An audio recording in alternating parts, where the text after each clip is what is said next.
1057 The Game. Good morning, everybody. Welcome to the day after a victory against that of the New Orleans Pelicans, which leaves us with still, I think, a lot more questions on this road trip. Dan Devone along with you. My man Steven Risotto is producing. We have got you covered for the next couple of hours talking what else? The week that was concerning the Golden State Warriors. The Warriors, as I mentioned, winners against the Pelicans on the road last night as this road swing continues. Now it's off to San Antonio, a date with Memphis next week, and then they wrap things up in California against the Los Angeles Lakers. Oh, after tomorrow against San Antonio, it gets much, much more daunting, which means you can ill afford to lose to San Antonio. You could not afford to lose to the Pelicans, and thankfully they did not. Winners, as I mentioned, with a final score of 111-95, led by the return of Steph Curry. Curry, who had missed the first two games of that road trip, and it was severely felt by that of a team that just simply doesn't have any offense when he's not available. He had 23 points last night in his return to go along with 6 assists. He did have 3 steals. Steph, you could feel that he was a guy that had been out for a little bit, and there was some rust and maybe not at 100% in terms of how the tailbone was feeling, and that's just incrementally going to get better as they're going to heavily rely on Steph Curry, as we have seen what this team looks like without his services, and they're just not good. Jimmy Butler bounced back after, of course, that emotional game in which he returned back to Miami. He finished with a double-double, 18 points and 11 rebounds. 7 of those 11 rebounds, by the way, on the offensive end, which is pretty impressive. 7 offensive rebounds as Butler was effective once again. Meanwhile, the bench was strong. Jonathan Kuminga finished with 16 points. He was very efficient in his shooting. And Quentin Post had some 15 points as well. But I'm not going to sugar this thing for you, because if you look exclusively at the numbers and at the box scores, you would say, all right, Curry 23 and Butler gives you 18 and 11, double digits from Podziemski, and you got Buddy Hield who chipped in 11, and Jonathan Kuminga and Quentin Post, and strength in numbers. And it looks like a well-played game. Guess again.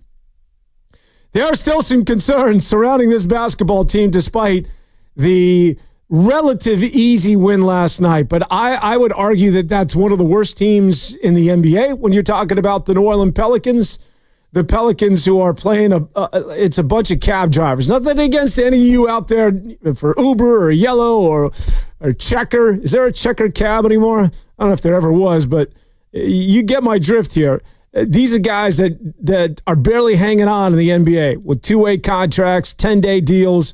Guys like Michi. I mean, I seriously, I'm not gonna try and pull one over on you. I follow the NBA, and obviously I host this show. But when you throw out guys like Jordan Hawkins and this Malkovich last night, Carlo Malkovich, a big guy, or Jeremiah Robinson Earl, I don't know who the hell these guys are, and I got to do my homework. But they were effective against the Warriors.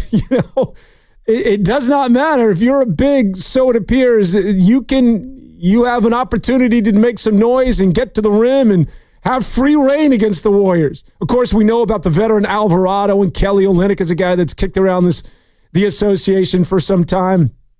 But the Bruce Brown Juniors of the world, these guys got out to a 14-2 lead against the Warriors early on, and just when you were ready to say, oh no, here we go again, I mean, the Warriors were able to play a little bit better towards the end of the first half, and then, of course, in the fourth quarter, they played much, much better. Jimmy Butler, after a minus 15 after the first 2 quarters, he was able to settle in and be Jimmy Butler. And when Butler plays well, it really defines everybody's roles, but the team just did not shoot well. They were in the 20 percentile from 3. It's not a matter of not having an opportunity to shoot threes. The threes are there. It's just they can't make them. And that holds true for literally just about everybody, including Steph Curry. Curry was okay, but Butler was 1 of 5, and for some reason he was throwing up threes last night. Draymond Green not good. Moses Moody continues to slump from beyond the stripe. Buddy Hield, Jonathan Kuminga, Quentin Post, even Quentin Post, who had the 15 points and did shoot it well at times, he missed a boatload of threes as well. So, look, I know you just want to stack wins, And part of this is it's the Pelicans, as I mentioned, and you just, for whatever reason, emotionally, we're all human beings, and you just, as much as and it's been pounded into your head that you need to beat the Pelicans, you need to stack wins, you just emotionally are not necessarily at that same sort of intensity or dialed in. Say, should it be the Lakers or Denver or Houston or Memphis who they're going to see next week? So I get part of that. But still, it should not be this challenging when you're taking on the likes of Atlanta, which is a team that you should be able to handle, Miami, which was fresh off a 10-game losing streak and that had struggled over the last month since the trade of Jimmy Butler, and then a New Orleans Pelican team that is just, quite frankly, inferior when you talk about man for man and pound for pound as far as their talent. And, of course, the Warriors did win the game, but the fact that it was a bit of a struggle, bit of a rock fight, is concerning, I think, to a lot of Warrior fans, that this is, it now seems to be sort of this underlying theme with the Warriors over the last 3 games, that it's a team that's having a hard time getting on track offensively, hitting their threes and not really getting into a flow. Listen, a rock fight and struggling for a win where you get to the free throw line and it's not pretty, you'll take that against Milwaukee, you'll take that against the Lakers, the Clippers, or Houston, or anybody else. But against the Pelicans,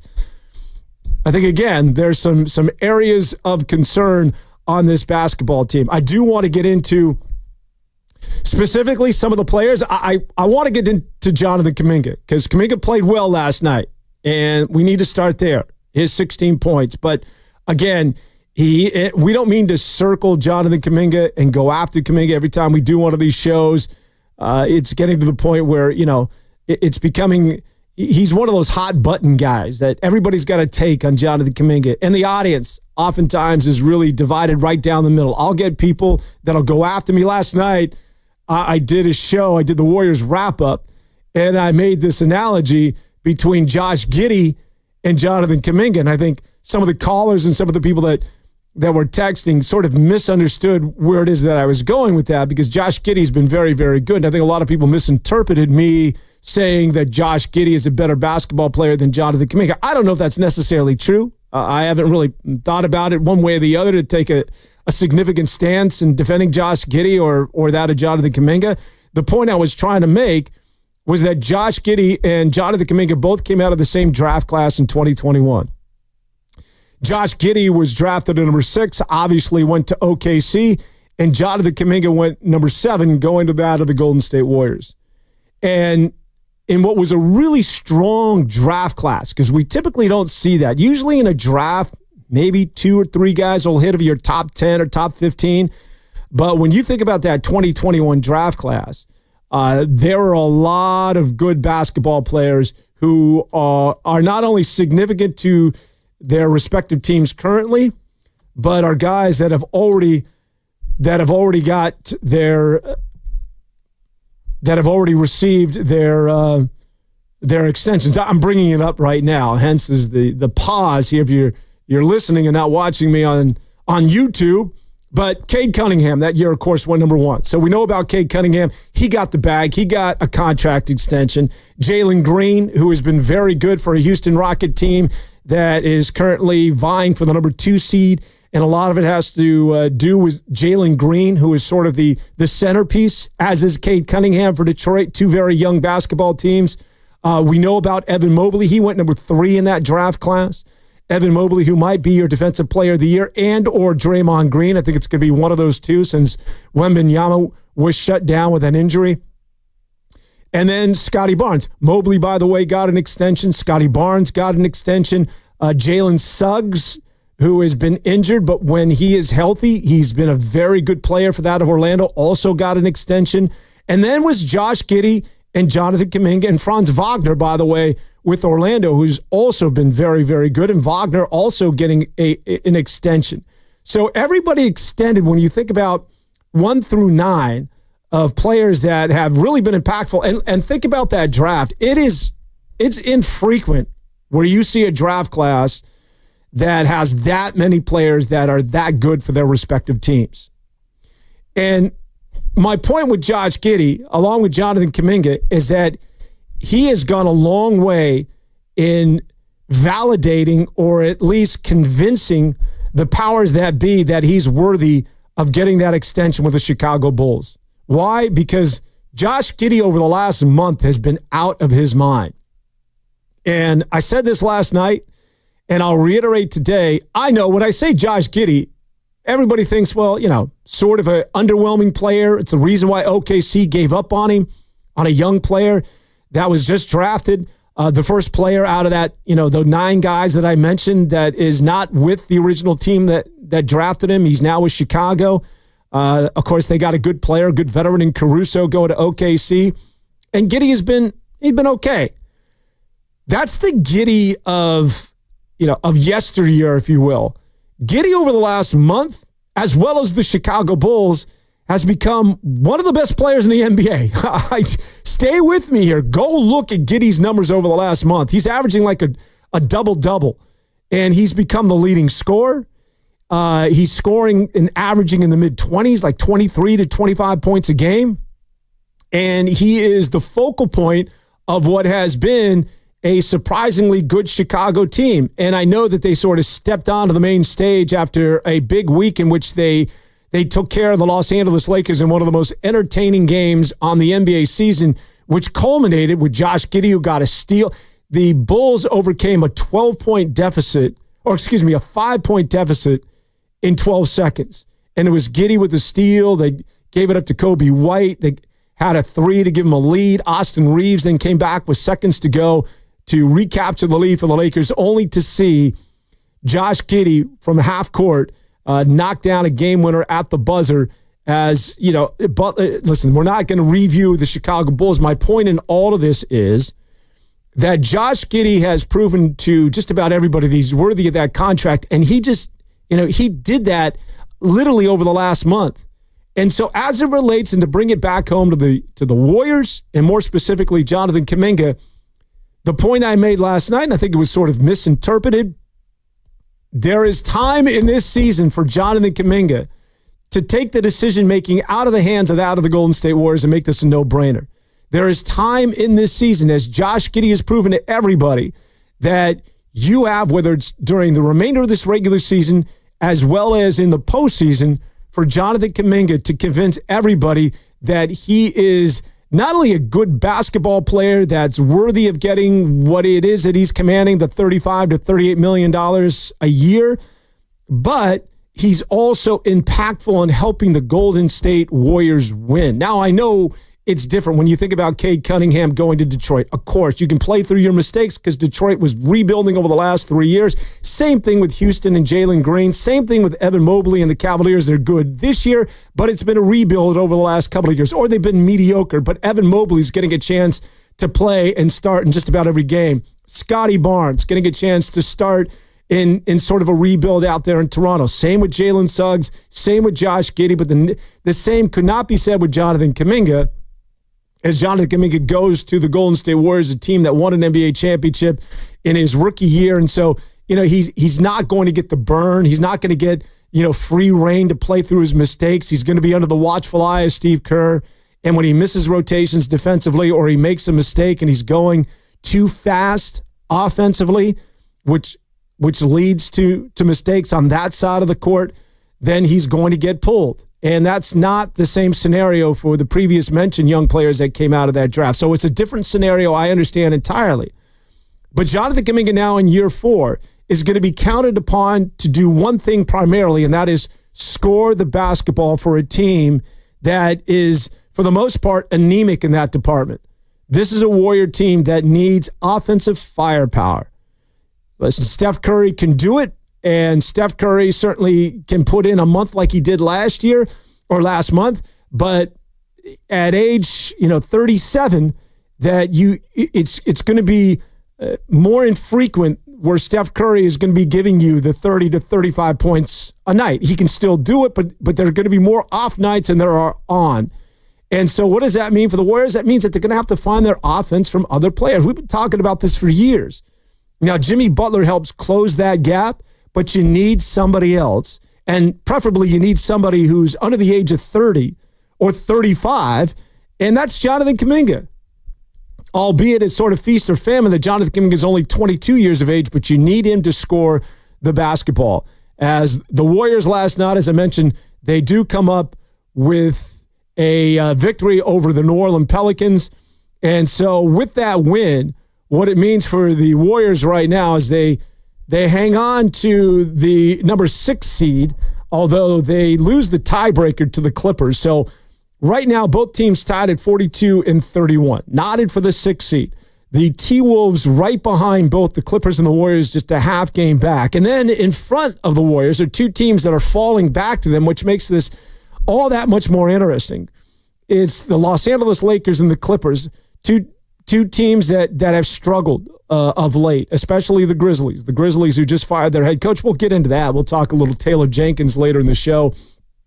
And a team that is, 42 and 31, that has flirted with the number 2 seed, is clearly, headed to the postseason, yet they fire their head coach, Taylor Jenkins, for a team that is 15 games over 500, 15 games. Has it ever happened this late in the season where a team 15 games over 500 and we're just, 9 games remaining in the season, fires their head coach? It might be a first. We'll get into what it is that the Grizzlies were thinking. We'll talk a little bit about Taylor Jenkins.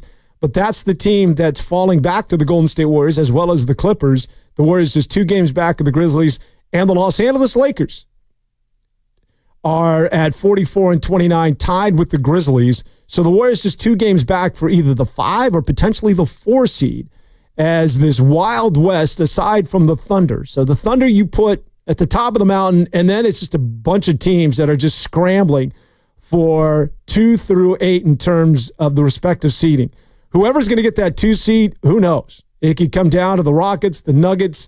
If the Lakers or the Grizzlies get hot, or I don't know, maybe the Clippers or the Warriors, it's not beyond the realm of comprehension for any of those teams to make a play for number 2. But it's just so wide open that you have no idea how this thing is going to fall out. And, of course, a lot of this will be determined when you think about what lies ahead for the Golden State Warriors, especially with the upcoming schedule. So the Warriors, after their win last night against the Pelicans, up next they take on the San Antonio Spurs. Look at the Spurs without Wemby. It's a team that was hovering around sort of like that 10 seed with Wembanyama, who was a shoo-in to be the Defensive Player of the Year, one of the best players in the NBA in just his second season. With him shut down, it's a team that just hasn't been good. In fact, the Spurs at 31 and 41, some 10 games under 500, not going to the play-in. They've slipped down to the 13 seed, and it's a team that the Warriors just have to take care of. And ideally, it should be one of those games where the Warriors get to rest some of those older players. And rest is a real thing with the Warriors. It is with just about every team this time of the year. But when you're talking about rest with the Thunder and the Rockets and the Grizzlies, it's entirely different when you're talking about resting your stars if you're the Lakers or someone like that of the Golden State Warriors. Because when your best players are 35 and older, rest is significant. And so when you think about San Antonio, ideally it's going to be one of those games that you can shut down Steph Curry, Draymond, and Jimmy Butler midway in the third quarter. I know that's asking a lot, but that should be the blueprint and at least the focal point for this Warrior team, at least to have them not play in that fourth quarter. So you get sort of that load management, but it's not intentional load management. It's because you're blowing out an inferior basketball team. What they can't afford to do is what it is that they did against the Pelicans and the way they played basketball, quite frankly, throughout this entire road swing, which is just not dialed in initially offensively as well as defensively, missing threes, and for whatever reason, just not bringing the same intensity on the defensive side of the ball. The Warriors got down 14-2 to the Pelicans. And then, of course, were able to walk them down through the course of that game, and in the fourth quarter, they were able to create some separation between the Pels and the Warriors. But you don't want to see one of those games against San Antonio. San Antonio should not get out to an early lead. And I know if you want to buy in that everybody puts an asterisk next to the Warriors, and even though they're bad teams, they wait for the Warriors because it's Steph Curry and Draymond and Butler, and these are household Hall of Fame names, and teams just, they get up for the Warriors. Well, that excuse isn't resonating anymore. Listen, you know the story if you're the Golden State Warriors. And the same holds true with LeBron and Luka now these days. That excuse is just doesn't carry a lot of weight. You should be better, clearly better than the Pelicans, the Spurs, and teams like that, of the Hawks. And you need to handle your business and take care of matters much sooner rather than later, and not have this thing look ugly from the outset so that you got to be reliant on Steph or Jimmy Butler or Draymond Green late in the game, or get into these ugly affairs where you're missing threes and it's just no flow, no fluidity. You don't go on any real runs. You're just sort of reliant on the fact that the other team isn't good. That doesn't bode well for the likes of the Warriors going forward. And what do I mean by that? It's the way the Warriors played against everybody on this road trip, including the Pelicans, is not a recipe to beat Memphis, the Lakers, the Nuggets, and the Houston Rockets, all of which are teams that they're going to see in the upcoming week.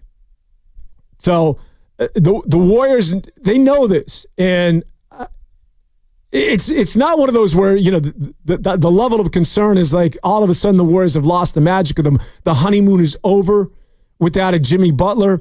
I think part of it is because this has sort of been their MO all year long, even before Butler joined the team, is that the Warriors just play down to the level of their competition. And for some reason, that the Warriors just do not emotionally, or they are not bringing the same sort of focus against the lesser teams in the Western Conference, and for that matter, in the NBA. Now, I guess you'd rather have that be the case as opposed to someone like that of Memphis, which I think the reason why Taylor Jenkins lost his job was due in large part to the fact that they don't play well against good teams. The Warriors have a tendency to strap it on and get ready for the better teams in the NBA. One of the reasons why the New York Knicks are struggling is, or people don't buy the New York Knicks despite being a number 3 seed, is that they haven't won a game against the best teams in the NBA. They've got blown out by the Celtics, the Cavaliers, and OKC. That is not desirable for a team that wants to make a run, especially this time of the year in the postseason.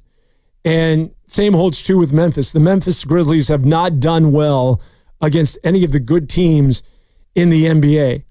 And I think it really came to a head against OKC, because this has been talked about, and it's been something that's been discussed. And while it may have just been another NBA game for you and I think there was significance in that Grizzly loss to OKC, because I think management and the people that make these decisions saw that as another measuring stick to see whether Taylor Jenkins and the Grizzlies could finally beat, or at least be competitive with, a good basketball team. And they got blown out by the Thunder. And I think management said, that's enough. We cannot continue with what we think is a very good roster with a bunch of young, good players and continue to lose to the best teams in the NBA. So after the loss to the Thunder, I'm sorry, Taylor Jenkins, can you come into my office? Which is never a good thing. I used to work in television, and when they would ask you to go upstairs, because that's where sales, that's where the general manager, we had the first 2 floors, and that typically in a television station, usually the newsroom is on the bottom floor. That's where you have your producers, your news director, and that's where it's all happening, right? And then on the second floor, maybe on the same floor, you have your studios, and that's where you go in after gathering all the news and you go and do your local broadcast. Up on the ivory tower, when you get to the 4th or the 5th floors on in the elevator and you're hitting those high numbers, you never want to go up there, man, because that's where the people who crunch numbers and hire and fire people. So when the 5th floor is saying, Dan, can you please come up to my office? You might want to pack your bags. But usually when I went up there, because my ratings were too damn good, Pasta, they wouldn't get rid of me. You better be careful. But what they would do is that I would get reprimanded for something that I said on the air, and I would oftentimes get threatened that if I continue down this road, they're going to have, their hands are going to be tied, and they're going to have no other option but, to go in another direction. But I knew they'd never get rid of me, because the bottom line speaks the loudest, and that is, if you can get viewers, which means sponsorship, they're not going to get rid of you. So going to the fifth floor, getting that call, let me see you in my office, is never a good thing. And that's what Taylor Jenkins had to deal with the other day.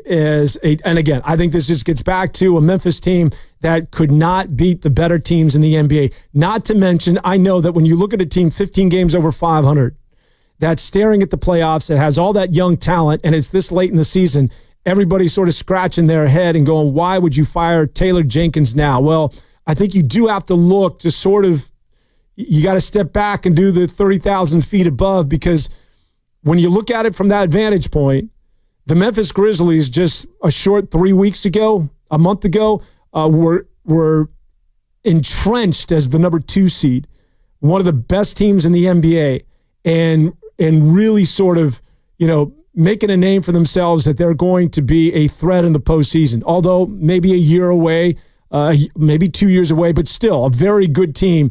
And they go from the number 2 seed, and they have just plummeted. Now, some of that has to do with the injuries to Ja Morant, Jaren Jackson Jr., who's been very, very good, another candidate for Defensive Player of the Year. But, he's been injured. But a lot of it is just sort of one of those things that you can't put your finger on as to why they've been bad all of a sudden. And they have just taken the pipe over the last month. And they have reeled. They have been so bad. And I think it culminated, again, with another loss to another dominant team.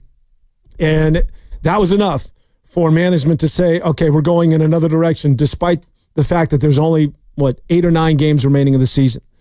So as it relates to the Golden State Warriors, still trying to walk down the Grizzlies and or the Lakers, who remain 2 games in front of them.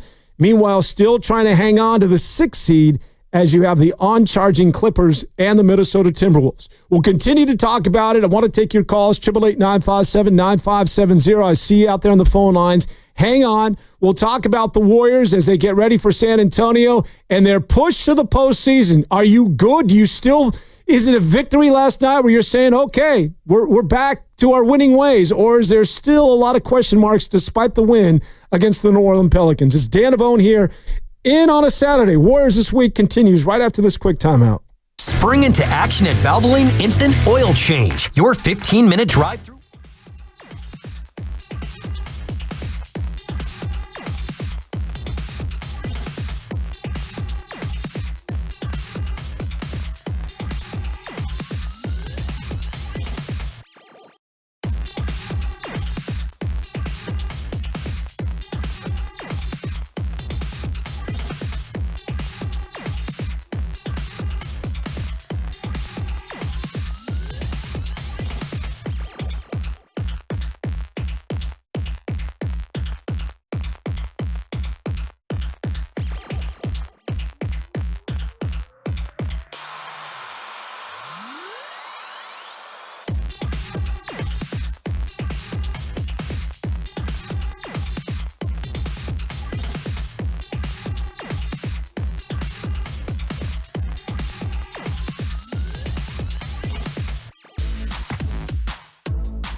Now back to Warriors This Week on 95.7 The Game.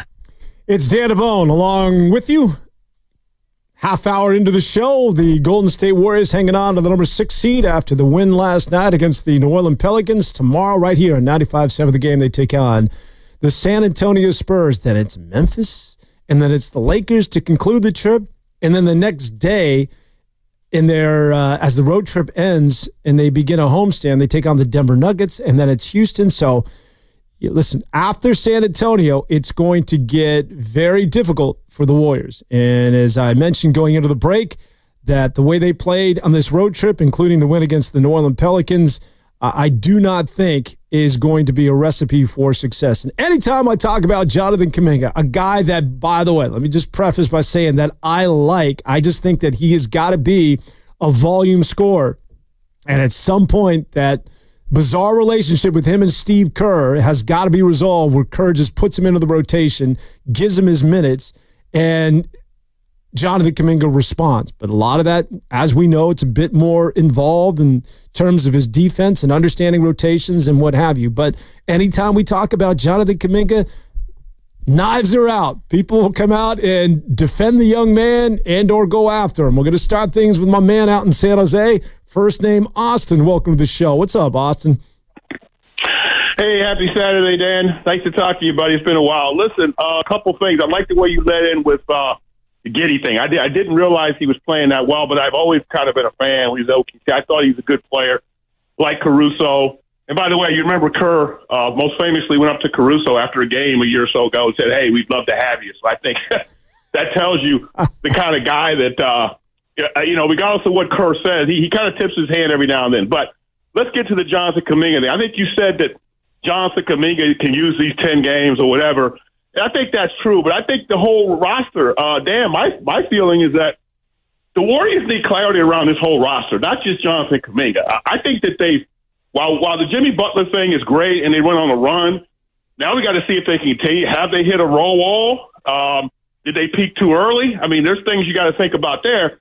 But I think this whole roster needs clarity. I'm not sold on the role players, the guys that everybody seems to be crazy about, Pods, Moody, Post. They're decent players, but going into the future against the West, do you really see these guys as legitimate guys that every night you can count on what they can do? I don't know about that. So I just want to see what the roster looks like, what they can do.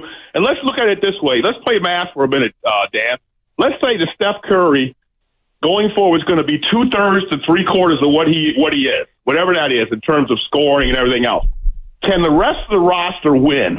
Okay, and I don't care what combination, what guys you like, you don't like, their hair or whatever. Can they win games if Steph Curry is around 2/3 to 3/4? I think that's what I mean by clarity. Let's understand what this roster looks like going into next year. And the last thing I wanted to say was Jimmy Butler. I view Jimmy Butler as a rental. I don't view Jimmy Butler as part of anything long term. I could actually foresee a scenario where Jimmy Butler is actually traded middle of next year. I don't know that Jimmy Butler even survives the contract here. I want to see the Warriors build another star around Steph into the future. Forget about extending Steph's window and all that. Where is the next star coming from, guys? I mean, all these other rosters know who their next star is. The Lakers went out and got Luka because he's younger. Our guys are 35, to your point, and older. Where is the next star? If it's not Jonathan Kuminga, fine. But tell me who it is, because that guy is now on the roster now. I just think we need to have clarity, Dan, around what this team is beyond Steph Curry and the big three. That's all I got, man. Thanks. Wow, Austin. Well said, man. I think you and I are on the same page. More often than not, I don't know. We're like maybe 60-40 where Austin and I have subtle disagreements. But I'm sorry. I wish I could go after him today, but we're sort of lock and step.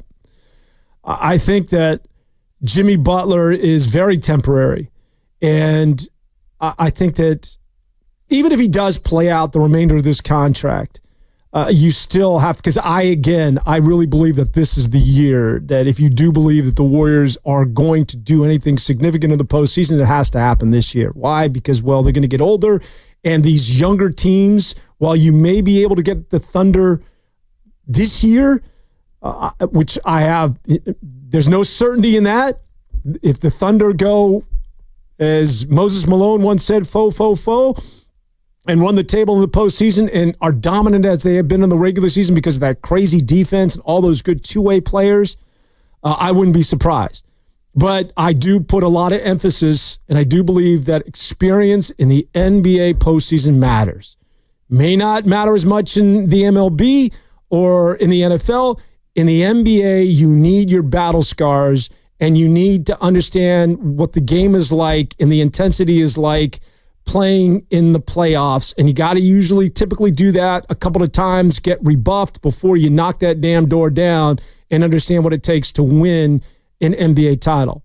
So I don't know that they have the experience. They're still very young, still very green, and they still think that maybe they can get got this year. But that's it. After this year, I think that OKC, because of that youthful talent, is going to get older. And in the case of the Thunder, that's a good thing. And I think it might be their conference for years to come. But getting back to Austin's point, when you're reliant on players that are 35 and older, and I think we'd all agree that their best years are behind them, well, then who is going to be your centerpiece that's not 35? Because at some point, you can't rely on players whose best years are in the rearview mirror.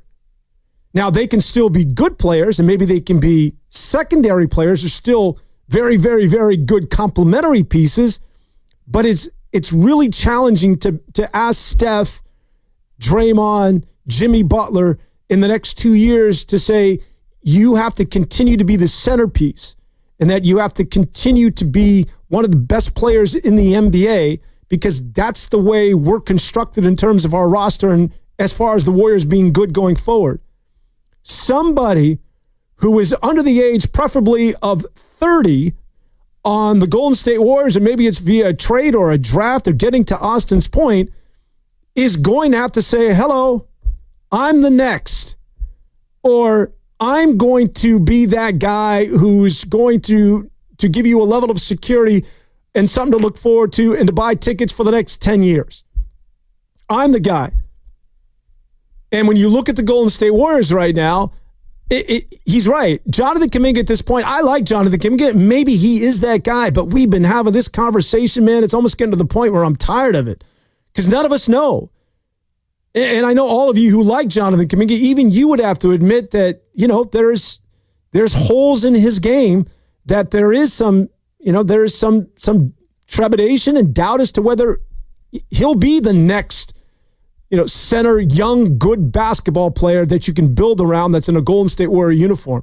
And also to Austin's point, yeah, Guy Santos is a fun story, and GP2 and Pajemski, but when you put them up against the likes of Jalen Williams or Caruso or Aaron Wiggins or Lou Dort, Isaiah Joe, other teams like that at OKC bring boys that are coming off the bench. They have got rotational players that are two-way players and are dangerous. And the Warriors kind of have this little circus act of, yeah, Pajemski's good. And so is GP2 fulfills a role, and we like Guy Santos' energy. But, does that supporting cast, is that something that is really viable, or can you put that up against what it is when Houston goes 10 deep with all those guys and those young players and the Jabari Smiths of the world and the Amin Thompsons and these young, talented basketball players? I'm not saying it's not going to work. It's just, it is, their roster construction is a little different from that of some of the younger up-and-coming basketball teams. And when you talk about the future, is the future guys who are 35 years and older that you feel confident are going to get you that NBA title?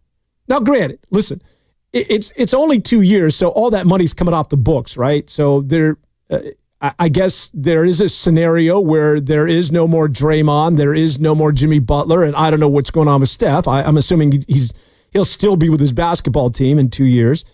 But that's going to free you up a lot of money to then go get that young player that maybe me and Austin are talking about.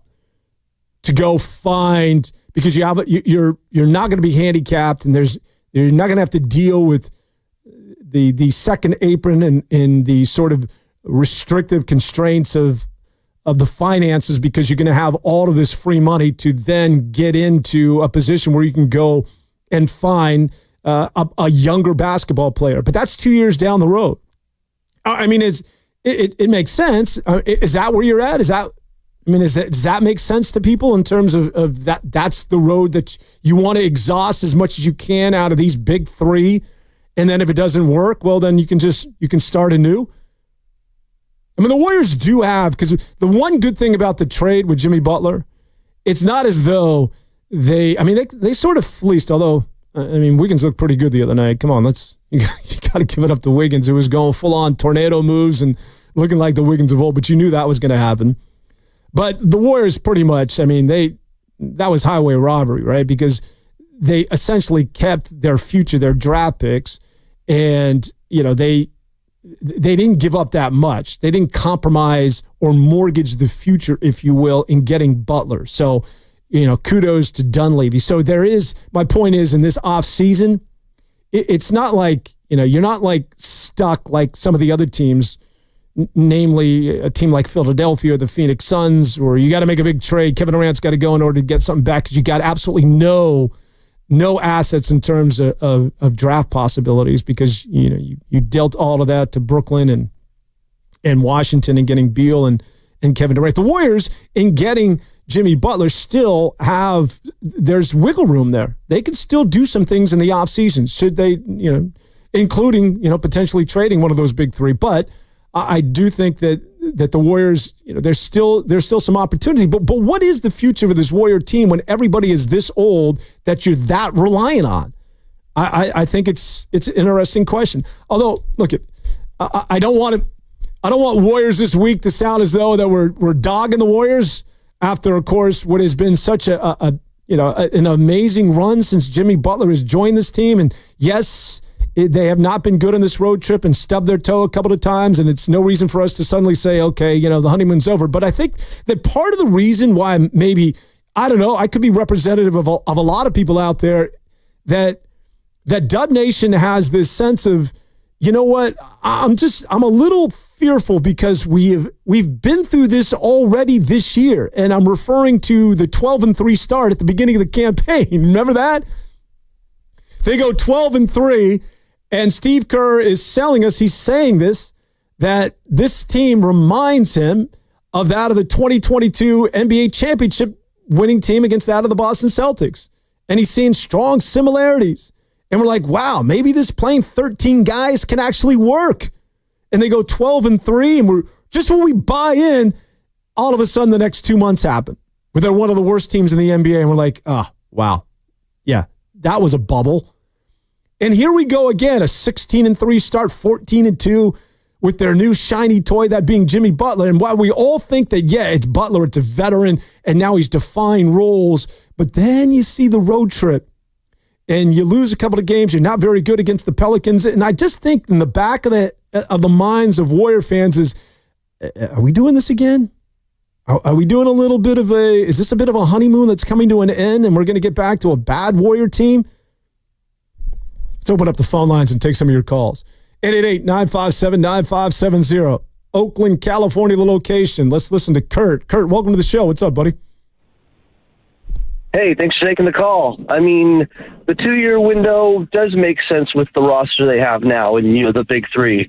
But I still feel like they're going to have a couple tricks up their sleeve in the offseason. They just can't do much right now. And Lacob doesn't want to go into the tax again, as we know, but if it makes sense, he'll dip into the tax again.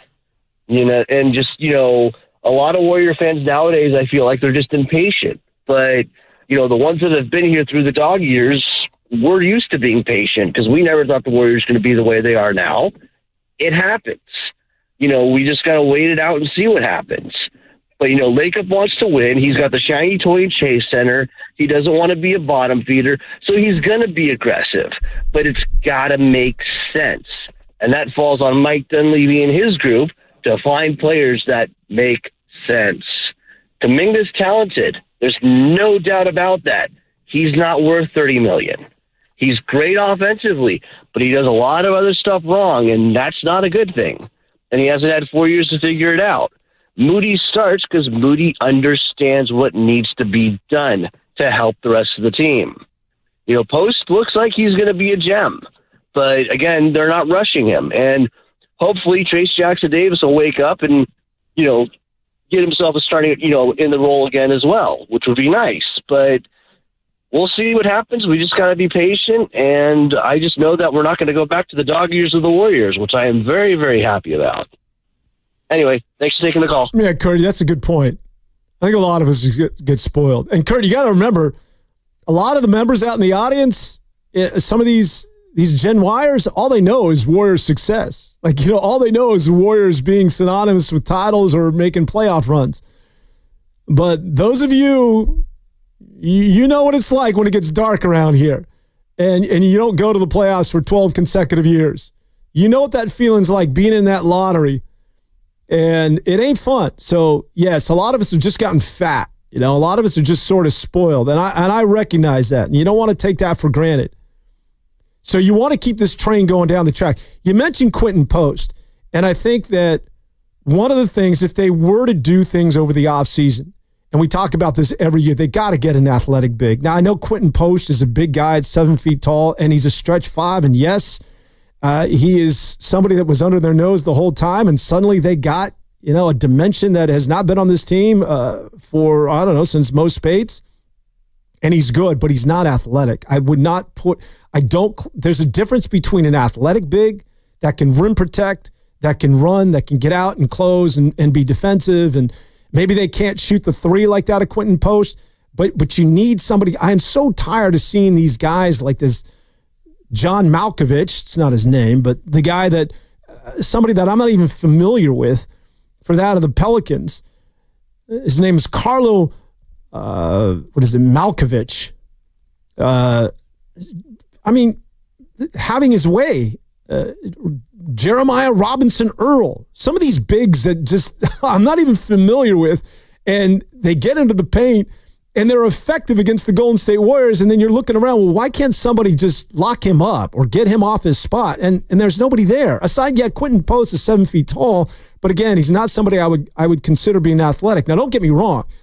He is a huge addition. Being able to space the floor and have a big shoot like him, and forget about being a big, just being able to shoot, because the Warriors have really struggled in that department. He's a huge addition, but I still think you need to address an athletic big. Somebody who is just that. An athlete who can protect the rim and match up, so I don't have to watch these messy come into it. This guy come in and again, somebody that I'm not even familiar with, Missy, who comes in and puts up 12 points and is getting to the rack and dunking on people like that. That just shouldn't happen. But I think the Warriors are vulnerable in that area. But don't misinterpret here. I think Quentin Post has been a revelation. Chris in Sonoma up next here on 95.7 The Game, Warriors This Week. Chris, what's on your mind? Good morning. How are you? I'm good. What's up? Thanks for taking my call. I wanted two things. One, the apparent, I will call negativity by the talk radio media the last couple weeks on the Warriors. And then the second thing is trying to stay more in the present, live in the moment with this team. It seems like every time, and the Warriors had a lot of bad losses, yes. Every time it happens, the sky's falling, then they win a game, even though it was ugly last night against an undermanned team. I always say the NBA, everybody in the NBA gets paid, and when a team is undermanned, the guys who get a chance are going to go all out to play for next year's contract because of the amount of roster turnover in the NBA.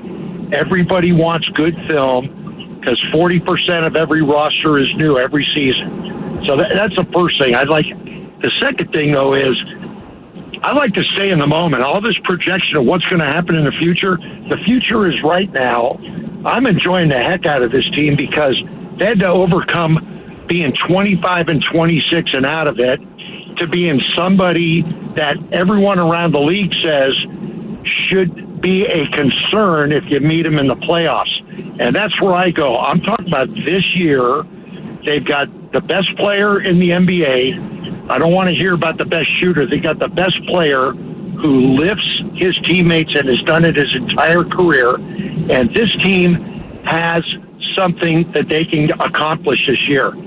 I agree with the previous caller, the guy just before, on Moses Moody. The reason he plays is he is mature and understands his role on a certain night and what needs to happen for the team to succeed. I think Podziemski is that guy. There is no one with a bigger heart and more grit, and he's playing way better since they got Butler. And I think people just need to enjoy. I'm kind of like game by game with this team because it is an up and down year.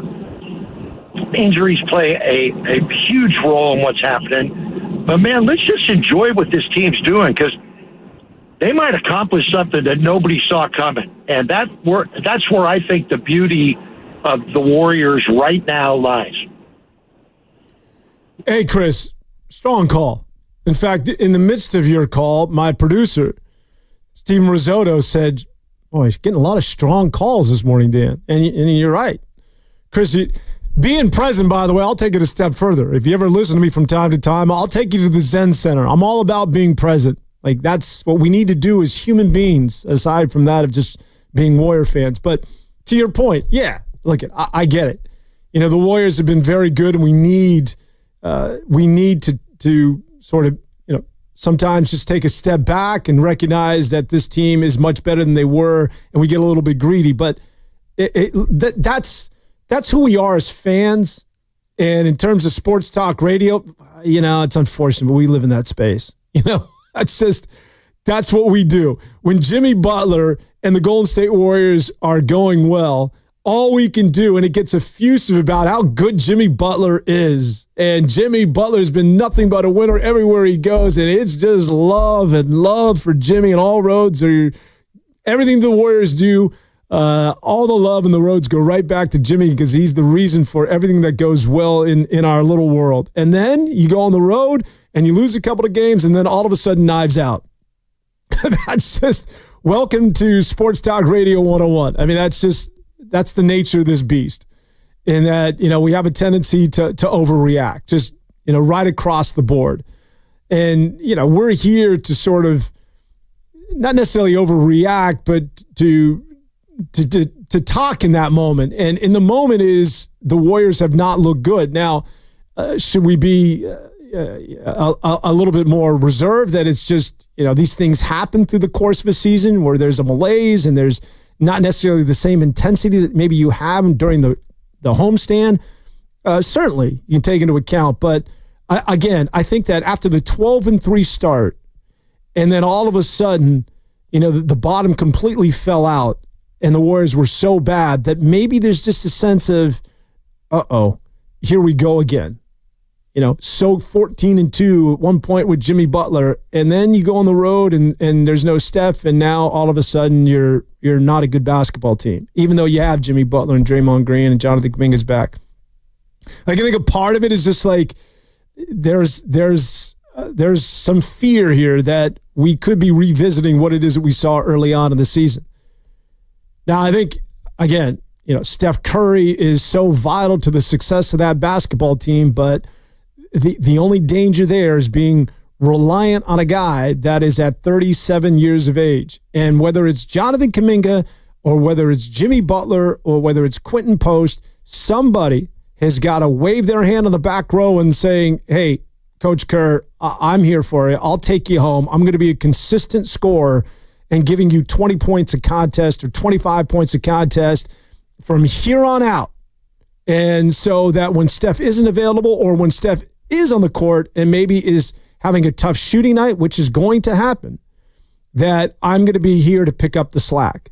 And that to go along with Jimmy Butler and the defensive and veteran leadership of a Draymond Green, and then all the other pieces, the Podziemskis and the GP2s, is going to give us an opportunity to win. But we still have to identify who that player is. And I still think that missing link is sort of what is so concerning about the Golden State Warriors. And a lot of people believe, including myself, that it could or should be Jonathan Kuminga, especially if he's going to be commanding upwards to $35 to $40 million a year next year. All right, I want to continue the conversation. Up next for the Warriors, and Mitch in Jersey and the rest of the phone calls, hang in there, 888-957-9570. We'll be back in less than 2 minutes. Want to talk about San Antonio and then Memphis. How do you feel about Memphis and then a date with the Lakers on the road and then back home for Denver and Houston? You feeling pretty good about that? After what it is you saw against the Pelicans? All right. We'll talk Warriors basketball, Warriors this week. Dan Avone with you for the next couple of hours right here on 95.7 The Game. What would you do if you could go back in time with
Now back to Warriors This Week on 95.7 The Game. Welcome back to 95.7 The Game. If I can figure out my headphones, I'll be okay.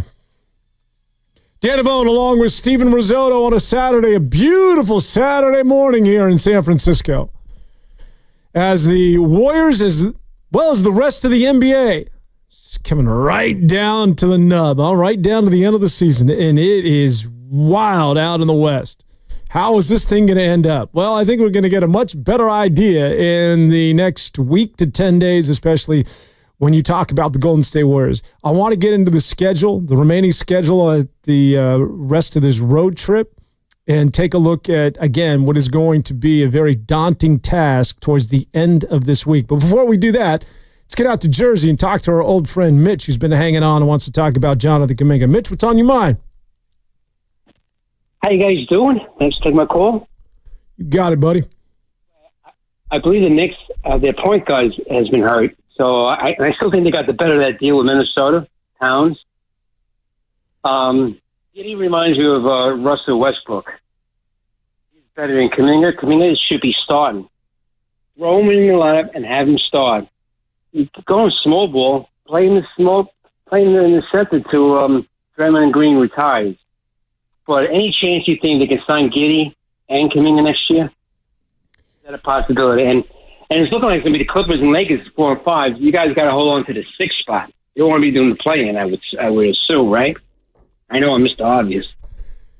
No, you don't want the play-in there, Mitch. Thank you so much for the call. But and you said a couple of things there. No, I don't think Josh Giddey is going to the Golden State Warriors. I think that he is going to get that contract extension, but it's going to be with the Chicago Bulls. And my point in all of that, bringing up Josh Giddey, as I did Warriors wrap-up last night for the last couple of nights, or the last couple of shows, is that Josh Giddey has proven to everybody that it's not too late to make that statement or make a case for yourself that you're worthy of that contract extension. I mean, it's literally over the last 3 weeks where he has taken over the Chicago Bulls and the city of Chicago, by the way. Not only has he been good, he's their best player. And he's putting up crazy numbers. Yes, that Josh Giddey, the guy who wasn't good enough to hang out in OKC, and somebody that's good at times, but not necessarily a really good shooter.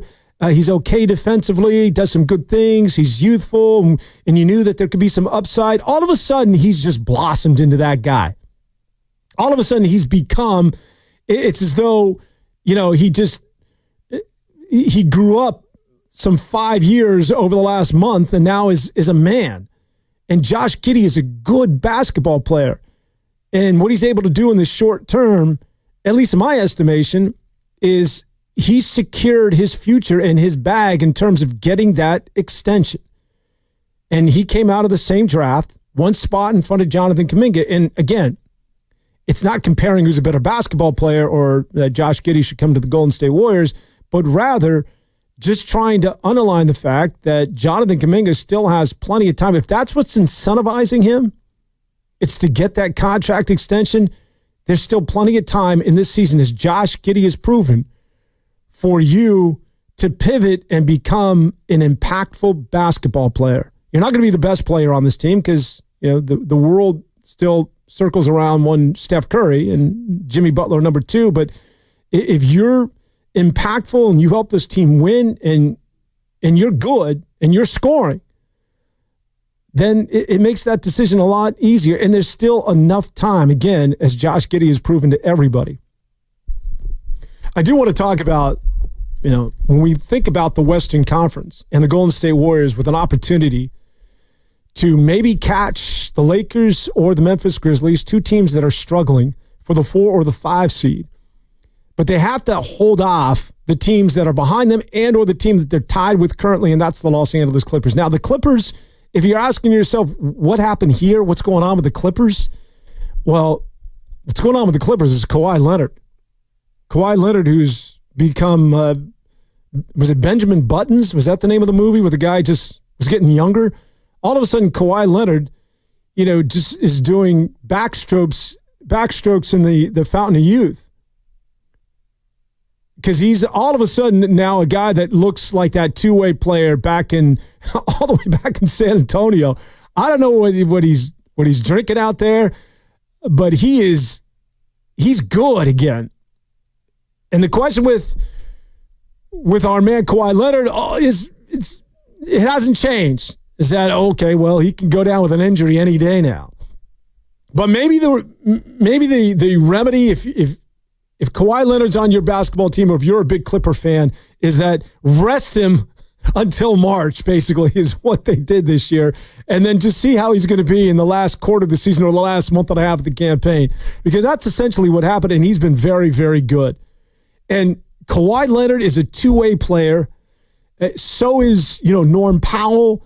These Zubats has been really good. We talk about how the Warriors need an athletic big. Zubats he's having a career year.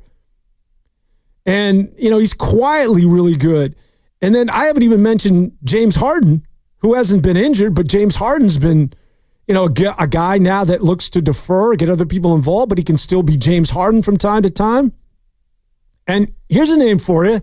And don't giggle when I say this, because he's actually been productive in fulfilling a role, and that is Ben Simmons has been one of those two-way guys that suddenly is long and disruptive defensively and fits into what it is that they're doing. The Los Angeles Clippers, led by Kawhi Leonard, are for real, because it's a team that is just, it's cut out of the ideal script for what it is that you're looking for in terms of how to win in the NBA in 2025. And that is players that can do it on both ends, and especially at that wing position that are sort of in that 6'7" to 6'10" range.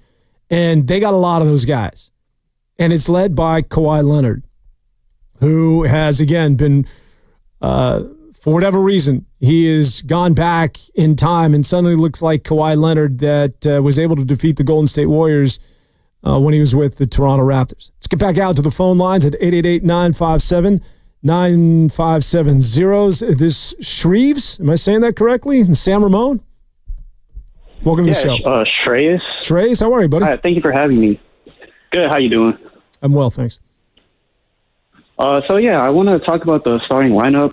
Shout out Mitch, who said Kuminga needed to start. I think I'm on the same page. However, I'm more on the page where I think he needs to start over like Draymond or maybe even Jimmy Butler, but I don't think that's going to happen. Mainly because when you watch it, especially if you look at that New Orleans game, like we were just chucking up threes, and the Draymond and Jimmy Butler role is more or less redundant because Jimmy is going to be aggressive maybe like every 5 business days. He's not really going to insert himself, and we need someone who's really going to get to the rim. So, like, my ideal starting lineup would be like Steph, Moody, Jimmy, Kuminga, and then post, where you're going to have a really strong offensive start where we won't go down like 10 points, 15 points at the start of the game and then have to claw our way back.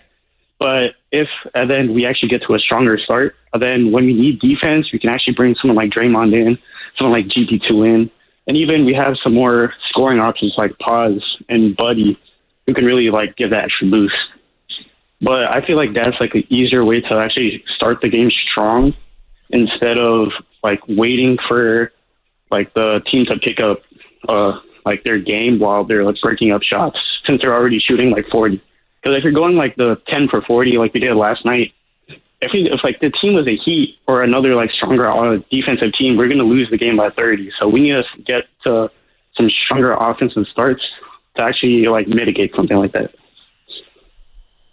Thanks, Reyes. Yeah, I think that the starts to these games, you can't get down 14-2 to the Pelicans. And, you know, they were in a hole. That game was over against Atlanta and Miami after the first quarter.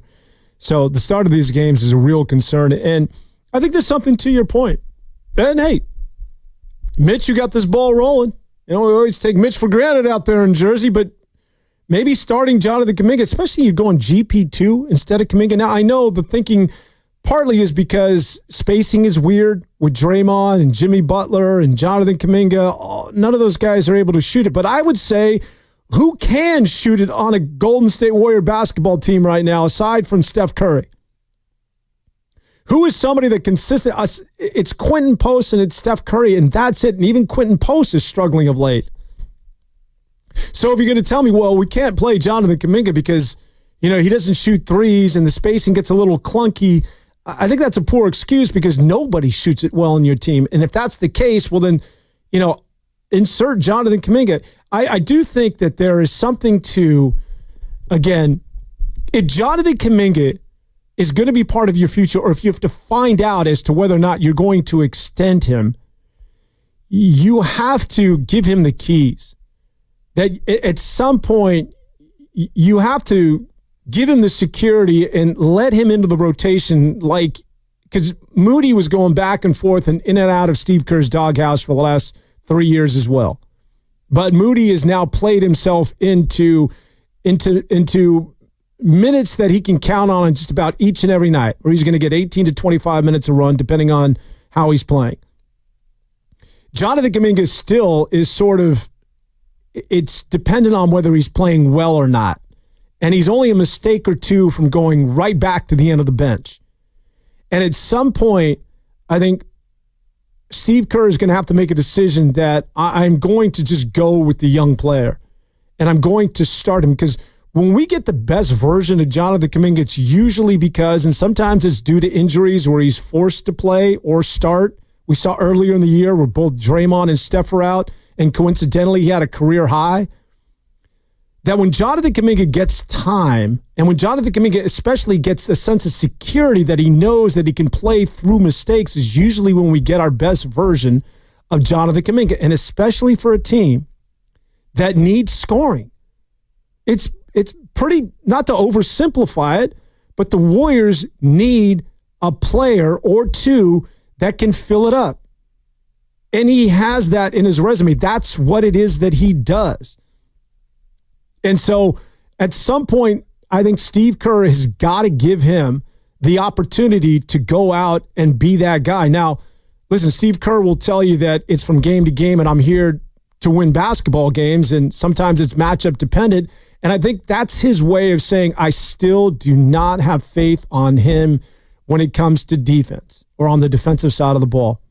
I think Steve Kerr won't come out and say it, but Steve Kerr is like, he still doesn't understand or buy in. It's not about on-the-ball defense. I always hear people say about, Jonathan Kuminga can be a good on-the-ball defender. No, he is good when somebody has got the ball in front of him. He can stay in front. He can turn a guy. He is good on the ball. It's when the ball gets reversed or when the ball goes to the other side of the floor and he's not in the action. That's when Jonathan Kuminga has a tendency to float and not close out or be a help defender. Or as we saw in that play where Austin Reeves got the game winner in that nationally televised game against the Lakers and he's guarding somebody out of bounds. Like, if that's not there, Steve Kerr is all about. That's why Podziemski gets the nod. It's that he needs guys who know how to make basketball plays. And while he's willing to, to compromise to a certain degree because you need the offense, that's where it begins and ends with Jonathan Kuminga, and it always has been. Now, I know a lot of you are going to say, well, listen, you'll defend Jonathan Kuminga, and there's a part of me that's right there with you, because I think that Steve Kerr sort of messed with this guy's head, and it's come to a point where I think you need offense that it outweighs all of that at this point. That let Jimmy Butler and Draymond Green pick up his mistakes defensively. Because I think that the Warriors are so anemic offensively, and you need somebody, and you got this guy, and playing him or playing GP2 in front of him or having him come off the bench, just make an effort of anointing him as a guy that we're going to rely on from here on out. Because you, at the end of the day, you just simply need scoring. Phone lines are backing up. Los Angeles, California. Let's get to AJ. He's hanging out. Welcome to the show, AJ. Hey, what's going on? Thanks for getting me in. I have a theory here, man. I've been watching JK for since he's been in the game. And this season alone, I believe, and it's been going on for a while, I believe that the Warriors are simply suppressing him, knowing that his value can possibly increase significantly if he plays well. They can't afford for JK to go off and have great games because if he plays well, he gets close to that $35 million a season, and they don't want that. And I believe the only reason why Moody is getting all the minutes is not because he's playing well. It's not because, he's a 4. No, he's not a 4. He never played a 4 in his life. But he signed that pathetic deal that they forced him to sign. He signed a horrible deal. It's a horrible contract, and he knows it. Everybody on that roster knows it's a horrible contract. But he signed it. The Warriors are giving him minutes for it. Pods is playing a lot because they know he'll never be worth the max. He'll never be worth the max. But the two guys on that roster, the two young guys on that roster who could get the max is Moody and Jonathan Kuminga. And if they play well, too well, it's not going to be a good deal for the Warriors. That's me. That's how I feel about it. Because as a point of attack defender, JK is one of the best point of attack defenders on this team. Yeah, he'll get lost off the ball, but you know how you fix that? Don't switch everything. Don't put them in a zone. Don't go in the zone. Let this guy get the primary. If it's SGA or if it's Kyrie or whoever the best wing guy is, let him play that guy. Let him sit on that guy as a defender. Don't switch everything. Let him go for it. I've seen him do great. I've seen him sit down on SGA. I've seen him sit down on Kyrie. I've seen Jonathan Kuminga get injured. Next week, they played OKC, and SGA dropped 52 on Wiggins' head. So, hey, that's my opinion. We can run with it or not, but that's how I feel. It's well thought out, AJ. No conspiracy theories here. I don't know if I can go that far. You certainly know what's up. I think that if Jonathan Kuminga can make the Warriors a better basketball team, Lacob will pay the guy. He paid Jimmy Butler. He's taking care of, he's overpaid Draymond Green. He'll pay you. I think they'd love nothing more than for him to shine and to be that guy. I think it's Steve Kerr. And it sort of begins and ends with Kerr. And I got to defer to Kerr because Kerr knows a lot more about basketball than I do and anybody else out there at the end of the day. And he's intimately more familiar with Jonathan Kuminga than any of us are. But I think that's the guy who holds the keys. And for whatever reason, even this past week, he's sort of talking this passive-aggressive nature when it comes to Jonathan Kuminga that if he plays well defensively and we'll put him on the best defender, then, essentially he's going to get time. It's just he won't make a commitment to the guy. He doesn't qualify his remarks when you're talking about, will Podziemski play? It's not as if, if Podziemski plays well defensively, he's going to get some minutes. No, Podziemski is in the rotation. There is not that commitment to Jonathan Kuminga for whatever reason, and Kerr has his reasons. And Kerr, I believe at this point that Kerr doesn't believe that Jonathan Kuminga is capable of making the right basketball plays. And therein lies the rub, man. Until Steve Kerr comes to, has that come to Jesus moment where he wakes up one day or in the middle of the night that, my God, I've got a potential 25 to 30 point game score on my team, on a team that needs somebody that can fill it up. I've got to play him. It's going to be sort of this back and forth with Jonathan Kuminga. By the way, Jonathan Kuminga was good last night. Very efficient. He had 16 points. He bullied guys, and he let the game come to him. He didn't get sped up. Jonathan Kuminga was in a good sort of flow last night. And, you get teases of that, and you're like, he's got to play more. Some of that's on Jonathan Kuminga, and I think that, a lot of that's on Steve Kerr as well. It's a weird relationship because it's not as though we're in year 1, 2, or 3. This is 4 years of this. 4 years of Steve Kerr playing him, not playing him, committing to him, not committing to him. It's just, maybe one day when Steve Kerr writes the big book, as, most people do when it's all said and done with, like that of Phil Jackson or anybody else that's coaching this game, he'll explain exactly what was the inner workings of his relationship with one Jonathan Kuminga, because it's strange. If I'm the head coach, I'm penciling Jonathan Kuminga into every damn game from here on out as a starting on my. Listen, if it's so atrocious, I will pull him. But I can't ask. The worst, when the Warriors get out of sorts is when you see players, when their roles are now defined, I think, with Jimmy Butler. Jimmy Butler has helped all of us sort of understand how Podziemski now makes sense, and Moody and GP2. But when you see Podziemski trying to be the number 2 scorer, or when you see Quentin Post or GP2 or Moody suddenly trying to be something that they're not, trying to take on roles that they're not suited for, then you know that the Warriors are off kilter, that this isn't going to work. Or getting back to Austin's point that you're being too reliant on players that aren't good enough to do this. And when Podziemski is doing what it is that he does, and Guy Santos is doing what it is he does, it's pure hustle, and the roles are clearly defined, and that you're getting your scoring from Steph, Butler, and yes, Kuminga, then there's structure. And it makes more sense in terms of thinking of this team as being somebody that potentially could do some damage in the postseason. Junior's hanging out in Pacifica. Junior, welcome to Warriors This Week. What's on your mind, buddy? Hey, Dan. First of all, great to talk to you. Second of all, kudos to you manning the ship by yourself. You're at the helm. You're working the ropes. You're doing everything, setting the sails. Proud of you. And it's going well. I think there's a rupture here in skill, or in skill on the one side, skill sets. So I think that Kuminga is one of the rawer players that you're going to have come into the NBA. He didn't grow up even watching the game. It's not friends. There's certainly no traveling AAU squad for him. He bounced around from high school to a different high school. His parents were on the other side of the world.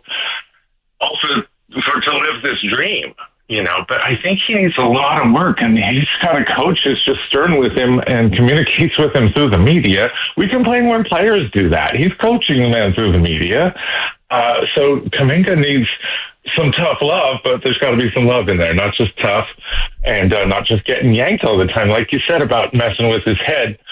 And I don't think there's a conspiracy around Moses Moody, because if he'd been hot the last couple weeks, with the shooting, how would we be talking about him? He'd be the near hero, right? So no one can control that, and least of all him. I really feel for it. But with Kuminga, I just think you got a player who still needs a lot of development and a coach who kind of doesn't do that. They should trade him for someone that works well with the team as it is and let him flourish somewhere else. Junior, thanks for the words. And good, strong, calm man. Callers today, Pasta. Spot on. Hey, Binks has been hanging out in San Francisco. Let's get to him before we get to the break. Binks, what's on your mind, buddy? Hey, what's going on, Dan? Thanks for taking the call. That caller, AJ, shout out to him. He was on to something. He took it there. I don't particularly know if that's what they're doing, but I wouldn't put it past them. But what I wanted to say, two things. What frustrates me about the Warriors is no one drafts lottery picks to become role players. That's how we got into this situation, in my opinion, in the first place. Lottery picks go to teams to learn how to play, and they get run.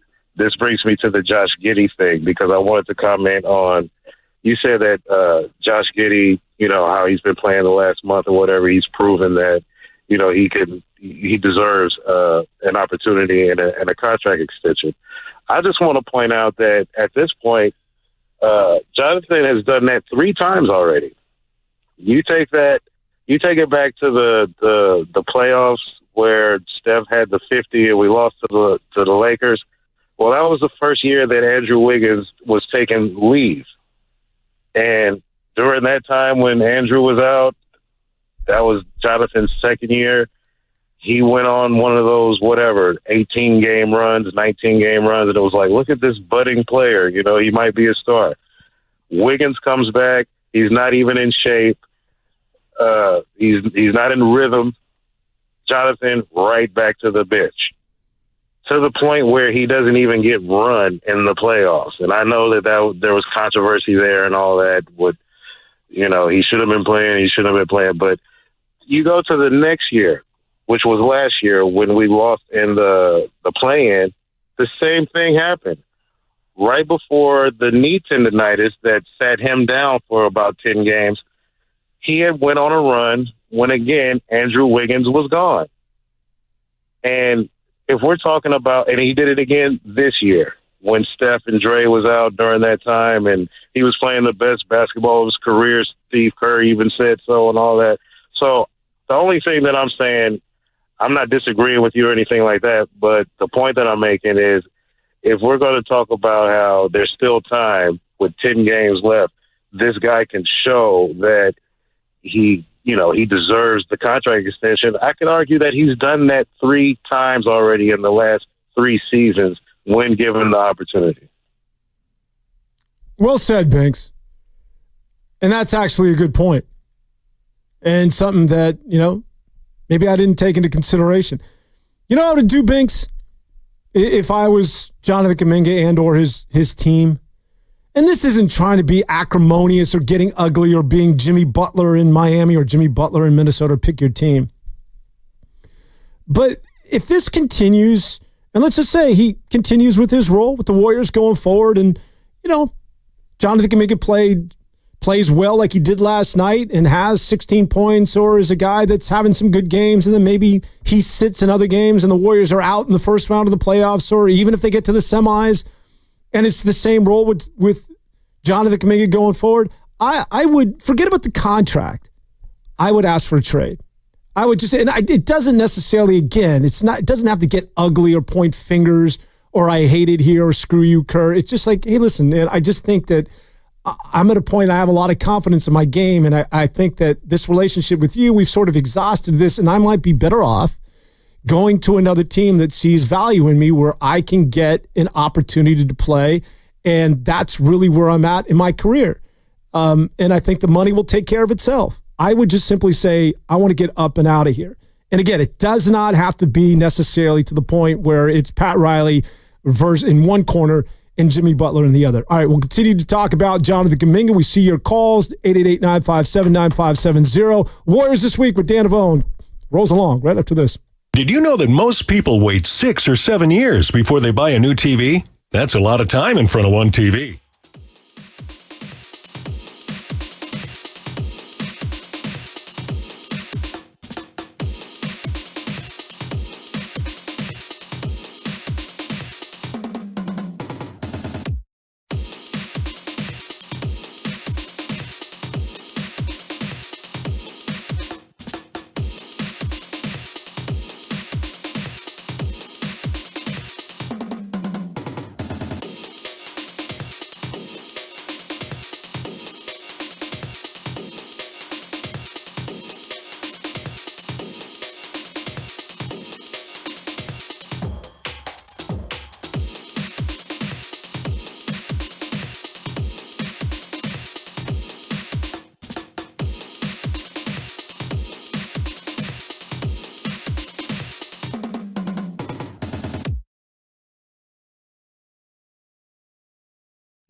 Now back to Warriors This Week on 95.7 The Game.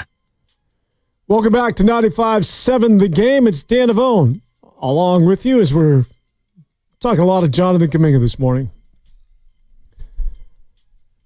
510. I'm reading some of the. I got to get caught up on the text line here, Pasta. Dan Kerr has been asking J.K. to hustle for rebounds. He's asking J.K. to hustle for rebounds because once he gets the ball in his hands, he's more dynamic. There's still some holes clearly in Jonathan Kuminga's game. And just before, I don't want to make the entire show about J.K., but Steve Kerr mentions this, that when you get young players out of the G League, which is, I don't know that the Warriors will ever do that again. I think that when you look at some of these younger players out of the G League, yes, there's promise, but there's also a high risk because you have to develop players at the NBA level. And what I mean by that is that Steve Kerr always talks about how Jonathan Kuminga has such amazing raw God-given talent, and he has that body, and he has the, all the tools that you're looking for somebody at that, that coveted swing position at 6'7", 6'8". But because he's so raw and because he didn't have the benefit of playing in college, what it is that we find ourselves having to do as coaches is teach him the fundamentals and primarily defensively of how to take away a baseline, or how to rotate, or how to extend, just all of these things that usually are pounded into your head at the collegiate level. And so he doesn't blame Jonathan Kuminga. It's just more of sort of the system and a product of the system that when you have these young players coming out of the G League, that you have to spend a lot of your time developing and teaching them the X's and O's at the professional level. And quite frankly, they don't have time to do that. You're talking about matchups. You're getting ready, and they had all those days off out in Miami, or as you talk about Memphis, or they got San Antonio coming up next, and so whoever, if he's matched up against Devin Castle or whoever, Stephon Castle, whatever the matchup is, you're more specific about the game and looking at tape and what it is that we want to do collectively as a team. And then there's this one guy that you got to pull aside and say, okay, well, let's just work on how to play defense. Like, let's just break out the John Wooden manual and go through this page by page, because he's still learning. And I don't think it's by accident that the Warriors, after the Jonathan Kuminga and the G League experiment, that they went and got a guy like Trace Jackson Davis, who I know is out of the rotation, but a 4-year player out of Indiana that had played under Coach Woodson, who Mike Woodson, if you don't know, had played in the NBA, had coached in the NBA, and had TJD comes in. Yes, he's a rookie, but he's polished, and he knows how to play defense. He knows all of these, sort of the nuances of the game that, quite frankly, were never taught to Jonathan Kuminga. Same thing with Quentin Post. That's not by accident that you get a guy that's been at Boston College for 4 years. Even Podziemski, who came out early, but Podziemski was at Illinois and went to Santa Clara. I mean, you're taught these things at the collegiate level of how to play basketball, and sort of the minutia that is sort of lost on a guy like that of Jonathan Kuminga, who just gets passed through the system because he's got these broad shoulders and he can dunk on people and he can, he can cross you up and he's going rim to rim and look at the handle. Look at this guy. That they just were never pulled aside and said, okay, now with all of that talent, let's teach you some of the fundamentals and give you a foundation. Let's give you a base here of how to play this sport. Because it's not all about having the ball in your hand, but basketball, as much, if not more so than the other big sports in the United States are when I'm talking about, the NFL or Major League Baseball, that it's 5 dudes on a string that, everybody has got to be. You can be good, but you still, everything you do affects everybody else on the floor. And you've got to understand that connective tissue. And sometimes as a young player where that you just have this ability to score basketball, all the other stuff, it's not necessarily you didn't pay attention to it or it was lost on you. It was just never taught you were just never put in the classroom and taught how to do this stuff. And I think that to a certain degree, Steve Kerr would tell you that part of the problem with Jonathan Kuminga is that he never learned this stuff. And I'm having to teach him at the NBA level, which is a difficult thing to do. And I don't know where it's gotten to the point where Steve Kerr's like, I don't think he'll ever get it, or it's become so problematic. It's time to go in another direction. I've mentioned that, we went to the break and I said that Jonathan Kuminga might be the guy that if we continue down this road, that maybe he's the one that forces everybody's hand and says, I'd rather play for somebody else. I'd rather do this somewhere. And again, it doesn't have to be acrimonious. It could just be simply, I just need a fresh start. This idea going back and forth and getting in the rotation, playing well, and then not playing and doing this, we're going to do this for next year, which is going to be 5 years of this? It's getting a little ridiculous. But there's more to the Golden State Warriors than just simply Jonathan Kuminga. As the Warriors, as I talked about, had the big victory against, it wasn't a big victory. Well, everything's a big victory at this point. But a significant win over the Pelicans. And why was it significant? Well, because everything matters at this point. When you are looking to stack wins and you are in this wild, wild Western Conference where everybody's got a shot. Who's going to be the 2? Who's going to be the 3? Who's going to be the 4, the 5, the 6, the 7, the 8? Who knows? And I'll tell you another team to keep an eye on, believe it or not. It's not only the Los Angeles Clippers that are playing well with Kawhi Leonard. And, I've talked about the Chicago Bulls and Josh Giddey suddenly coming out of nowhere, and that's the darling out in the East. But the Phoenix Suns are actually not bad. So the Phoenix Suns, the play-in tournament this year could be Dallas and Phoenix, two teams that are playing much better basketball. And the Phoenix Suns, coincidentally, are playing their best basketball. Why? Well, because Bradley Beal's not available. And the Phoenix Suns are, suddenly they're playing defense. And Bradley Beal was not doing that, and the Suns have been very good. I'm just saying, even the play-in, even when you get down to 9-10, where Dallas and Phoenix are good basketball teams, the West is so stacked, and it's just no idea how this thing is going to end up. One more thing on the Phoenix Suns before we move on. I just had this nugget dancing in my head that I wanted to pass along. So a couple of years ago, they were the toast of the Western Conference, right? Remember that, the Phoenix Suns?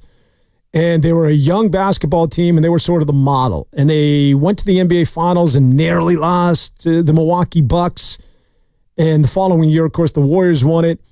And everybody felt as though that was a good young team that was going to dominate the West for a long time. Because you want to know why? Because they were young and they drafted well. And that's something that Phoenix has always done, is that they draft Devin Booker, they draft Cam Johnson, they drafted Malik Bridges, they got all these good young players, even Cam Payne. They did make a mistake with DeAndre Ayton because, as we all well know, Luka Doncic was in that draft in 2018, but they made a mistake on Luka Doncic. But everybody, listen, DeAndre Ayton was the consensus number one coming out of the University of Arizona. But they've always drafted well, and that's why they went to the NBA Finals and almost beat the Milwaukee Bucks. And then after a 60-win season the following year, the wheels started to come off with Monty Williams, and Matt Ishbia takes over the team. And all of a sudden, for a team that has been able to separate themselves by being able to sort of own the draft, which is so key, they're like, the hell with it. Let's just go buy ourselves a championship. Let's go get Bradley Beal. Let's get Kevin Durant, and let's give up all those draft picks, the one thing that we do well, and let's just mortgage all of that and go try and buy ourselves a title. Let's give all our draft picks and all our number one picks to Brooklyn and Washington, for that matter. And how's it worked out for you, Matt Ishbia? You know what's fascinating about the Matt Ishbias and the owners of the NBA is that these guys are billionaires, right? Billionaires. They can buy anything. They can have anything. The one thing that they want, but here it is. You can buy anything, but the one thing they want the most, they can't purchase, which is a championship. which is the beauty of sports, right? Like you can have anything, but the one thing that they covet more than anything else is a Super Bowl, is a World Series, or an NBA championship, and there are no guarantees when it comes to sports. The closest thing might be that of the Los Angeles Dodgers. All right, that's enough for my Phoenix Sun. Only to say that watch out for the Suns now, who, again, I mean, listen, you still got Kevin Durant, who is still very good, and Devin Booker's playing very well, and you've got. But now that you don't have Bradley Beal, you got this Colin Gillespie, and they drafted this guy Dunson. They don't even have draft picks with which to work with. They don't have any high numbers, but or any draft pick, like they're not in the lottery. They're not in the upper half because they've given all those draft picks away. But even when they are in the draft and are picking, they still get a guy like Alex Dunn, who's a rookie that's been starting for them. So they continue to draft well. All right, enough of the Phoenix Suns. So the Warriors taking on the San Antonio Spurs coming up tomorrow night right here on 95.7 The Game. And that's a game, as I mentioned, that, listen, I'm not even going to break that down. No Wembanyama will win the game, all right? And win that game so that you're resting Steph, you're resting, Butler and Draymond, and it's a game that's going to be decided by the fourth quarter. That's got to be the template. Don't go nip and tuck with San Antonio. Don't get down 20-2 to the Spurs and then have to battle back, and then the fourth quarter, it's still a game that's relatively close. I mean, that means that this struggle continues on this road trip. And so I think that the Warriors, you got to handle San Antonio. And then, well, here we go. Because the Warriors now, and this is what I want to know. Once again, phone lines are open at 888-957-9570. This is when it gets interesting. After San Antonio, you got the Memphis Grizzlies. That's going to be on Tuesday. All right. So San Antonio is tomorrow on Sunday. A couple of days off, and you've got the Grizzlies. Now, the Grizzlies are one of the teams the Warriors are trying to catch for the 4 or the 5 seed. They're currently 2 games in front of the Warriors, and the Grizzlies have been bad. They've been sinking like a stone. All right. And it's part of the reason why Taylor Jenkins was fired. Now, I know Taylor Jenkins, I don't do a show in Memphis, so I'm not going to spend the next hour and a half breaking this down as to why he got canned. It is sort of peculiar with, 8 games remaining and a team that's 15 games over 500 and one of the top seeds in the West fires their head coach.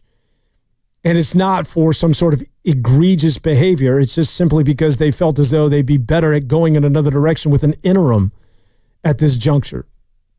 Some people think that there's something in the inner workings there, that there's something that we're not aware of. I don't think so. I don't think it's nothing more than, as I said earlier in the show, that the Memphis Grizzlies couldn't beat any of the better teams in the NBA, and that was a sticking point with them. And I think that there was significance in that game going against OKC. The team had been losing, and I think that they pointed at that game and saying, listen, we cannot continue to lose at this pace, and we don't want to lose to the best teams in the NBA. And when they got blown out by OKC, I think the powers that be in Memphis said, that's enough. Taylor Jenkins, you got to go. And Taylor Jenkins is going to get another job because he's a good young coach. And to me, I'm on the outside looking in. As I mentioned, I'm not doing sports talk radio out there in beautiful Memphis, but the Grizzlies are a team that goes as far as Ja Morant's going to take them. And Ja Morant's been dinged up with all these injuries. You know what? Ja Morant, if you were to look at the laundry list of injuries that he's dealt with a hamstring, and he had injury with his hand, there was something with his shoulder, his back, and he's not been the same player. Like when that dude's playing with his hair on fire and he's attacking the rim, there's nobody like him. That is the most dynamic player in the NBA. Say what you will about Shai Gilgeous-Alexander, who might be your MVP. That Shai Gilgeous-Alexander is sort of the modern version of George Gervin. Smooth as hell. Like I haven't seen a more smoother player than SGA in a long, long time. That's not John Morant's violent. John Morant is just going right at you, and he's mean. But this is where I wanted to go with John Morant. Tell me what you think. Does he get a pass because he's skinny? I'm wondering, is it maybe he doesn't put in the work, or maybe he's not in the gym or doesn't have a dietitian. But my point is that the Zion Williams of the world, the Joel Embiids, or the Luka Doncic, when they get these little nagging injuries, when Luka Doncic is dealing with the calf or Luka Doncic isn't playing, immediately what is it we say? Well, listen, he is not investing in his body. He's not taking basketball as serious as he should. He's not putting the work in. He's not in the weight room. He's not doing the work. Look at him. He must be drinking beer every night. He's a little bit lumpy. He's got a dad bod. And the same thing certainly with Zion Williamson. Zion Williamson goes down with any sort of injury, and immediately it's because the dude is just crushing whatever it is that they eat out there in New Orleans. Those beignets that, he's having 15 of them at 2 a.m. It's his weight. That's why he's getting all these nagging injuries. Meanwhile, here's here's Ja Morant, who weighs about, I don't know, a quarter of what it is that Zion weighs. I think Ja weighs about as much as one of Zion Williamson's thighs. And yet he's got a long list of injuries, and he misses a lot of time. Yet we don't talk about, well, maybe Ja Morant isn't doing enough work in terms of taking care of his body because he's thin. Is that okay that he's not subject to the same sort of criticism just simply because he's thin? I don't know. Food for thought. But as it relates to the Memphis Grizzlies, that's the eye of that thunder. That's their guy. I mean, they'll go as far as Ja Morant takes him, and he's been sort of hit or miss this season. And he's sort of been peculiar. It's been sort of peculiar as to why he hasn't been as dialed in over the last month or so. But I think that the Grizzlies are a team that's just not very good right now. And they have been, you talk about a fall from grace. It hasn't stopped. They plummeted where they were once entrenched as the number 2 and now just free falling right back to the Golden State Warriors' lap. 2 games currently in front of the Warriors. The 2 teams to square off coming up on Tuesday. Back out to the phone lines at 888-957-9570. Daryl is in Alameda. Hello, Daryl. How are you? Hey, I'm good, Dan. How are you? I'm well, thank you. All right. Hey, I just wanted to give a little input, my perspective on this Jonathan Kuminga yo-yo that he's been on. To me, it makes absolutely no sense to say, hey, you're at the NBA level, you're not ready in certain areas. There are no perfect players in the NBA. If you say that Kuminga, his help defense isn't good, okay, then there's ways to cover for that. But you don't literally relegate him to the bench because of a deficiency, because every player has faults. I would, and this is going to sound crazy, I would trade Kuminga for LeBron in a heartbeat. I mean, straight up. Because if you put Kuminga on the Lakers with a point guard that knows how to use him, like Luka Doncic, he would be unstoppable. He would be absolutely amazing. Maybe it's fit with the Warriors. I don't know, but it just doesn't make sense. Best athlete on the team, bar none. He can get his own shot. He can put pressure on the defense. He gets to the foul line, yet he's a yo-yo. And then you have Brzezinski getting all these minutes. He's a defensive sieve, and it just doesn't make sense. One of the things I'm thinking, hey, Steve Kerr, maybe Brzezinski reminds him of himself, and that's why he gives him so much so much run. He sees himself in him. And Steve Kerr had issues with Michael back in the day when they played. I don't know. That's just speculation on my part, but it just doesn't make sense for them not to allow Kuminga to make mistakes and not be on some kind of yo-yo. No sense whatsoever. And that's just my take. Thanks, Daryl. Well, the difference between Steve Kerr and Pajemski is that Steve Kerr could shoot it.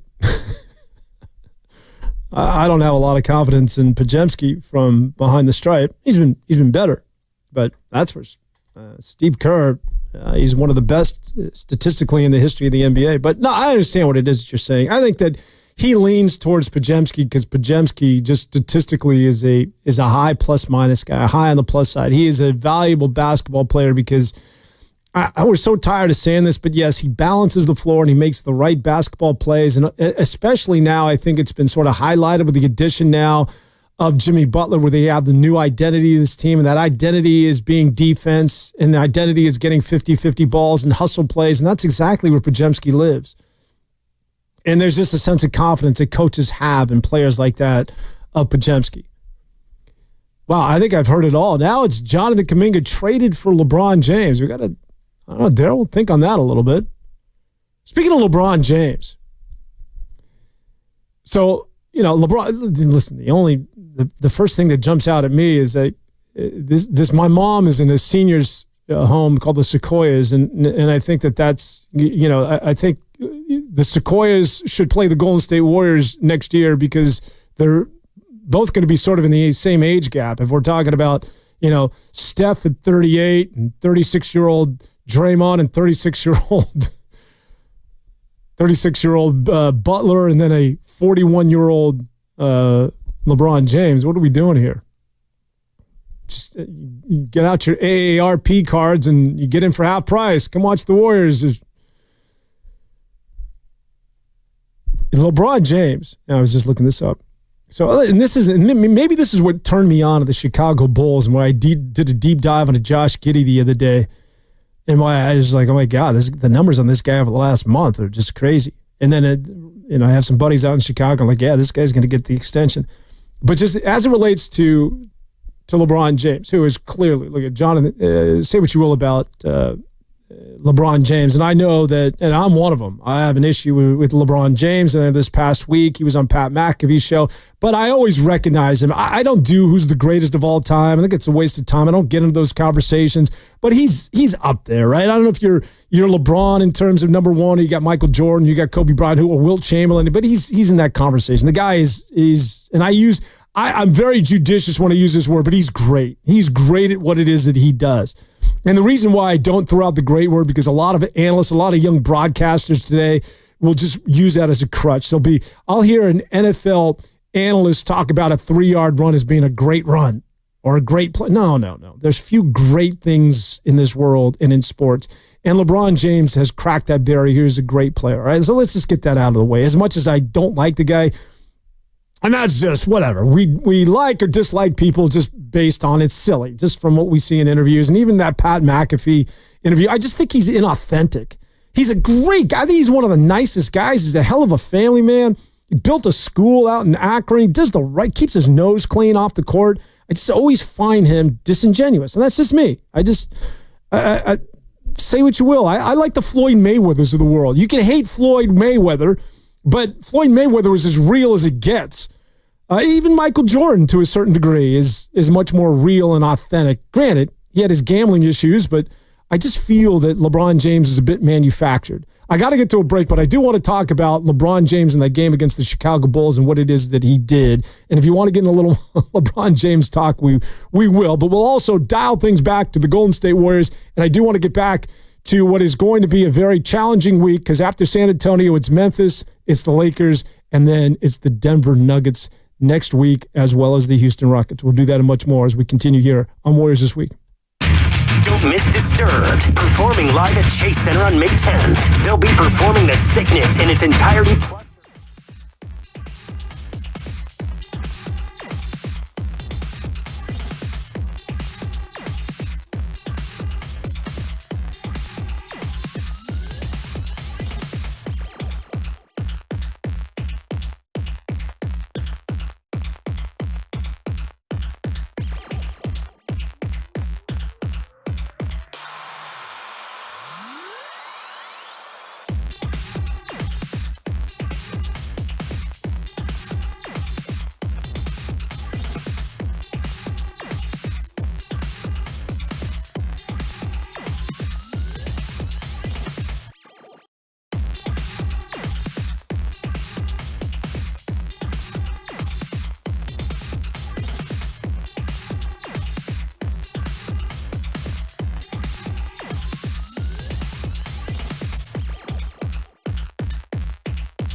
Now back to Warriors This Week on 95.7 The Game.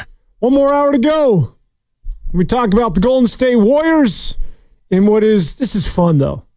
Then we can get into Jonathan Kuminga. We can talk Steve Kerr and Jimmy Butler. Is the honeymoon over? Steph Curry's injury, Draymond Green, fouled out, all of this stuff. But you know what?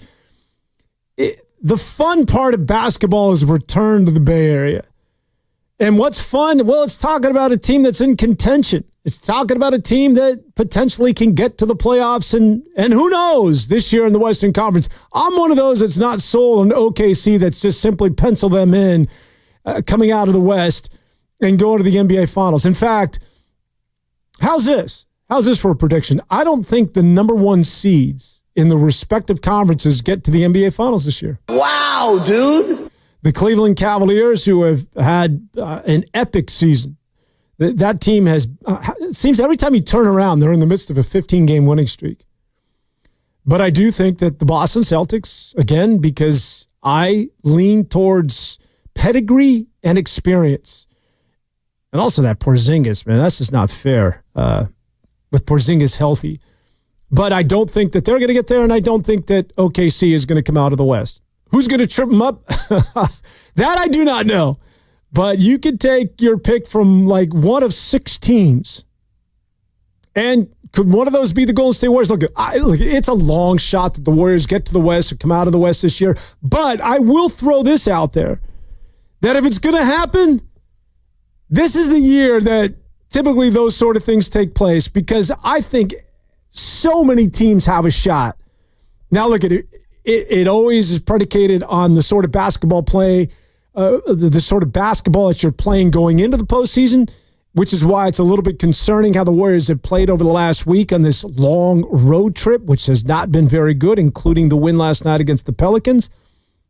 But I do think the West is so wild this year that it again, just getting back to my original premise, it's fun. It's doing a show like this. There's a level of excitement talking about the playoffs. And then when the playoffs start, that intensity, and you know Draymond Green's going to do something, what, I don't know, but he'll get tossed from a game. And it's something to talk about. It's what we've grown accustomed to here over the last 10 plus years in the Bay Area. That's the Warriors this time of year making a run or getting into the second season. And I think that that's going to return this year. Hopefully you're not in the playing game. Listen, if you get into the playing game, and let's say you're the number 7 seed and you draw Houston, that's not the worst thing for the Warriors. Or if there's somehow you're able to avoid Denver and or OKC in that first round, the playing game isn't the worst thing in the world if that's what happens. Because it's all matchup dependent, right? But when you're the Warriors, you still want to avoid it. And that's because you need the rest. You need that week off. When you're a basketball team and everybody is north of 35 years of age, it is a thing to get a week off. That is something that you want to aim for, regardless of how it might be advantageous in terms of who it is that you're going to play in the first round of the playoffs, should you get the 7 seed. You don't want to be the 8 and play OKC.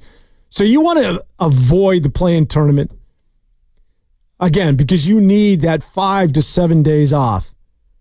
But the West is wide open and anything can happen. And I don't think that the number 1 seeds out of the East and out of the Western Conference this year are going to be in the NBA Finals.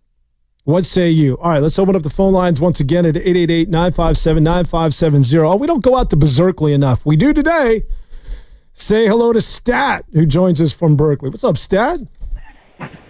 How you doing? I'm good. Here's what I'm thinking, because first of all, whenever we try to downplay Oklahoma City, 10 years ago, this was the narrative that was being talked about with the Warriors. Do they have the experience? Do they have the wherewithal? Everything else, and that obviously worked out fairly well. I think we've hit an era in the NBA where I don't think anybody repeats. It's comparable to the period, I guess, with the league between 1971 and 1988. 87, actually, I guess. But, the variables are just too out there now. the injuries that come up, the adding of the the potential of the play-in teams, we now look more specifically toward the potential matchups and everything else. And obviously, the way the West is right now after OKC, the Warriors are sitting right now at 6. They could drop into 8 before the end of the season. They could go as high as 4. My one hope for the Warriors would be, can we just avoid 46-36 for the third year in a row? I kind of go through like I said, I kind of go through this thing, and I just keep thinking there's a case to be made for, I would say at this point, 12 teams to win a title, and in all 12 cases, I can make a case against them. When you're talking, Memphis might have helped themselves by swapping out Taylor Jenkins, because Taylor Jenkins seemed to have gotten obstinate about the offense he wanted to run, and it didn't seem like the management nor Morant was happy. And again, there's going to be so many whoever wins, when we hit the off season, you're going to see a whole bunch of coaching changes that are going to come up. The Knicks are probably finally going to get tired of Thibodeau burning out the top 6. You can imagine that Milwaukee will finally find a reason to get rid of Doc, even though Doc will probably pop up someplace else again. Doc is. I have to put it like this. When I went to college, I went to the University of Maryland. Glenn Rivers is literally the NBA's Lefty Drizel. I can't put it any other way, Dibs. It's like he talks his way into things that you're going, wait, what? Did he really say that? It was like the thing about the 3-1 loss, the losses from 3-1, and you're just going, no. Oh boy. Anyway, I just think the state of the game right now, and this is in a way, it's a credit to Silver, because of the salary cap, because of the second apron. We've got a balanced league, and unlike his predecessor, we don't have a situation where he is large market obsessed. Yes, the Lakers are going to go out and make their noise and everything else. But, look at what we've got. Cleveland being excellent. OKC. Houston being in play. It's a fun league to me again. And then when people complain about the lack of defense, my reply is, so you would rather watch a 74-68 game? I don't think we want to watch that again. I don't think we want to watch Eastern Conference basketball slug out. Stat, I would say, and Stat, stay right there. I could talk basketball with you all day, but I don't think the defense has gotten any worse in the NBA. I know people will say, well, no one plays defense. That used to be sort of the tag on the NBA back in the day. When I was growing up, no one would play defense, and you just had teams outscoring one another. Teams play defense. They pick you up at half court. You know what's happened, Stat? Is that the offense and today's players are so good. Everybody can shoot threes. Everybody has a Euro step. Everybody can score. That wasn't the case in the NBA in the early 2000s and the 90s. There was a handful of guys who could shoot threes, and everybody knew who they were. They played for a certain number of teams. Now every team has at least 2 or 3 guys, if not 4 or 5 or 6, that can all shoot 3 at a high volume and a high clip. And the offense has become so good in the NBA. And that's part of the problem, that's why I think the league looks so homogenous, is that everybody plays the same because everybody has such a wealth of talented basketball players. These guys start at, they're starting at the AAU level. They're starting even younger than that. And by the time they get to the NBA, today's NBA player has a handle, has the ability to shoot. You have bigs that when I was growing up, if you stepped out more than 8 feet from the hoop, the coach would pull you. You're Porzingis and you're 7'3" and you're shooting threes. What the hell is this? But today's player has graduated to a level where they're so talented that I think it's not the defense, but it's the offense that outweighs and outshines everything these days in the league. When LeBron made his comment about Giannis being able to score 250 in a game back in the 70s, Giannis came back with the idea that, it depends upon how the training was. In the training back in the 70s, if Giannis had come over from Greece in, say, 72, 73, they'd be making him play consistently with his back to the basket, and a foot in the paint. Rarely, if ever, because, you think back to the 70s, BYU had the Yugoslavian Hall of Famer Krešimir Kosic come over and play for them. And Kosic was known for playing all 5 positions at 6'11". The hybrid big just wasn't, it wasn't common. It wasn't even thought of back then. So, and again, this is how the game has evolved. You now have a Porzingis. You now have a Wembanyama. You have, when healthy, an Embiid. It's, yes, that's how much the game has changed. Yeah, thanks so much, Stat. I'm telling you, Steve, I could talk to a guy like Stat for the next 5 hours. I don't know Very insightful. If he drinks alcohol, but he and I could crush a couple of beers and talk basketball. Yeah, when he started going BYU back in the 1970s, he lost me a little bit. But I think I know where he's going. It's just the changing of the big, the changing of the sport is just, it's almost like they're too good for, it's for their own sake. It's like the league got so talented. And look at back when the Lakers used to play the Boston Celtics in the NBA Finals. That's when everybody thinks that was the heyday. It was obviously Bird, Magic, and that's what sort of revolutionized, saved the sport, if you will. Go back. I know it predates you, but go back and watch on YouTube some of those games. Everybody was packed in the paint. Everybody played like, no one was picking anybody up at half court. Defense is now, you have got to play defense in the NBA. You've got to extend on guys. You got to play guys 35 feet from the hoop. You never did that when Charles Barkley was roaming the earth. Like, you never had to play almost a full 94 feet in terms of defense. And back then, there was like Michael Cooper, who played with the Lakers. And I think he became a coach in the WNBA for the Los Angeles affiliate. And he would shoot threes. He'd shoot this set shot three from the corner. And I remember as a kid going, wow, that's so far away. He's shooting a three. And that's how far the game has evolved, where everybody not only shoots threes, but has to shoot threes. I coach at the Boys and Girls Club, and, coaching 10 to 12-year-old. I'm telling you, 10 to 12-year-olds are Euro-stepping.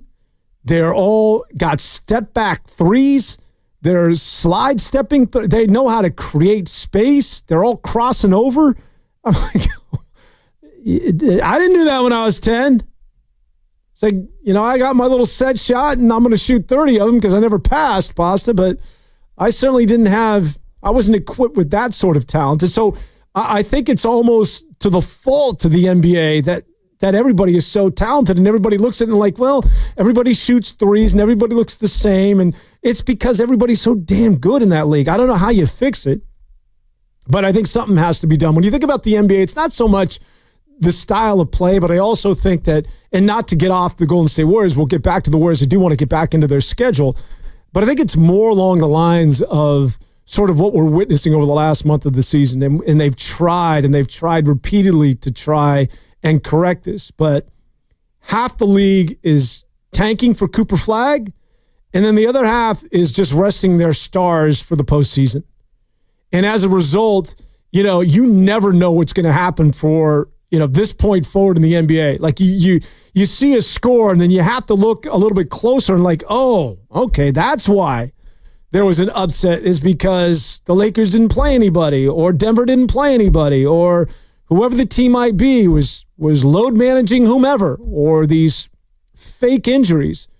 And you got to stop that, especially when you got a new television deal, because I can tell you right now, if I'm NBC that got basketball back, or if I'm one of these streaming outlets, Netflix, Amazon, that paid upwards to billions and billions of dollars to get this new NBA television contract, I would say, listen, before you play or air one game on my network, you need to fix this. You need to address and make changes this offseason as to what takes place in the latter part of the season or the final weeks or the final month of the campaign. Because it's just, this isn't the sort of entertainment that we're signing up for. And I don't know how you penalize teams that are tanking. I suggested last year that you give them a full refund. That's what they do on Broadway. But you got to do something. Because this, it's part of the reason why viewership is down in the NBA, although viewership is a bit skewed because a lot of people watch their games on different platforms these days. So I don't know if that can be the sole contributor in terms of the barometer as to why a sport is popular or not. But there is some concern that, in that demographic that they're aiming at, that, the popularity of the sport is declining. And a lot of it is threes and load management, and a lot of it is just sort of what we're witnessing right now as teams just either tanking for Cooper Flag or resting stars so that they're fresh for the postseason, which all makes sense, but still, you need to rectify that, NBA. By the way, Cooper Flag, that looks like real deal. I did in my former team, the Arizona Wildcats. All right, before I want to get into the Golden State Warriors, I did tease LeBron James, and this is what I wanted to say about LeBron against that game against the Chicago Bulls. And I happened to watch that game, which I think was the most entertaining game of the season. Josh Giddey hits a half-court shot. And everybody thinks, like, Devon, what's with you and Josh Giddey? So after watching that game with Chicago is when I did that deep dive and realized how good Giddey was and why I think he's going to get that contract. But as much praise as we give LeBron James, and I gave him all his flowers before we went to the break, how good this guy is and how good he is, he and Steph Curry. I don't think basketball could get two players who are better ambassadors for the sport than these guys. You don't read about domestic abuse. You don't worry about, guys getting in fights in a club named LeBron James and Steph Curry. You don't hear about all that crap that oftentimes the NFL has to deal with. The NBA's best players are model citizens. And so as good as LeBron is, listen, it's professional sports. We also got to point a finger at you when you're not good. In that game against the Chicago Bulls, LeBron James lost it for him. Not on just one play, but on 3 consecutive plays. So the Bulls are down 5 with 12 seconds to go. They inbound the basketball, and for some reason, LeBron James comes off his player, is going for a steal. I don't know what it was that he was thinking. Leaves the guy alone in the corner. The guy in the corner hits a 3-ball. Suddenly, they're down 2. And then LeBron James, again, we always talk about how cerebral and how smart he is. And he's sort of a player coach. He's inbounding the basketball. He could have called timeout. They had another timeout to burn. Didn't do that. Instead, he throws a lazy bounce pass to Reeves. It gets picked off by Josh Giddey. Out to Jacoby White, a 3, and then the Lakers find themselves down 1. And then in the final play, he doesn't pick up Josh Giddey until, mid-court when Giddey hits the half-court heave to win it. LeBron James in 3 consecutive plays lost a game for the Los Angeles Lakers. So oftentimes when we talk about how good he is, how many games he wins for the Lakers, how many buzzer beaters he has, it's also fair because we are all about, equal representation here. That we put the crosshairs on you when you lose a game, and you lost that game for the Los Angeles Lakers. I've been wanting to do that all week. All right, 888-957-9570. Let's get back on track. Out to the phone lines, and let's hear from Joe hanging out in Burbank. What's up, Joe? Good morning, sir. Thanks for taking my call. Just wanted to talk about a couple of things, Warriors, and you had a really interesting comment on tanking, and I wanted to ask you your opinion. If they changed it, let's say, where they increased the percentages of the team, the 13 and the 14 picks, all the way down to a better chance of winning, don't you think that the teams then would say, look, it's not going to make the chance of us getting the number 1 pick with the 1 through 3 is not going to make that much of a difference? What do you think about that? I think that's a good idea, Joe, and I also think that decreasing picks for teams that are repeated offenders or repeatedly in the lottery. Because if you're a team that feels as though, we're in a rebuild or we're doing a process like that of Philadelphia where you lose for the next 3 to 4 years sort of like what Utah's doing, and you're playing for the lottery every single year. Well, how about decreasing their chances, giving them less of a percentage to get Cooper Flagg or whoever's the prize pick coming out of the draft because you were in the lottery last year, that you should be penalized for being repeatedly in the lottery. What are your thoughts on that? I agree with you. I think that's a good point. I agree with you. I think that would help also. And before you have to go, I wanted to ask you on the Warriors. The reason I like listening to you is because you're realistic and you look at things the way they probably are.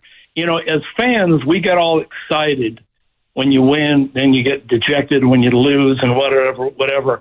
But I've always tried to be, as a Warrior fan forever and ever, back to the Run TMC days. I'm going to watch them no matter who's on the team, especially when they have young players. I love to watch the young players. So this thing that organizations need to have nothing but a winning team, I don't know if I agree with that. Sure, that's always going to help. But if you love basketball, you love your area, and you're a good, loyal fan, you're going to watch the young guys. You're going to watch them anyway. The other thing I wanted to ask you, and because you are realistic, is when I'm looking at the Warriors still got to play Memphis, Lakers, Denver, Houston, and Clippers. To me, it doesn't look, and I've been accused of being a too much of an optimist, but I don't want to sound pessimistic, but with those 5 games, it doesn't look very good that the Warriors are going to be able to get back into the 6th, let alone they might drop down into the 8th spot. So realistically, and I'm not trying to be a downer, but like I said, I always respect that you've been honest about your opinion. What do you think about that? What do you think about their chances? I got to be honest with you once again that I have no idea, Joe, and thanks so much for the phone call, because they have played well with Jimmy Butler on board. The 14-2 record is real. And they had played well against Milwaukee. The one thing we did hold out and say, okay, well, when you play the better teams in the NBA, which they sort of, the record clearly was in their favor, where they were sort of skirting some of the better teams, how is this Warrior team going to fare against the best that the West has to offer? Well, we're going to find out. And it's going to go a long way in determining whether this team gets in as the 6 or potentially the 5 or the 4, or they're in that play-in tournament. I think it's almost a death sentence if you got to play in that play-in tournament. Not that you won't get the 7 seed, not that maybe you hold down the 8 seed, but the fact that you got to play that week as opposed to getting those days off. Rest is vital for an older basketball team. Just make it to the finish line. Because once you get into the postseason, you get the favor or the scheduling works in your favor if you're an older team. There's a lot of time in between games. For crying out loud, the playoffs go for, they don't end until June. We're in March. But you got to get in, right? Golden State Warriors taking on San Antonio, and then Memphis, and then the Lakers and Denver. I want to talk about it next here on 95.7 The Game. Did you know that most people wait 6 or 7 years before they buy a new TV? That's a lot of time in front.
Now back to Warriors This Week on 95.7 The Game. We going Papelbon?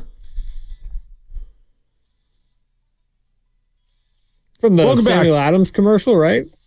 95.7 The Game. Warriors This Week. It's Dan Devone, the final half hour before one of the most pivotal, important, going to find out a lot more about your local basketball team. Weeks that the Warriors have dealt with throughout the entire season.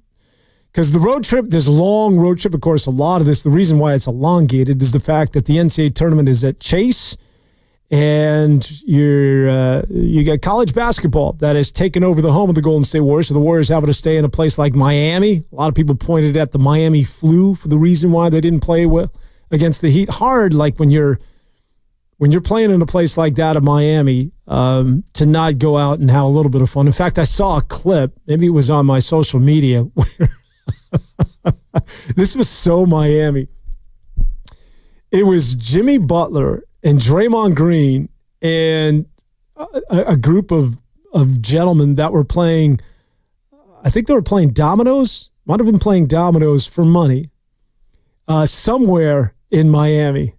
And it was very vintage sort of Miami. And Draymond was just not going to point a finger and make any sort of faulty accusations, but he looked a little inebriated. He looked like he was having a good time. It just looked like a fun environment. And it was very much Miami. And it was one of those places, it wasn't a nightclub. It wasn't a popular bar. It wasn't a popular restaurant. It was a place that if you lived in Miami, which Jimmy Butler obviously did, you would know about. They were playing, I think they were playing dominoes, and they were playing it in a place that, listen, only a local would know that these people were hanging out. I just watched the video. Did you? Yeah, it looks like it's in a place where it's like a public setting where people could just go in and drop and play dominoes. Because you'll see that in New York City. There's certain, like in Washington Square Park, there's these guys that play chess, and they all line up as you walk into the park, and those dudes are amazing. I mean, they don't look like you would walk right by them and feel as though they, I don't know, people that are maybe homeless or having challenges in life, but they are well respected in the city in terms of taking your money playing chess. And it looked like one of those situations where it was a park or an environment and those guys are playing dominoes, but it just looked like they were having a good time. And I think it goes to show that the issues that Jimmy Butler might have been, a lot of fans thought that Jimmy Butler would have the same issues that he would bring to San Francisco, and I don't think we've seen that. It seems like he's kind of adapted well to the Steph Currys of the world and the Draymond Greens, and maybe because of them and their history, it's keeping Jimmy kind of at a standstill right now with everything going on. Well, that's the problem is that you can't go and find a good domino game in San Francisco. Maybe Chinatown. I've seen that kind of setup in Chinatown. Somebody publicly sitting outside and just they're playing outside, and you can sit down and have a big. See, the thing is if you look at that clip of Jimmy Butler and Draymond Green playing dominoes, it's sunny out. They're like in T-shirts and they're outside and I don't know if there's beverages involved, but it's inviting. San Francisco, majority of the year, it's like, down in Chinatown, the fog's rolling in and you got that. You're dealing with some chilly conditions. I don't want to be sitting outside in Chinatown playing dominoes. Maybe I'll play inside, but then you lose sort of the environment thing there. So Draymond's wearing a blue shirt that says "One Love Jamaica." It's exactly, and it had that sort of "One Love Jamaica" vibe to it. He is grinning ear to ear, and at one point he's shouting. I don't know what it is that he's saying. He just looks like he was having fun. I don't play dominoes. I don't throw dice. But I'd recognize fun, and that looked like a good time.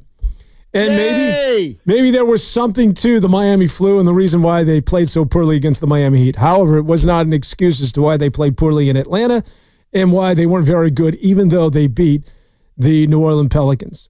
And the reason why they're on the road for so long, once again, is that their home arena is being used for the Sweet 16 and March Madness, which, by the way, March Madness... not very exciting this year. I need some Cinderellas. I need some more upsets. I know, the Calipari thing, the Patino thing with St. John's, that matchup was kind of cool, but I need more buzzer beaters. And maybe I'm a little dialed out this year because of NIL. I don't know who the hell these guys are. I mean, I went to the University of Arizona, so I follow this, Caleb Love. He played at North Carolina. All these players are just, they're there for a year, and then it's just hard to identify with a lot of these guys. And maybe that's taken away some of what is still the best sporting event, I think, in the United States. I still strongly believe that, but I don't have the same sort of passion. I think NIL has had a lot to do with it. All right, speaking of the Golden State Warriors, oh, by the way, before we get to the Warriors, coming up at the top of the hour, we're going to toss things to Friedmans Appliances. Is that right, Pasta? Friedmans Appliance in Pleasant Hill with Mark Grandy and Sam Lubman. And by the way, Sam Lubman, if you're listening, he's my one guy. I love Grandy as well.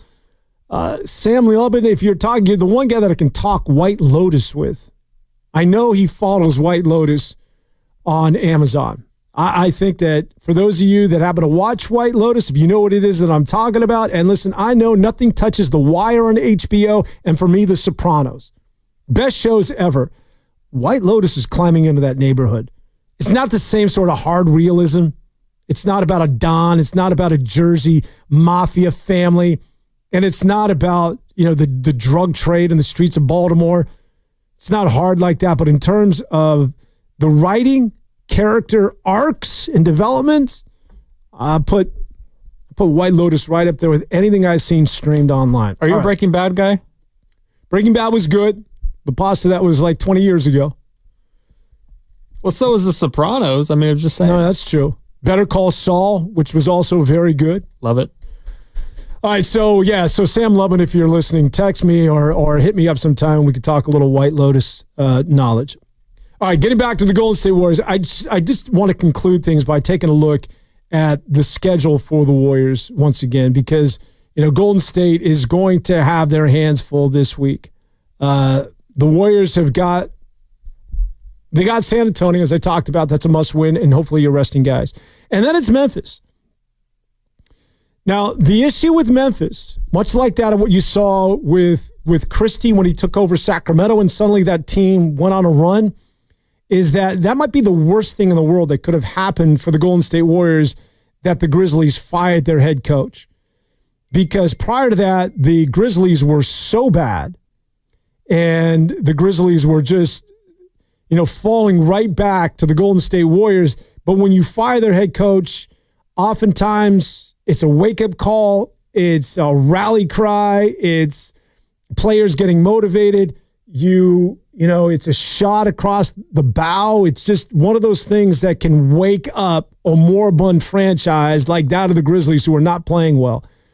And typically, that old phrase, don't poke the bear or don't wake up the giant. Just the Grizzlies were sleeping and not playing well and just circling the drain. And now when you fire your coach abruptly, in which I think is sort of unprecedented, 15 games over 500 with just a handful of games remaining in the regular season, when has that ever happened before? And the fact that he's gone, that I think that Memphis is awake and you're going to get some sort of emotion. Maybe the Warriors blow them out by 50, but chances are that the Grizzlies are going to be highly energized for that game against the Golden State Warriors. And they may flip a switch and they may pivot and go on a winning streak. And it could be one of those things that just simply the firing of Taylor Jenkins sort of motivated that sort of play. That's not working in the favor of the Golden State Warriors when the two teams meet on Tuesday of this week. But the Grizzlies are one of those teams in front of the Warriors that the Warriors are trying to catch that have not been playing well. And the other team that they'll see later in the week after that are the Los Angeles Lakers, which is always fun. And what's interesting about that Laker and Warrior matchup, usually when the Lakers and the Warriors match up for the last couple of years, you sort of know what to expect. And it's never been a good matchup for the Warriors. Why? Because Anthony Davis is somebody that just gives the Warriors all sorts of problems. Well, Anthony Davis isn't there. In fact, the Golden State Warriors are a new look team. They have Jimmy Butler. This is a new version of the Golden State Warriors. So when we watch the Warriors and the Lakers, we usually sort of know the cast of characters. But this is going to be a completely different version of the matchup.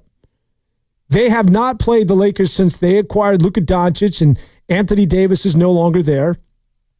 And the Lakers, conversely, have never played the Warriors, with Jimmy Butler now being the focal point and all these roles being defined, and this new look Warrior team that became the hottest team in the NBA, and since the Butler trade, the best team in the NBA, statistically speaking, defensively. So it's going to be very interesting to see how the Warriors match up with the Lakers. The Lakers, who, by the way, inexplicably played so well defensively despite losing one of the best defensive players and one of the best rim protectors in Anthony Davis for the first couple of weeks since that trade. But now it's beginning to come back and haunt them because their defense has been really, really bad. And they, much like that of the Warriors now, are a team that does not have somebody to plug the middle. Remember, I was talking about early on in the show how the Warriors, they got a big in Quentin Post, but there's a difference between having a big who's 7'1" and who's a stretch 5 because he can't shoot it, and having an athletic big. Right? Like Derek Lively, who is expected to come back for any day now for that of the Dallas Mavericks. That's an athletic big. Derek Lively cannot shoot like that at Quentin Post, but that's a guy 6'11", 7 feet that is out of Duke, who can run the floor, who can match up 2 through 5, who can rim protect, who can put in the dunker spot, who's got athleticism. And Quentin Post just doesn't give you that. I'm not dogging Quentin Post. There's a reason why Quentin Post went 52 overall. It's because he doesn't have the ability to do all those things that I just mentioned. But yes, he is a huge addition to the Golden State Warriors. What it is that he's able to do in terms of his shooting and the spacing, that's just a win for the Golden State Warriors, no matter how you slice it up. But my point in all of that is that that's not the guy you still need to go out this offseason and find an athletic big. All right? I think part of the problem with the Golden State Warriors is that there was, maybe arrogance is too strong of a word, but there was a sense of comfort after they won a title, and they did it with Kevon Looney. And so if you were to say to the Warriors, well, we've been telling you for years, you need to go get a big if you want to compete in today's NBA. And the Warriors would point at the fact that, look, we just won the title with Kevon Looney. We do it small. We've never had that quote unquote big. Yeah, Bogut was good, but Bogut would get played off the floor when we had to go small, and Bogut wasn't somebody that gave us a lot of offense, and we do it our way. We do it with the Bielitsas and the Otto Porters and the Pachulias of the world. And I think that's part of the reason why, the Warriors are where they're at right now in terms of having that void of an athletic big. They've never really been in the market for one because I think they've always felt as though we win without one. We win despite not having that quote-unquote proverbial 7-foot center that's athletic. And I think that they need to sort of change that mode of thinking. I think that, the day has arrived where you need to address somebody that can rim protect and also somebody that can help you out on the offensive end. And not somebody that can get played off the floor when the other team goes small. So they got the Lakers coming up after Memphis. That'll be coming up on Friday. And this is where it gets really challenging because not only do you got Memphis and the Los Angeles Lakers, right, the two teams that are right in front of them, 2 games in front of the Warriors as they currently sit at the 4 and the 5 seed.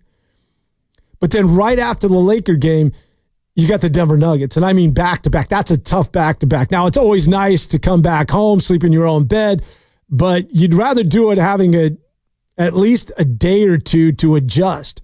But you got the Lakers, and the next day you got the Denver Nuggets. We all know what sort of difficulties the Nuggets present. And it's the Joker who is, I just talked about how you don't have an athletic big to defend, and that's really apparent when you take on someone like that of the Denver Nuggets. And even athletic centers have their hands filled against what I think should be this year's MVP again. I know we got Joker fatigue, but that guy's just amazing. But the Denver Nuggets on a back-to-back after the Los Angeles Lakers, that's going to be tough. And then you've got the Clippers coming to town. It's going to be a challenge for the Golden State Warriors. And the Warriors cannot, and I'll end things sort of like where I started, that the Warriors cannot finish this season, or at least this week. We'll just keep it within the frame time of this week and play the same sort of basketball they did on this road trip. Like, that's just not going to work. Okay. And I know you got Steph back.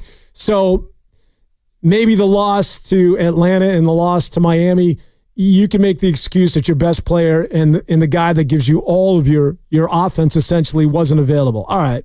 But even the Steph that returned last night in that win against the New Orleans Pelicans, and this lethargic approach to defense and getting down big in games and not being able to shoot and expect to win these rock fights and expect to win ugly, it's not a recipe for the Nuggets, the Lakers, the Grizzlies, and the Clippers.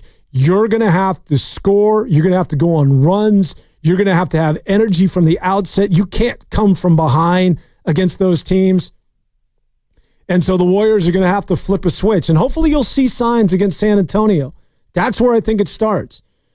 If they play well against San Antonio and this game's in the bag by the third quarter and you're resting everybody in the fourth, rest is huge for a team that's all 35 and older in terms of your best players. That's going to be significant for this team. And hopefully you're going to create some momentum going into that contest against Memphis. And I think it's going to be very interesting, again, to see what sort of Grizzly team that you're going to get since you fired one Taylor Jenkins. Are they going to be motivated to play basketball? Is that going to sort of reverse what it is that we've seen out of a team that's been one of the worst in the NBA over the last month? Don't forget, they raced to the number 2 seed, and they were good, and they had depth, and they had Aldama, and they've got, they're big with all of those guys, including Zach Edey, not to mention, Desmond Bain, or is it Brandon Clark or Desmond Bain? Will you look that up for me, Pasta? One of those two is out for the season, and I think it might be Brandon Clark. But Desmond Bain and John Morant, there's just a lot of young talent. And it was just sort of a head scratch as to why suddenly they got so bad. Now, a lot of it has to do with John Morant hadn't been good in dealing with injuries. But I also think that, maybe it was the style of play. Maybe it was Taylor Jenkins. But I do think that with his firing, it's going to, as often is the case, you're going to get an emotional team coming up on Tuesday in the Memphis Grizzlies. And the Los Angeles Lakers also not playing well because they haven't played very good defense. But, the Los Angeles Lakers with that Luka Doncic trade, they're going to have either one or the other is going to be on the floor. And it never makes things easy. If LeBron being off the floor used to be a good thing, right? The non-LeBron minutes. Let's make a run at the Lakers. LeBron's getting his rest. Well, Luka's there. And Luka Doncic is playing like Luka Doncic again. He's been very, very, very good for the Los Angeles Lakers. And the Lakers, who maybe they don't have that proverbial center, but they're also long with Hachimura and then Vanderbilt and Dorian Finney-Smith. They've got those long wings that can be disruptive as well. So a lot to be determined coming up in the days ahead for the Golden State Warriors, and you'll know a lot more about this team in terms of where it is that they're going to end up as far as their seeding as the 6 or potentially the 7 or potentially the 8 seed. You'd like to hang on to the playoffs. And then again, there's an outside shot that they get the 5 and or the 4 seed as well. The 4 and the 5 currently belonging to the Grizzlies as well as the Los Angeles Lakers. We talk about the Golden State Warriors. We talked about Jonathan Kuminga. We got into a little bit about Quentin Post and him being a stretch 5. One guy that we did not talk about for whatever reason is Draymond Green, who fouled out of last night's contest. Is Draymond Green your defensive player of the year? Which I think is becoming a strong, it could be you're making a strong case for yourself there, Draymond. And there's a good chance it's either him or Evan Mobley. I know Lou Dort's been really good. And I think about, some of the other players. And obviously this door was open when Wembanyama was shut down and was hurt for the remainder of the season.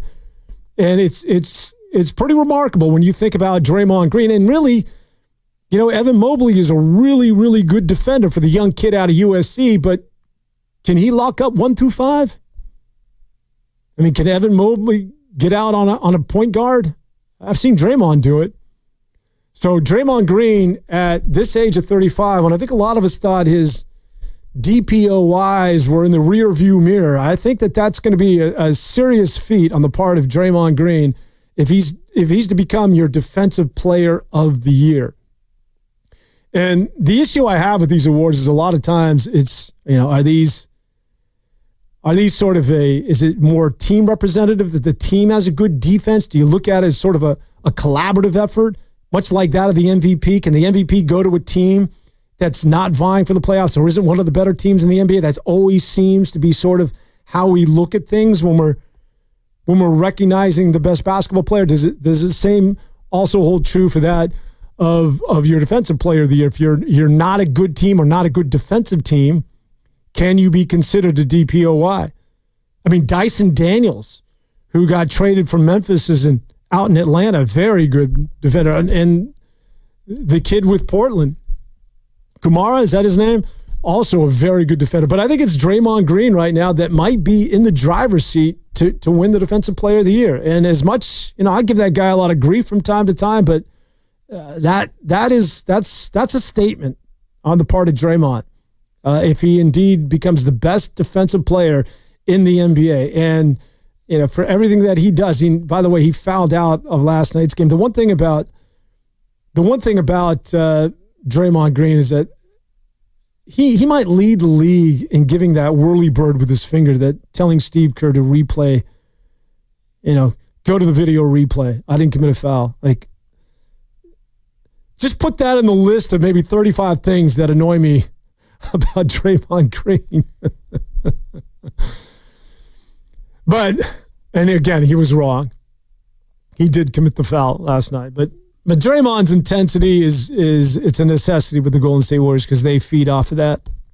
As the Golden State Warriors, with he and Jimmy Butler, have created a real serious tandem there of setting the stage from a defensive standpoint. The question for the Golden State Warriors, it's not about their defense, but rather it's about their offense. And never would we think we'd even have that conversation going back in the day, because it was always, you had the Splash Brothers, you had Kevin Durant, you had arguably the greatest lineup in the history of the sport, and this team would outscore you, and they'd also lock you up defensively. They were just so good. But the Splash Brothers, I mean, they were epic. The Warriors could score the ball, and now it's just, where does the offense come from? How comfortable are you just being exclusively reliant on a 37-year-old player who's a point guard? And granted, he's one of the greatest, if not, was clearly the best shooter to ever do it, as the guy that's got to drive you home every single night and give you 25 to 30 points. I've said this off the top, and I'll leave you reiterating the exact same thought, and that is, it's got to come from someplace else. Somebody else has to offset that scoring. And who's that somebody? I'll get more specific. Yes, it's Jimmy Butler, but it's also you, Jonathan Kuminga. And he was good last night in his 16 points because he was very efficient from the field, but he has got to be more than good. He's got to be dynamic. And I think he has also got to be consistent. And a lot of that's beyond his control. A lot of that, when you talk about Jonathan Kuminga, it's, you're talking about him and Steve Kerr. It's almost a package deal, because he needs to play in order to be that volume scorer. And there has to be that sort of trust factor with Steve Kerr, that he's going to give the minutes on a consistent basis because he now believes in Jonathan Kuminga.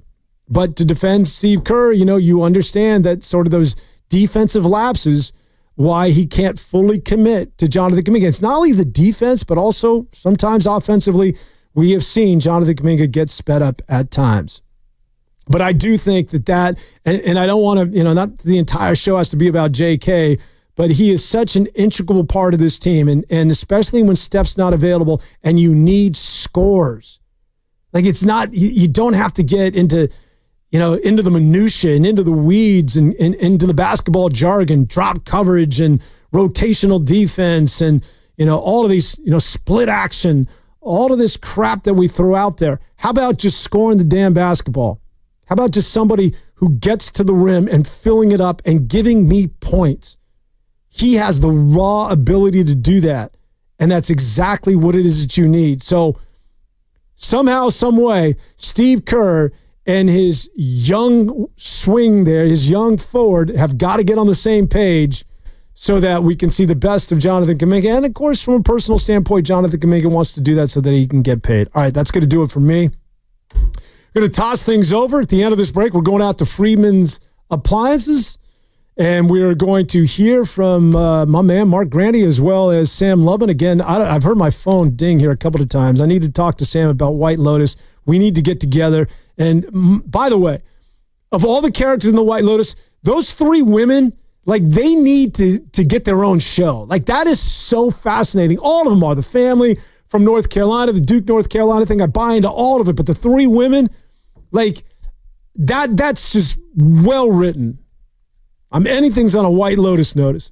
All right, guys, that'll do it for me. Golden State Warriors take on San Antonio coming up tomorrow. It's a huge week, right? You got Memphis, the Lakers, Denver. It's all going to take place, and we're going to know a lot more about this Warrior team when I see you back here next week for Warriors This Week. Until then, enjoy my man Mark Granny and Sam Lubman doing a remote. We'll see you back here next week. So long, everybody.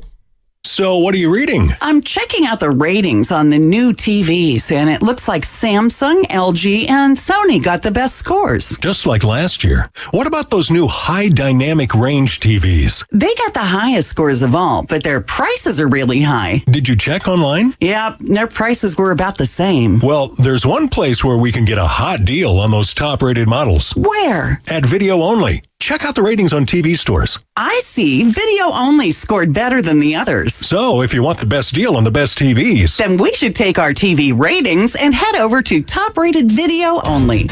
At Video Only, you won't find huge stores with refrigerators or microwaves, but you will find the best deals on top-rated TVs, soundbars, and monitors. Shop around. Just make sure you visit Video Only, because if you don't, you'll be sorry. In Mountain View, San Mateo, Union City, Dublin, and San Rafael. Video Only. It's Joe Shasky here, ready for a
Mark Randy, Sam Lubman with you live from Friedmans Appliance in Pleasant Hill for their once yearly Red Tag clearance sale. Again, in Pleasant Hill, 2304 Monument Boulevard. That's Sam Lubman. I'm Mark Randy. We're here until 3 o'clock with you on 95.7 The Game. If you don't know about the Red Tag clearance sale here at Friedman's, I'll give you all the details in just a sec. But first of all, Sam, it's great to be with you. How you doing on this Saturday? Yeah, hello there, Granny. This is a fun one. I am very excited today just being down here at Friedman's. The live working vignettes, they are up and running right now, and there are so many different food smells right now, Mark. Before the show, we each took time to kind of get up from our prep, kind of prowl around, look for some snacks to grab, and there's just so much great stuff going on. Got the grills going on out front right now. We're right now in front of the Fischl and Peichel cooking demonstrations could be going on very soon. So you talk about distracted radio, Mark. This kind of smells that we come from behind us from this cooking demonstration. That should be fun. We got Monogram, we got Miele, Bosch, Electrolux, GE. It is a who's who of appliances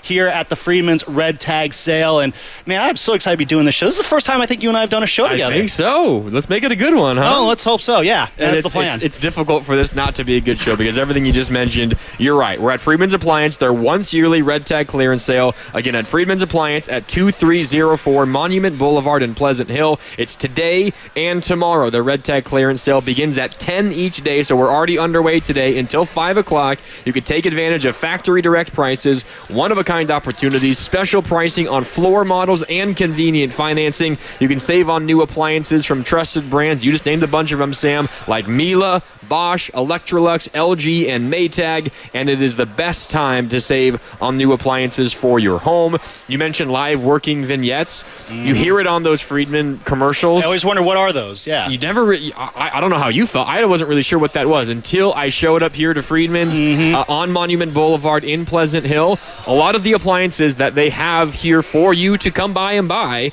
which, drastically reduced prices for their clearance sale.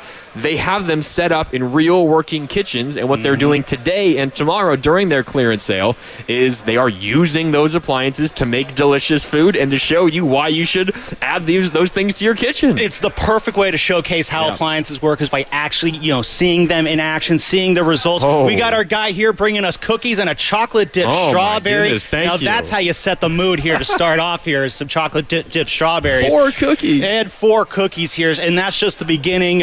Matt Steinmetz is wandering around here somewhere. Granny, I don't think there is a single person who looks more in the right place than Matt Steinmetz trolling around Friedman's Appliance, looking for something to get sink his teeth into. So Steiny's here. We'll be joined by our friend Jim Cosmore later on the show. He's done this show a lot. So just a truly great day. The weather's great for this too. Oh, it is. Yes. Shout out Steiny. Speaking of Steiny, yeah. He is walking around somewhere. Might be there he is, walking around. There he is. He walked in the front doors with a piece of pizza in his hand. So he got food right out front. He didn't even wait. He is in his happy place, as we all are here at Friedman's Appliance. He's got the biggest smile on right now. So we'll hear from Steiny maybe in an hour or so at 1 o'clock. We've got Jim Cosmore, who I'm sure most of you guys remember, hasn't been in the Bay for a couple of years now, but loves Friedman's Appliance so much that you still hear him do commercials for Friedman's. Friedman's loves him too. So. That's how great Friedman's is. So we'll hear from Steiny and from Coz coming up in a little bit. But Sam, we got a lot of Warriors basketball to talk about because they were in action once again last night in New Orleans. They had a couple of days off after the rough loss in Miami on Tuesday.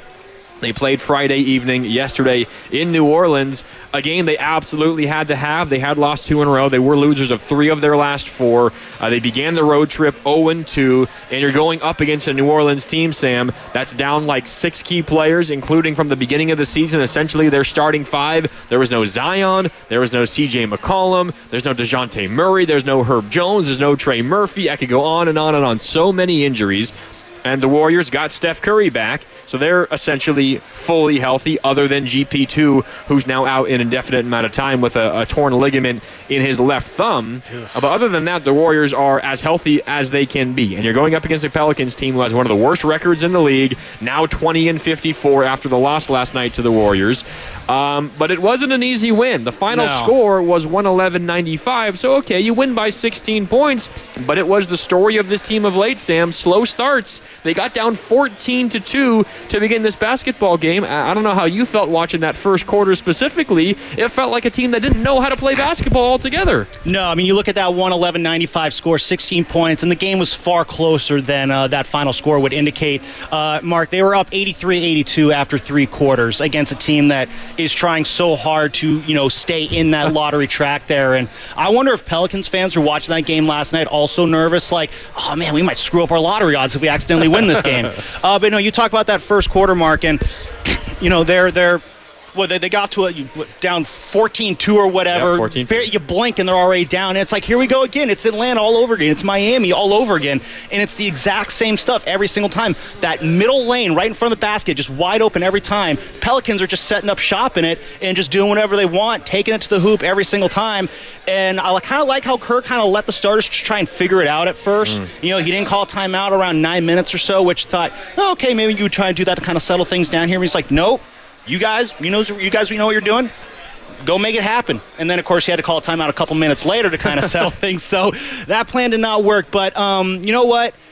Not a win that you're maybe going to put on the refrigerator to show off to everybody in your kitchen. But you know what? Wins right now are just what the Warriors need. It's they are in a fight to get out of this play-in box. They are currently in the 7th spot of the standings right now. They are technically tied with the LA Clippers, but the Clippers, who are 3-0 against the Warriors this year, obviously have that tiebreaker. Yep. That's why the Clippers are out of the box and the Warriors are in it. They're in a situation now where just wins are wins. Stack wins, get as many wins as you can, and you cannot have these unscheduled losses like they were able to escape from last night. Okay, so let me ask you this, and you're getting to it, and I want to ask all the audience, and we are here live at Friedmans Appliance in Pleasant Hill for their once yearly red tag clearance sale. So if you're in your car, headed over, stop by, say hi, grab yourself something to eat. See if you can find Steiny too. It's Steiny. It's part of the game. Can you? There's Where's Waldo, and then there's Find Steiny. And peruse all the offerings here at Friedman's. But we're here to take your calls, your texts, your YouTube comments as well. So if you have thoughts, give us a call, shoot us a text, 888-957-9570. And the question that I want to throw out to the audience and to you, Sam, is this one. And you were kind of just hitting on it there. You're a Warrior fan, and all the Warrior fans out there right now. Does it matter how this team wins to you, or does it just matter that you get a win? Because you mentioned the standings, you need as many wins as possible. But we can't fool ourselves and pretend if the Warriors play basketball the way they did last night, or they have over the last week, that they're going to do anything in the postseason, maybe not even in the play-in tournament. They're going to have to be better. So is it just at this point, are you just concerned about wins and losses, or maybe the larger question is, did last night ease any of your concerns? Because they won a basketball game, but a lot of the things that have been hurting them of late still cropped up yesterday. Well, they're in a bit of a shooting slump right now. They're not shooting the ball lately. And with this a team that, kind of like a baseball team that can hit well, that goes through a hitting slump, you'll trust they'll come around on that. I'm trusting the Warriors will eventually kind of pull out of whatever kind of shooting funk they're having right now. Having 30 back in the lineup last night certainly helped. Getting Steph Curry back on the court after missing a couple games where, his absence was sorely noted in these last 2 games here against the Hawks and the Heat in this little southeast trip here. So just getting him back does steady things a little bit. When Steph comes back, it's kind of like, I don't know really what to expect from a Steph Curry return game, because there's a part of it's like, I don't know how much soreness he's still dealing with, how much pain he's still dealing with. Let's just get him back on the court, see how it looks, see if that can steady things a little bit. And, overall, pretty good night for the Chef. 23 points in 7-21 shooting. That's not great. 5 of 16 from 3. Did hit 4 of his 5 free throw attempts there. So having Steph back, definitely a great thing to see there, just to kind of feel a little bit better about the overall direction of the Warriors. But to answer the question, Mark, they need to get wins. They really do. I think we could start talking about style points a little bit next week, because you look at the schedule for the Warriors the rest of the way. They got the Spurs tomorrow. just get the win there. That's one where it's like if you blow them out, great, just get the win. But then you got at the Grizzlies, who I don't know what's going on in Memphis right now. They just fired their head coach Taylor Jenkins and a couple of their top assistants. That was a team that was 35-16 not that long ago. They Something had really behind the scenes going on. Something's going on right there. Yeah, John Morant, he's having issues with the offense. That's a team that has struggled against top-tier competition. Desmond Bain and Santi Aldama kind of got into it after a win recently, screaming they were at shoving each other. On the sidelines. Expletives were flying. We've seen here at the Warriors how when two players are shouting at each other, that's usually not a good thing. That's when I think you got to get at this point. But then you got a big back-to-back next Thursday and Friday against the Lakers and the Nuggets. I kind of want statement wins there. Those are ones where I think that how you win kind of matters because... Well, you're going to have to play better to beat those teams. Well, absolutely, that could be a 1-point win, and that's a better, higher quality win than the one last night because New Orleans is a terrible basketball team and down their 6 best players. Yeah.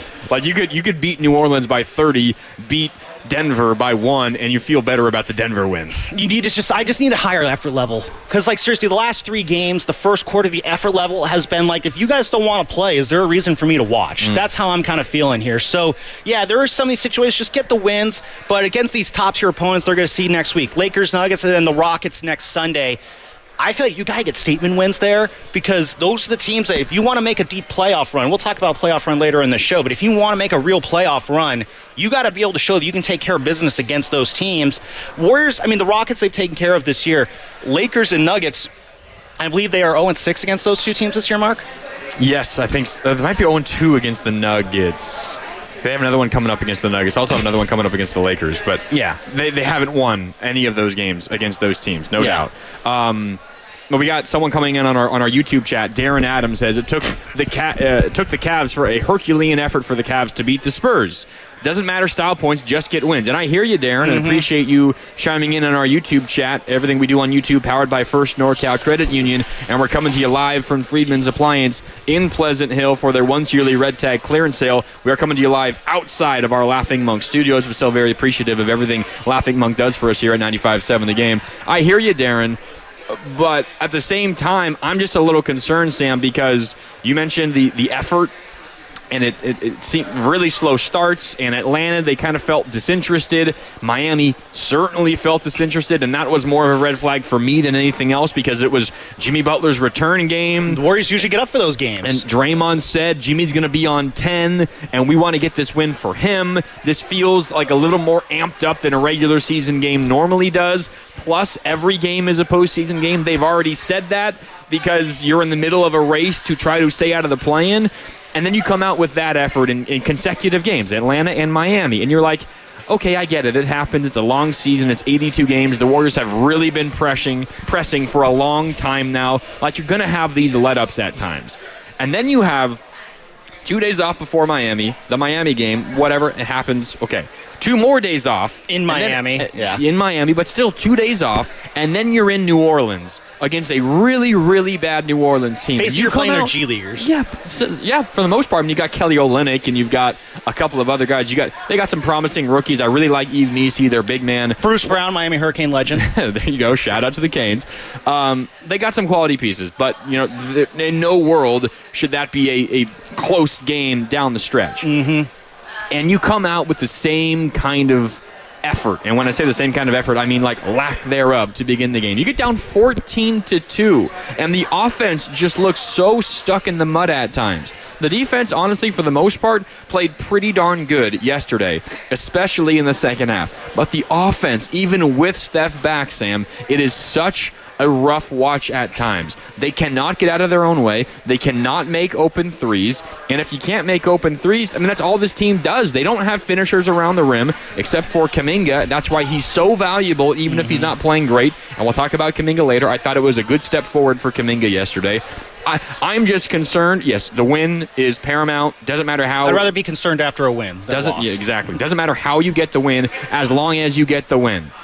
But I'm just concerned that the same things that cost you in Atlanta and Miami, which are controllable things, like energy and effort and enthusiasm and coming out focused early, that still popped up. And this is a do or die. If you lose this game, you can not quite, but it's looking really, really tough for you to get the 6th seed. I think you're a play-in team if they had lost last night, just based off of the schedule you have ahead of yourself, which, it's good. The schedule the rest of the way, it's kind of difficult for the Warriors, but you also got the schedule that the Clippers have, who you're battling with for that 6th seed, who own the tiebreaker against you, who you have the final game of the year at Chase Center is against that same Clippers team. And you look who's on the Clippers schedule. I mean, they got to deal with the Cavs tomorrow night in Cleveland. That's going to be a tough one for them. But then you got the Magic, the Pelicans, a back-to-back at home against the Mavericks. You got the Spurs, you got the Kings, the Rockets are in there as well. And that's all before they come to Chase Center, finish out the year against the Warriors. Those are all games I'm looking at and thinking, outside that Cavs game, there's not a single game on that schedule there between then and the Warriors that I feel comfortable about the Clippers losing.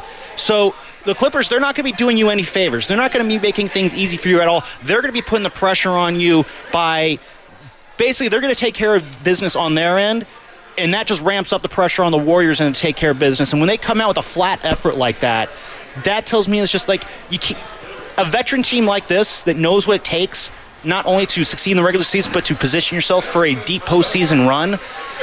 I'm sorry, that's just unconscionable to have that kind of effort to start things out like they had yesterday. Yeah, and that's why I'm really concerned. And it's less about the defense for me. I know there's been so much talk about Draymond. Well, he began his DPOY campaign after the loss or after the win against Giannis, but since then it's been athletic big after athletic big after athletic big. Just having a lunch on him. That too. has dominated the Warriors, but specifically Draymond. I mean, the defense begins and ends oftentimes with Draymond. I'm not really concerned about the defense. I'm more so concerned about the offense. I've said it over and over and over this year. Even with Steph healthy, I don't think they have enough offensively. It's going to take Quentin Post, Moses Moody, Brandon Pajemski, can they make threes at a decent clip when it really matters? And lately they haven't been able to. Yeah. And if that stays that way, I don't think this team has enough offensively. So I am majorly concerned about the offense in general. But we'll see how they bounce back. Defense travels more in postseason environments than offense. And you got a lot of rest time too. You do. I mean, this is kind of the ending of your time off. I mean, you don't have a lot of back-to-backs left, but you don't have like 2 days off before games much the rest of the way, and you will have a day, at least one day between every playoff game. But who knows? You might not even make the playoffs. So we'll see. 888-957-9570. It's Mark Randy, Sam Lubin with you, live from Friedmans Appliance. It's their once-yearly red tag clearance sale at Friedmans Appliance, 2304 Monument Boulevard in Pleasant Hill. Today and tomorrow from 10 to 5, you can take advantage of factory direct prices, one-of-a-kind opportunities, special pricing on floor models, and convenient financing. Let's go out to the phone lines, though. Did last night ease any of your concerns, Warrior fans, or are you still worried about what this team is capable of doing the rest of the regular season and into the postseason? Up next is Rich in Daly City. Rich, what's up? You're live with Lubman and Grandy. How you doing, Rich? What's going on, Rich? Hey, good. How's it going? We're doing well, man. What do you got in your mind?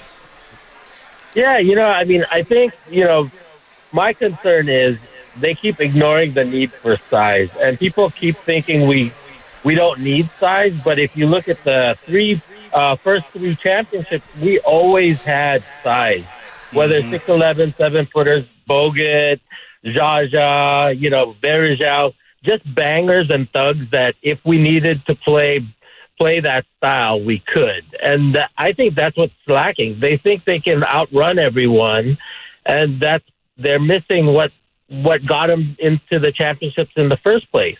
It's like we're too old to outrun everyone now. So I would wish that they would at least use, instead of signing all these 6'7" guys, throw in a banger, a Robin Lopez, or just someone to muck it up a little bit, or throw some size against, against Denver, just to change it up a little bit. And I think that'll help open up everything if they can tire out the bigs that have been giving them trouble. I don't know what you guys think. If there's any value. It's a good point, Rich. Because outside the Warriors, really outside of Quentin Post and TJD, they don't really have a lot of guys who are super tall on this team. It is a lot of 6'7", 6'8", and Quentin Post is probably your most consistent big. And while he may be big lengthwise, he's not really big side to side wise in terms of just being a bulky body there. He's not a prototypical center. He's not a rim protector. He's not a guy that's going to defend Jokic or any of the other best bigs in the West. He's a facilitator who's got a good 3-point shot. Went 3 of 9 from 3 last night, and they're kind of encouraging him to be more of a 3-point presence this year. I don't know if you saw his question with Anthony Slater last night. He was asked about that.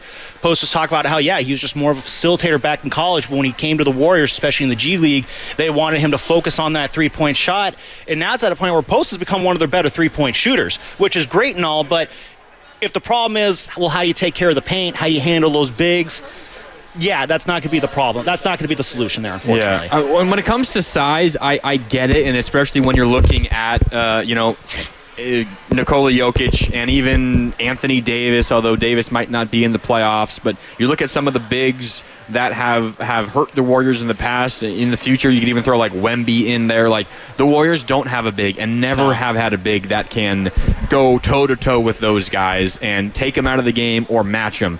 I get the desire for size and to get bigger, but the Warriors also do this song and dance every season where they try to give TJD the run. They try to give Looney the run. This year they're giving Quentin Post the run, and Quentin Post does something no other Warriors big has. I hear you. But they always do this, and they always find out they're at their best when Draymond's the 5. It happens every single year. Now, what's different this year, and where I think maybe I agree with a lot of people out there who are thinking that they need more size. I don't think the answer is on the roster right now, and it's something that they can address in the offseason. But the Warriors in the past, like, think back to the Kevin Durant era. Yes, Draymond played the 5, right? Draymond was defending opposing centers, and opposing centers were defending him. But they had Kevin Durant at the 4, and Kevin Durant is damn near a 7-footer. And Kevin Durant could get on the glass, and Kevin Durant was a good defender, and Kevin Durant could actually protect the rim a little bit. Like, that's who KD was. Like, you had a small 5, but you had a gigantic 4 in Kevin Durant, and he gave you that versatility. And even someone like a David West back then. You had more size with Sean Livingston, who would come in and play backup point guard. Like, you had more size elsewhere. So I don't necessarily think Draymond at the 5 is the problem. It's that when you pair it with Jimmy Butler as the 4, and he's actually your tallest guy on the floor because he's 6'7". Draymond isn't really quite 6'7". Yeah. Then you have Podziemski and Steph and Moody. There's not a lot of size elsewhere. I don't think Draymond at the 5 is the problem. He's always been their best 5, honestly. I know Bogut's been important and JaVale McGee's been important and all these guys have been important. The Warriors have always been their best with Draymond at the 5. Where they're missing size, I think, is elsewhere in those lineups. They get a big 3. They as in like a big small forward. Yeah, someone who plays the 3 position. Who's large. Yes. They get a tall. Like, that's why Clay was so valuable to this team, because he's a 6'7" 2 guard, and you have Podziemski and Steph right now manning those 2 spots. And neither of those 2 are very good point of attack defenders, and you don't have great shooting from Podziemski. So I think the issue isn't necessarily the size at the 5, it's the size elsewhere. They just don't have a lot of it. Yeah, and you got to look, where do you try to find that? And maybe that's where Jonathan Kuminga comes in there, because, again, in Kuminga last night was, the first game since Steve Kerr kind of put it on the emphasis on him to be that point of attack defender. Now, granted, last night against a Pelicans team that I think might have pulled a couple fans out of the stands just to fill in some bodies. I don't think that's the best game to maybe judge Kuminga's defensive performance off of. But then again, it wasn't a great defensive performance. He was just kind of floating around out there. It wasn't anything great there. But if you're looking for extra size there, I feel like that's where you kind of have to look, because Kuminga, he may not be the most physically imposing guy on the court, but he is one of their more athletic guys. He has the length. He has that ability to kind of be that disruptor. It's just a matter of can he actually put it together? Last night I thought was one of a solid game from him on the offensive side. He's actually kind of had that jumper falling a little bit, but yeah, it's if you're looking for that size, I kind of look for Jonathan Kuminga in that situation. I mean, on their roster guys that still have more to give and they can fill a need, it's Kuminga. There's no doubt. I mean, he gives this, when he's right, he gives this Warriors team something that nobody else on the roster can. So I'm with you. I don't know how we get that back, though. In terms of Kuminga's importance, and we'll talk about that, trust me, plenty over the next 2.5 hours here on 95.7 The Game. That's Sam Lubman. I'm Mark Randy. We're coming to you live from Friedmans Appliance, once yearly red tag clearance sale at Friedmans Appliance, 2304 Monument Boulevard in Pleasant Hill. Today and tomorrow, 10 to 5. Take advantage of factory direct prices, one-of-a-kind opportunities, special pricing on floor models, and convenient financing. Save on new appliances from trusted brands like Miele, Bosch, Electrolux, LG, and Maytag. This is the best time to save on new appliances for your home. All right, we're just getting started here at Friedman's Appliance. Sam Lubman, Mark Randy with you on 95.7 The Game. Back with more and taking your calls at 888-957-9570 right after this on 95.7 The Game. Instant Oil Change, your 15-minute drive-through oil change. Stay in your car while friendly technicians check oil.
I see you're trying, what, a quesadilla? Yeah, I got a quesadilla here from the Fisher and Paykel thing going on right next to us. I saw you going in on the cookie and the strawberry during the break. How were they? Delicious, like everything else here. I saw Steiny walking around with a filet somewhere. A filet? Oh, okay, Steiny. I got to go find that during our next commercial break. Steiny knows his way around Friedman's Appliance. He's walking around here like he owns the place, basically. Oh, I mean, yeah. This is like one of his favorite days of the year. Honestly, it's also one of my favorite days and weekends of the year.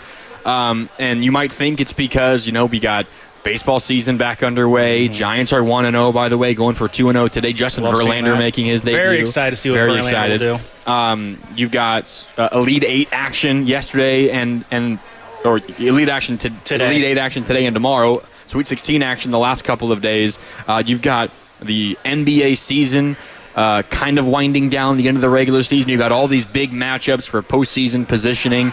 That's all great. Yeah. Really quick, you want to talk about Elite 8. Aaron Judge has 8 RBIs in the Yankees game against the Brewers today. Oh, God. There's your Elite 8. The Yankees hit 3 home runs on the first 3 pitches of the game they saw from former Yankee Nestor Cortez. There is some bombing going on in the Bronx today right now. So much for a Nestor Cortez revenge game as he makes his return to Yankee Stadium with the Milwaukee Brewers. But all that's great, and love baseball season. Love this time of year for the basketball NBA season because we're getting into the postseason. Yeah. How's your bracket doing? My bracket's actually, I got every Elite 8 team right. Oh, look at you. Now, it kind of was a boring bracket, but that's the way that the tournament went this year. You have all 4 1 seeds, you have 3 2 seeds, and you have a 3 seed. Yep. I got them all right, so I'm feeling pretty good about myself. Texas Tech as the 3 seed is your de facto Cinderella right now. Yeah, that's crazy, as a 3 seed being the Cinderella. All that's great. But what puts today and tomorrow over the edge is this once yearly red tag clearance sale at Friedmans.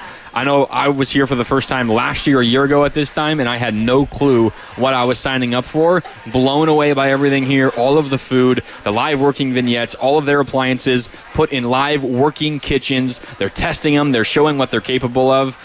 This is an awesome place to be. And if you haven't been to one of these before, again, it's the Friedmans Appliance once yearly red tag clearance sale, 2304 Monument Boulevard in Pleasant Hill. You got to come out because you're missing a lot if you're not here today or tomorrow. No, so many people are here, so many great foods, so many great smells. People bring their dogs in even too. So eat some food, see some great appliances, pet a dog or two. I mean, that's a pretty good day right there if you ask me. I mean, once you pet a dog, Mark, your day's already made. Oh, no doubt. And you can say hi to Steiny. Steiny kind of too, yes. Walking around like a lost Just saw him a minute ago, but then he disappeared. That's how quick you got to be. He is a sneaky one, that Matt Steinmetz. He'll be joining us here a little bit as well here on the show here at Friedman's. Yeah, I think at about 1. So in about a half hour, we'll get Steiny live from Friedman's Appliance here in Pleasant Hill. But we were talking Warriors, Sam. The Dubs snapped their 2-game losing streak. They beat the Pelicans last night, 111-95, but it was another slow start.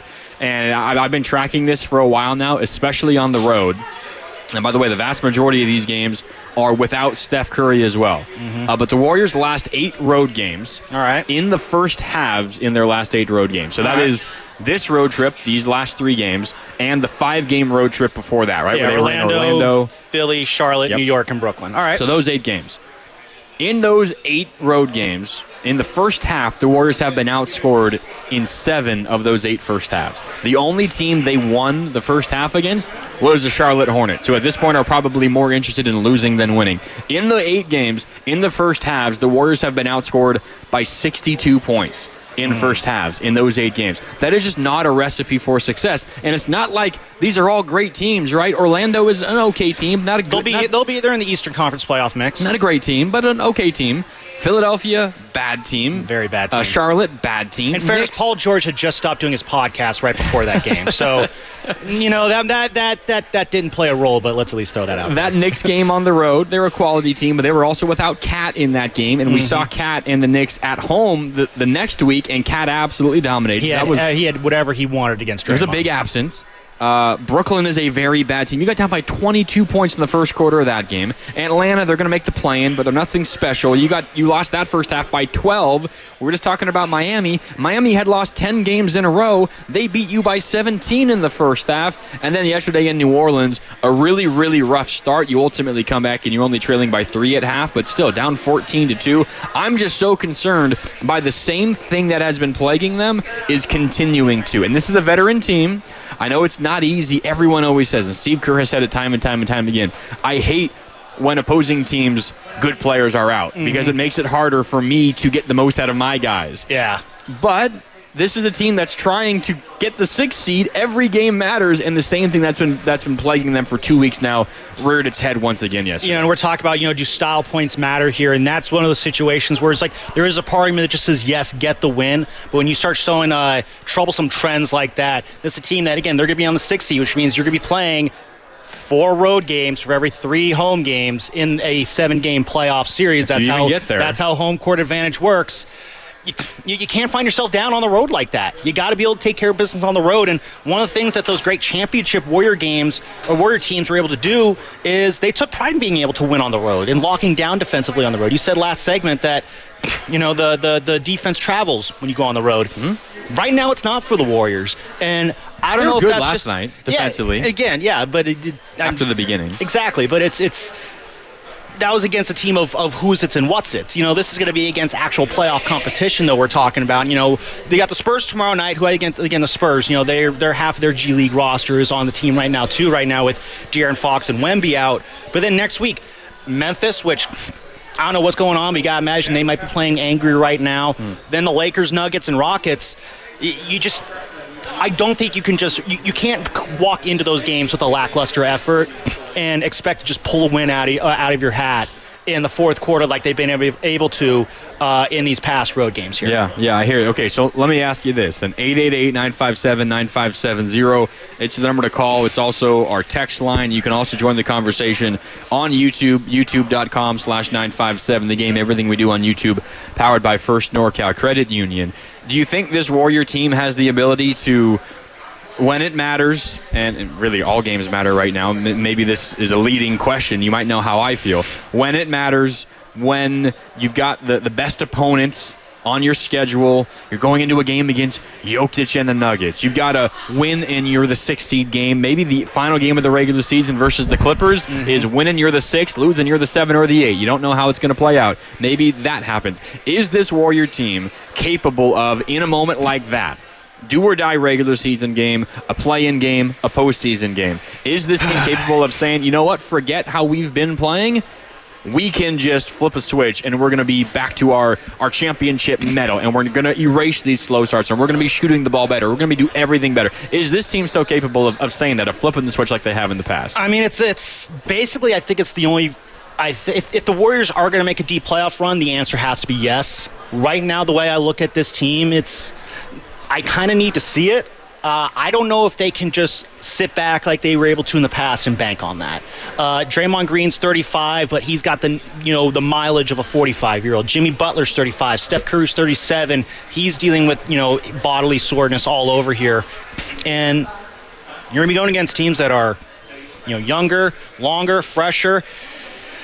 To be able to bank on the Warriors to just flip a switch and play at a higher level of basketball consistently throughout the entire playoffs. I mean, I think I can get you through a playoff series, depending who you're against. If it's like the Rockets or the Grizzlies in the first round, I definitely think there's a point to be made that the Warriors can flip the switch against those teams. But if you run into the Nuggets or the Thunder or the Lakers, I don't know if there's a switch that can be flipped that puts them above that team right now.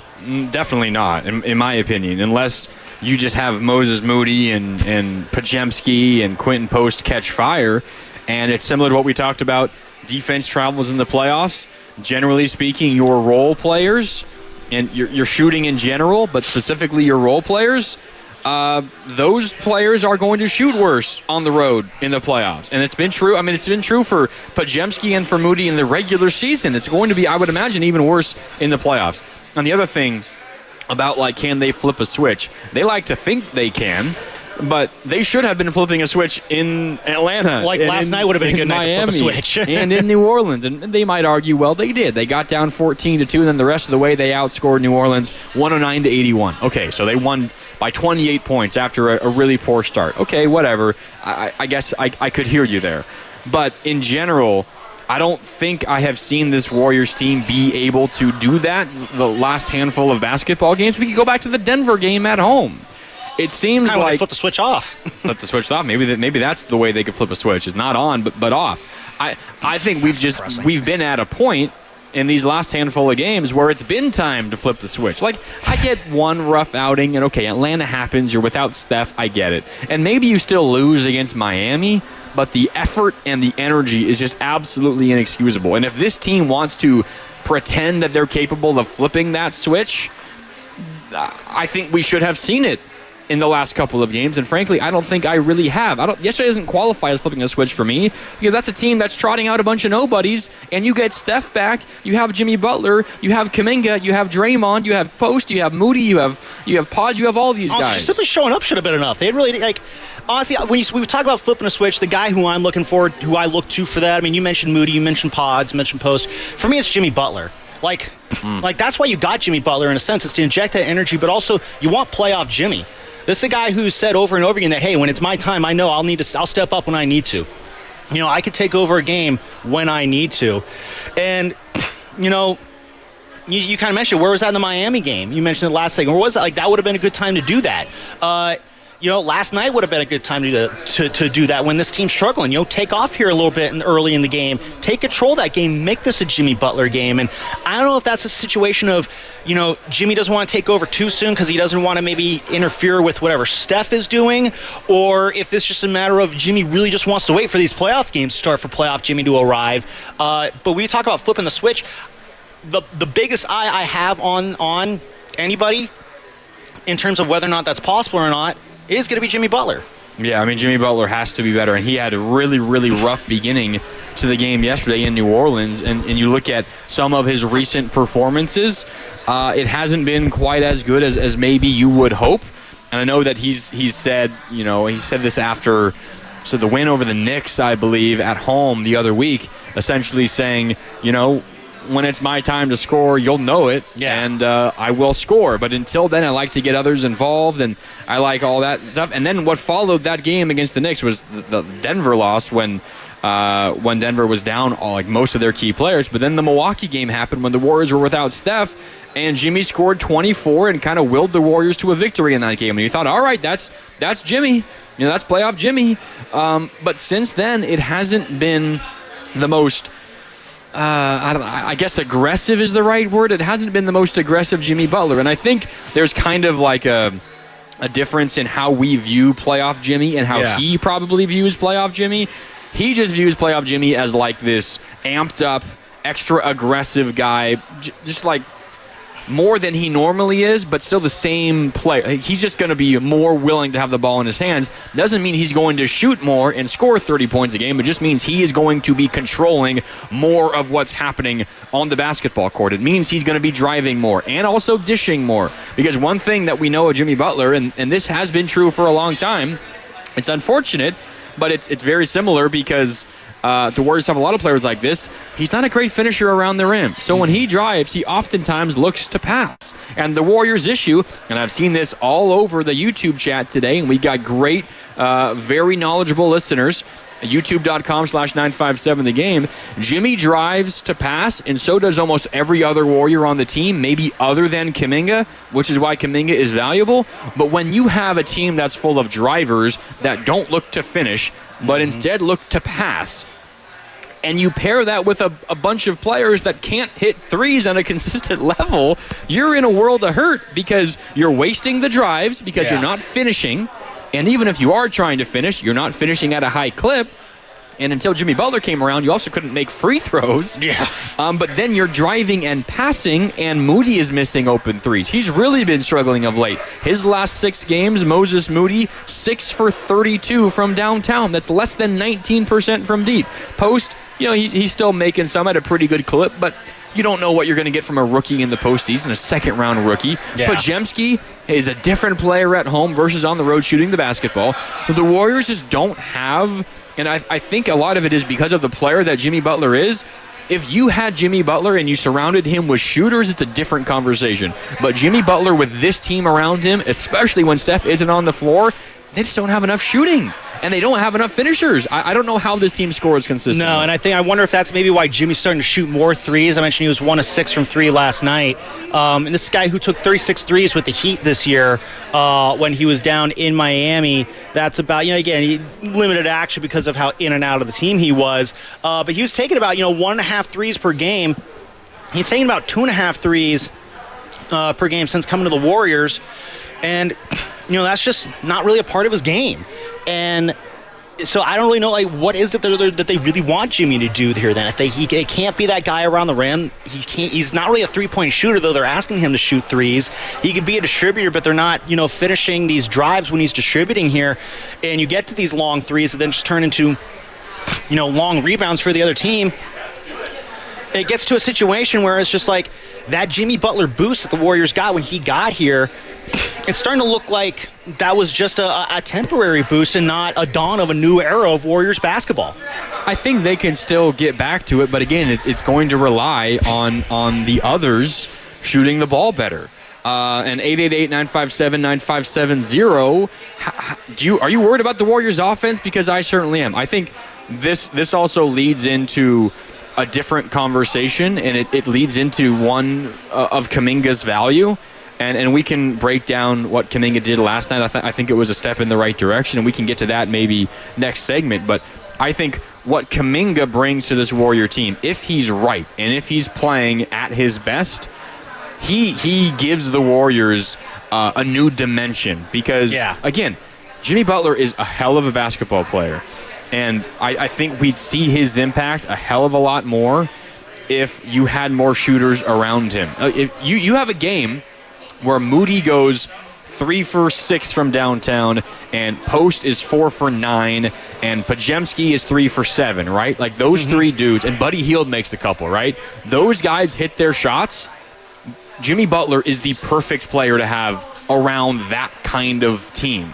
But if you have, the Warriors are getting so many open shots. It's not a lack of execution. It's just an inability to capitalize on those open shots. And the bet the Warriors are making, Sam, is pretty simple. It's at a certain point, those shots are going to fall more often than they have of late. Yeah, we've heard that. Yep. Maybe they will, maybe they won't, but they're getting a lot of open looks, and I see some of it on our YouTube chat right now. Maybe it's not necessarily the Warriors earning those shots, but when it comes to Jimmy Butler's threes and Draymond Green's threes and at times Kuminga's threes, they're wide open and they have open looks, not because the Warriors are necessarily beating defenses and earning those looks. No one's going to cover those guys because the defense isn't going to defend them out of the three-point line. It was Scotty Barnes defending Kuminga at home when the Raptors were in town. The Warriors barely won that game, the game where Steph Curry got injured late in the third quarter. Scotty Barnes defending Kuminga left wing. Barnes is in the paint with his back to Kuminga. That's how teams are defending the Warriors. And if that's how you're being defended, you have to make them pay by making threes. Because if you're not making threes, the paint is so packed, you can't score down low. Yeah. And that's the issue the Warriors have been running into. No, and that's one of those things where those guys, those are not going to be your bailout three-pointer guys. I mean, Draymond Green, he's the only guy I've ever seen go 4 for 5 to start the game from 3 and still get left uncovered beyond the arc. And then he missed 10 of his next 11. Yeah, he shot so many in that game. Yeah, we all knew that was going to happen there. So when it comes to the three-point shooting, if there's struggles there, the only people I really feel comfortable right now shooting the three ball is Steph, it's Pods, and Quentin Post really right now at this point. I mean, after that, they need to show a different way to be able to get points at this point. And that's where it's at with this flipping the switch here for the Warriors. If they could just start making the shots, maybe that starts opening things up again. That's kind of why I said, last segment, they're in a bit of a shooting slump right now. I expect them to kind of pull themselves out of it. But if the shooting's still scuffling as we get closer and closer to the end of the season, it gets to a point where, can they flip the switch? Here's another way to kind of ask that question. Do you trust the Warriors can win a game that they absolutely have to right now? Because you're going to have a few of those. You got a game against the Grizzlies next week that I think that they absolutely got to have to win. And then, of course, end of the year, game against the Clippers to finish out the season, a game that could determine that whether you're in the play-in or not, or where in the play-in that you're at. And here's the games of the Warriors that you have no other option. You have to win those games. And if they're not shooting the ball well, if they're not flipping the switch and finding that other way to generate that offense that they're just struggling to do right now while playing that lackluster defense, there's so many things they need to flip a switch on here. So it's not flipping a switch. You're going through. It's like you're going through the house. You're flipping every single switch on and off, seeing which one is actually working right now. Yeah, and I mean, I think if it comes to a single game, like, I think what we see with the Warrior team is, like, their range of outcomes are so wide. Like, they're a volatile team. On any night, if their shots are falling, they could beat anybody. Like, they could go up against, they beat OKC multiple times this year. If Steph is hitting, and Steph gets you 30, and Buddy Hield makes 4 threes, and Moody makes his open ones, like, they can beat anybody. But even if Steph gets 30, right? There was the game at home against the Miami Heat, not the game on the road against Miami this past week, but before that. And it was before Jimmy Butler. And Jimmy Butler wasn't playing for Miami because he was suspended, but he also wasn't a Warrior yet. Steph could not miss. He could not miss. He had like 35 or whatever it was, and he was incredibly efficient, but he was the only Warrior scoring. No one else could do anything. And the Warriors lost to a lowly Heat team without Jimmy Butler, who at that point, of course, still didn't yet have Andrew Wiggins because the trade hadn't happened yet. And the Heat were up by like 25 points in the third quarter, and they ultimately won that game. I think the final score might have been like 16 points or something, but it wasn't as close as that final score suggested. Like we say that a lot. Yeah. The Warriors have the ability, when it's working, to beat anybody, but when it's not, they could lose to anybody, which is why the play-in tournament, Sam, scares me so much. You're telling me the Warriors, let's say the Warriors are the 7, the Clippers stay the 6, and the Warriors have to play the Minnesota Timberwolves in the beginning of the play-in. That kind of worries me. I don't care if the Warriors have won 3 or 4 against the Timberwolves I don't care either. Right now, the way the Warriors are playing, the fact of the matter is, Grandy, the way the Warriors are playing basketball right now, it's not inspiring confidence. And even when the Warriors were playing well during the Jimmy Butler boost run, where they went, like 15-4 or whatever the ridiculous stretch was, you could look at every single one of those wins and say, well, yeah, but, for instance, like they get, one of the big wins over Milwaukee, that first one in Milwaukee. I don't believe that Giannis was playing in that first one. So, yeah, but Giannis wasn't playing. You got the win against Dallas. That was good. Yeah, but that was after the Luka trade. Kyrie was hurt. And you had just lost to Dallas before that. Well, I was with Jimmy Butler, too. You got that, the 2 Knicks wins. Well, the one was, Cat wasn't playing, yeah, but Cat wasn't playing. The second one, where, Karl Anthony Towns went all over Draymond Green. Yeah, but Jalen Brunson wasn't playing in that game. So every single win has had some sort of asterisk or caveat attached to it that, you can look the other way on, because at that time the Warriors were rising up in the standings so much that it didn't really matter. But now that's when it starts to kind of matter, where it's just like, you're not going to have any of those yeah buts soon. Like next week, yeah, you're going to play the Grizzlies. Yeah, but they're in turmoil. Okay, maybe that's one more. But then that's why you got 3 big chances next week with the Lakers, Nuggets, and Rockets to get wins that don't come with that yeah but attached to it. If you could do that, if you can just take 2 of those 3 games, I think next week we're looking at the scene with a whole different perspective in terms of their ability to flip the switch. They do have a couple of. They beat Detroit. Detroit's a really, really That's good true, yeah. basketball team. I'm underselling Detroit there, and they were They full beat strength. Milwaukee, and that was Milwaukee where the Warriors didn't have Steph Curry. Is it bad if I say yeah? But the fact that Steph wasn't playing there, I'm glad that they did win. That was a great win. But I want to see a fully complete Warrior team beat one of these fully complete contenders. Of course you want to see that. Of course, no doubt. And it gives you more confidence going into the postseason, knowing that you can do that. I don't think this Warrior team is necessarily lacking confidence, but yeah, of course it would help. For me, it's less about proving something that you can beat anybody, and it's more you just need to win basketball games, because I'm deathly afraid of being the 7 seed. Because again, you go into a play-in, say you have Ant Edwards and the T-Wolves coming to town. You can beat them, sure, but if Moody goes 0-for and Podziemski turns the ball over a couple of times, and Quentin Post in his first non-regular season action, right? The play-in is kind of in this limbo, Neverland area where it's not a postseason game, but it's not a regular season game. And he struggles. Like, you very easily could lose that basketball game. And then you would have to win your next game just to be the 8th seed for the right of playing OKC. So, like, I am deathly afraid of the play-in. So I hear you. Like, you need to beat good, fully healthy teams to just prove that they are capable of doing that. For me, it's so much simpler. It's just you need to win basketball games because you have to be the 6th. Otherwise, I think the season's over. Yeah. And it's as simple as it gets for me. Yep. No, it's... To me, the play-in is akin to death to me right now for the Warriors. I mean, again, they could actually get the 7th spot, and they could be in the play-in. They could beat the T-Wolves in that first round, and everything we're saying right now, we're just going to laugh it all up at that point. But we've never seen this team win in the play-in yet. It's just those one-game do-or-die situations. It's crazy to think that a Warrior team with Steph Curry, Draymond Green, Steve Kerr leading them we're so afraid of a must-win game like that. How did it get to this point? I mean, because they're an inconsistent basketball team. Mm-hmm.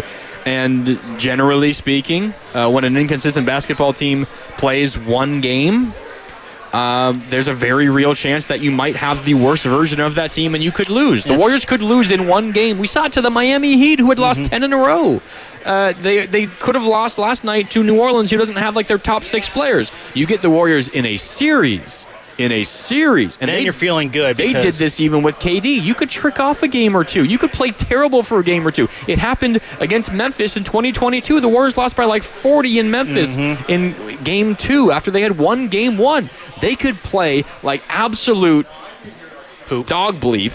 I said poop, but yeah. and then they could come out the next game and absolutely play out of their minds and win a basketball game, and you're feeling fine. Yeah. But in a one-game do-or-die, you just don't know what Warrior team you're going to get. Yeah, so you just have to get to a series no matter what. All right, time for a break. That's Sam Lubman. I'm Mark Randy. We're with you, coming to you live from Friedmans Appliance. It's their once yearly red tag clearance sale, 2304 Monument Boulevard in Pleasant Hill. Today and tomorrow, 10 a.m. to 5. I'll give you all the details when we come back. Plus, we're going to track down Steiny, and we'll catch up with Steiny. Steiny's up next, here. right? I think the plan is to get Steiny coming up next here on 95.7 The Game. We'll do that when we come back. We're live at Friedmans in Pleasant Hill. Stop by, say what's up, take advantage of the great deals, and enjoy some food and drink. We're back with more next here on 95.7 The Game. Did you know your skin is the largest organ of your body? Huh? That's why you should shower with Old Spice Super Hydration.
Now back to 95.7 The Game.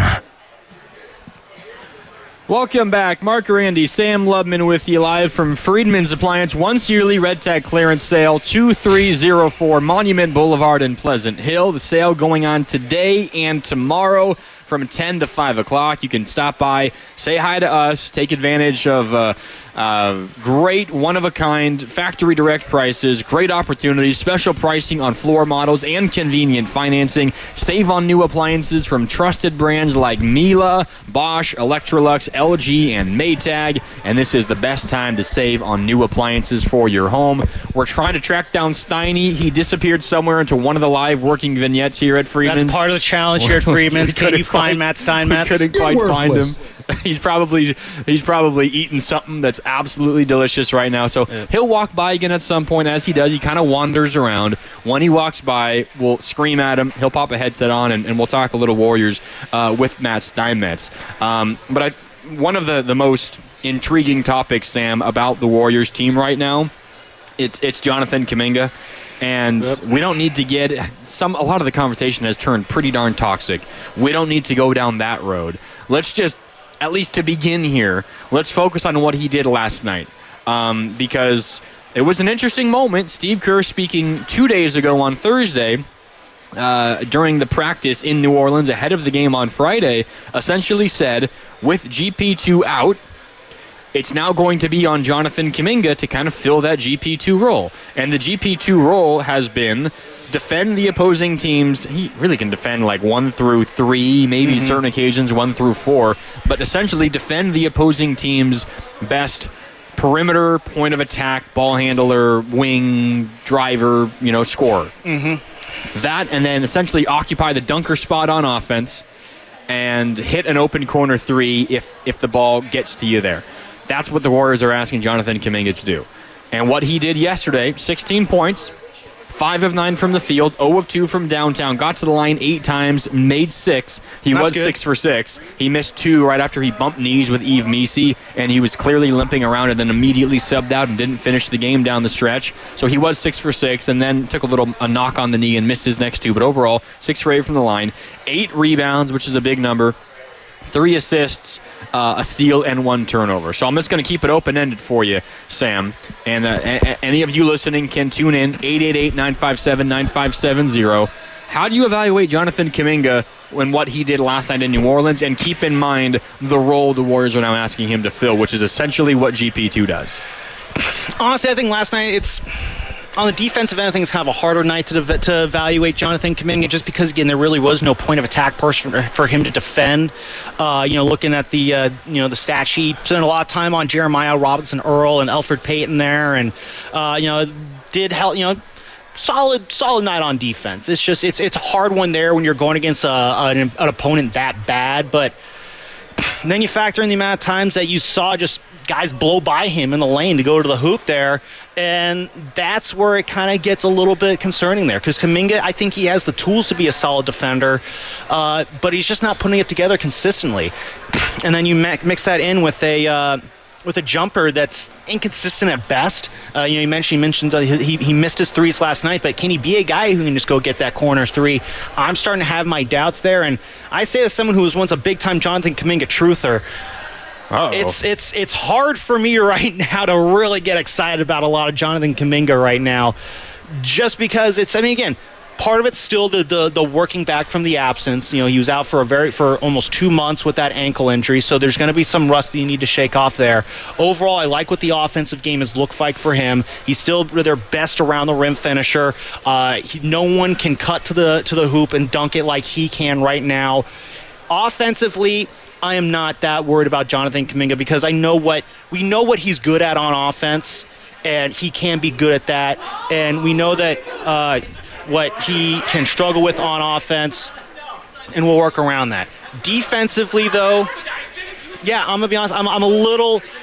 I need to see a little bit more of a sample size probably, but right now, a little bit nervous about the concept of Jonathan Kuminga kind of being the point of attack defender right now, because just what we saw last night, it's hard to take any concrete takeaways, but I'm leaning towards just, no, that was not the best of showcases. Yeah, no, I don't think he has shown. He's done it at times. I see it from Darren on our YouTube chat, youtube.com/957 the game. Let's not forget JK locked up Ant with GP2.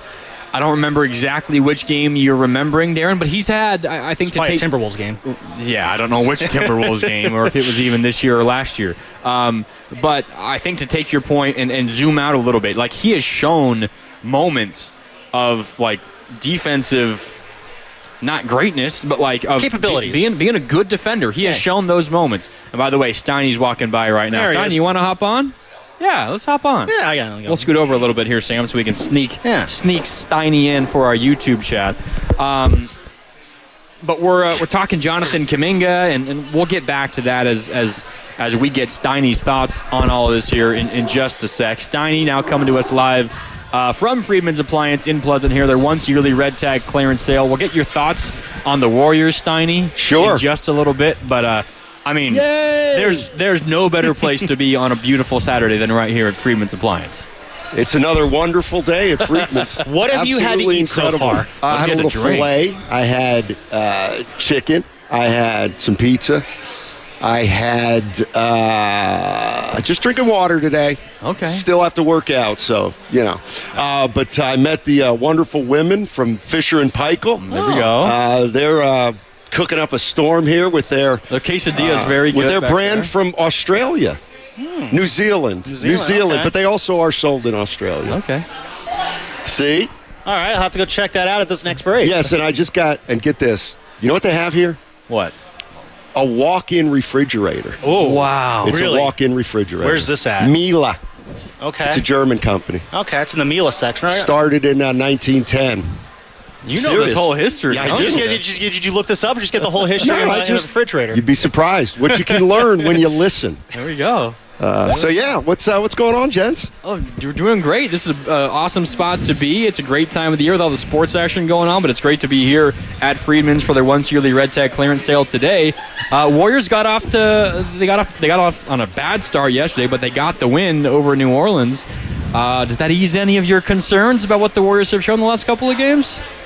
Yes and no. Yes and no. I think we know they can beat teams like the Pelicans. I think we know they can beat teams like the Spurs, who are coming up tomorrow.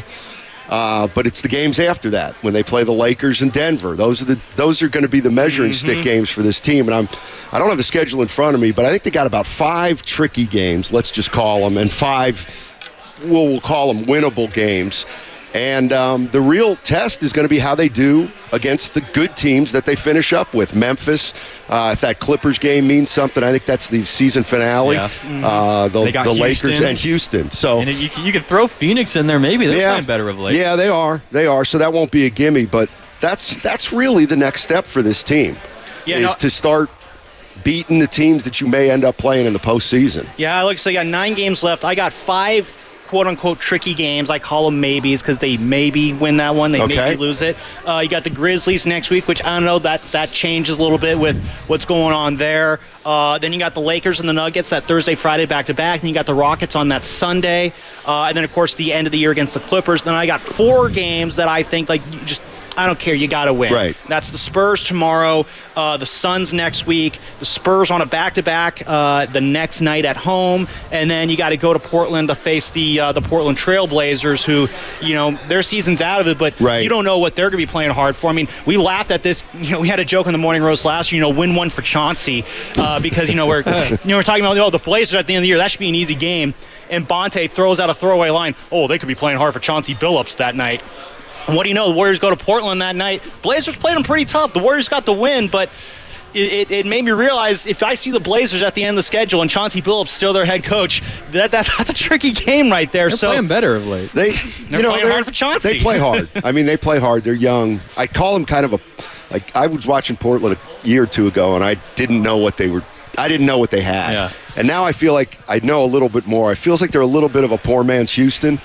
A lot of athletes, a lot of young players, and if Billups can stay there, maybe they can build on it. The thing that I'm starting to really think is, there's 9 games left, so that's not a lot. by the same token, there's still so much that can happen. I still think the last 4 or 5 games is when we are going to see the true intentions of teams. And, for example, the Warriors. You just can't tell me that they don't have their eye on Denver in a first-round matchup. I mean, you just can't tell me that if they could, they would avoid Denver. So I think that's kind of going on for the Warriors. Denver, they probably don't want Minnesota. Minnesota's a bad matchup for them. I'd have to look closer at, who the Lakers might want. It feels like the Warriors would want Houston because they're, I think everybody wants Houston. Right. But they look like a few more wins and they're going to end up 2. And they've been playing great of late. Yeah. And so, the question I throw out once in a while is, do you want 6 versus Denver, or would you want 7 play in and hopefully get Houston? If you could guarantee me the 7, then maybe I take it. But you're taking a major risk because you might have the T-Wolves in the play-in. And if Ant catches fire one game, Naz Reid catches fire as he tends to do against the Warriors. He is a Warrior kryptonite. And you lose that game, then you have to win a game just to get the 8 and then take on OKC in the first round. I don't think it's worth the risk. You're probably right. But if you guarantee me the 7, I think I'd take it. Yeah, ideally you get to 6 and maybe Denver won't be there. But look, they're going to have, if they need, if they're going to go on a run, they're going to have to beat a lot of good teams. So whether it's the first round or not, they may as well start out with whoever, because they're going to have to beat somebody good 3 more times after the first round too. Yeah, it's the way I look at it. If there's like a possible playoff combination that could potentially work out well for them, if the West can finish like this, I think if the Warriors want to make a deep playoff run, I think the West has to finish like this. Obviously, the Thunder are locked in at the 1 seed, so that's not going anywhere. Can the Nuggets get that 2 seed, which I think it's possible? Can the Rockets get that 3 seed? The 4-5 is where I think it gets tricky, because I think the Lakers probably be in that 4-5 spot, but what are the Grizzlies going to be? Right. We don't know what the Grizzlies are going to be now with Taylor Jenkins fired and the whole mess that's going on there. And then can the Warriors hold on to that 6 spot? And then can the Timberwolves get that 7 spot? Because I was telling Granny before, the answer to the question of who is good enough to beat the Nuggets but lose to the Warriors, that's the Timberwolves. The Timberwolves are 3-0 against the Nuggets this year. They're 1-3 against the Warriors. So can the Timberwolves then maybe kind of take care of business for the Warriors in that first round and set up a 6-7 matchup in the second round? Can the Warriors then maybe... Because I do like the Warriors in a playoff series, especially against a younger team. We've seen how smart this team is with Jimmy Butler now on board. That just kind of adds to the overall basketball IQ of this team. I like the Warriors' ability to kind of figure out mid-series what they need to do to kind of shut down their opponent. I mean, I remember it was Game 3 against the Celtics in the finals. Right. They lost that game, but the feeling coming out of that game was, we figured them out. Yeah. We know how to do this. I trust the Warriors in a playoff series like that so much more than a 1-game set, but it has to set up just perfectly for them to make that happen, to make that run, and then that's just the Western Conference Finals. Right. I mean, they've played the Thunder well. I don't know if they can beat the Thunder in a 7-game set, though. So, I mean, there's just so much that needs to come together right now. She knows what we're talking about. You got fans, Steiny. Oh, I think the other thing that's tricky about this whole thing is the Warriors have only been the Warriors for 25 games, or 20 with Butler. They've been Jimmy Butler era. And I know this sounds crazy, but so the Warriors were 3-1. I think were they 3-1 against OKC? 2-1. 2-1. Yeah. But without Jimmy Butler. Well, on the one hand, you'd say, well, now we can really beat them. We got Jimmy Butler, but there's a dynamic there that you can't account for, and that's kind of the way. That's why I'm looking forward to the game against the Lakers. Because I don't know what the Warriors can do against the Lakers with this new team. And that's why I think the Houston game is going to be interesting. The Warriors seem to have Houston's number. But, it's going to be I hate to say this, but I think the play-in works, even though I don't like how it works. I think the teams they just wait longer to get involved because they know they've got that little wiggle room of getting in via the play-in game, but that's just me. Do you trust the Warriors to be able to, like, in a one-game situation like that, how much confidence do you have in the Warriors to be able to just buckle down and get a win that they absolutely have to get right now? At home, I like their chances. Okay. I like their chances, and that's why. No, that's fair. Yeah, that's why I don't. Because the play-in game would probably be, if they have a 7, they'll have 2 home games to get it done. The last game of the year against the Clippers at home. So, okay. And you know what? Who knows? I think the season ends on, a Sunday, and then April 13th. Tuesday, Thursday.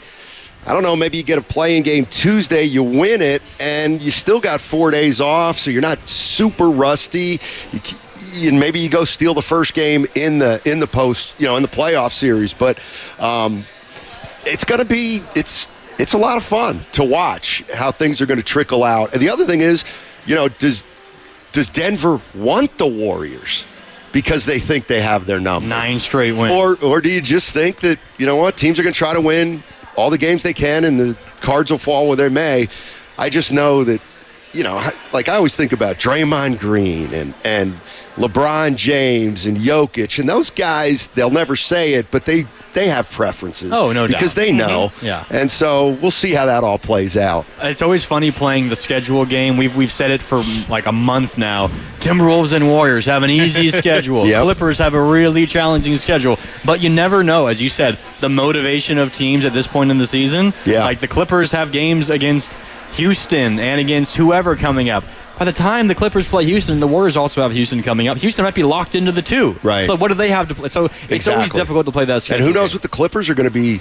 Who knows if the Warriors or Clippers will need that game? Well, honestly, who knows what the Grizzlies are going to do? I feel like yesterday we had an entire wrench thrown into the Western Conference playoff chase right now because the Grizzlies, they were the 2 seed not that long ago, 35-16. They've come crashing back down to earth. They're struggling against playoff competition. Then they just fired Taylor Jenkins. Who are the guys who were beef on the sidelines? Santi Aldama and Desmond Bain were beef on the sidelines.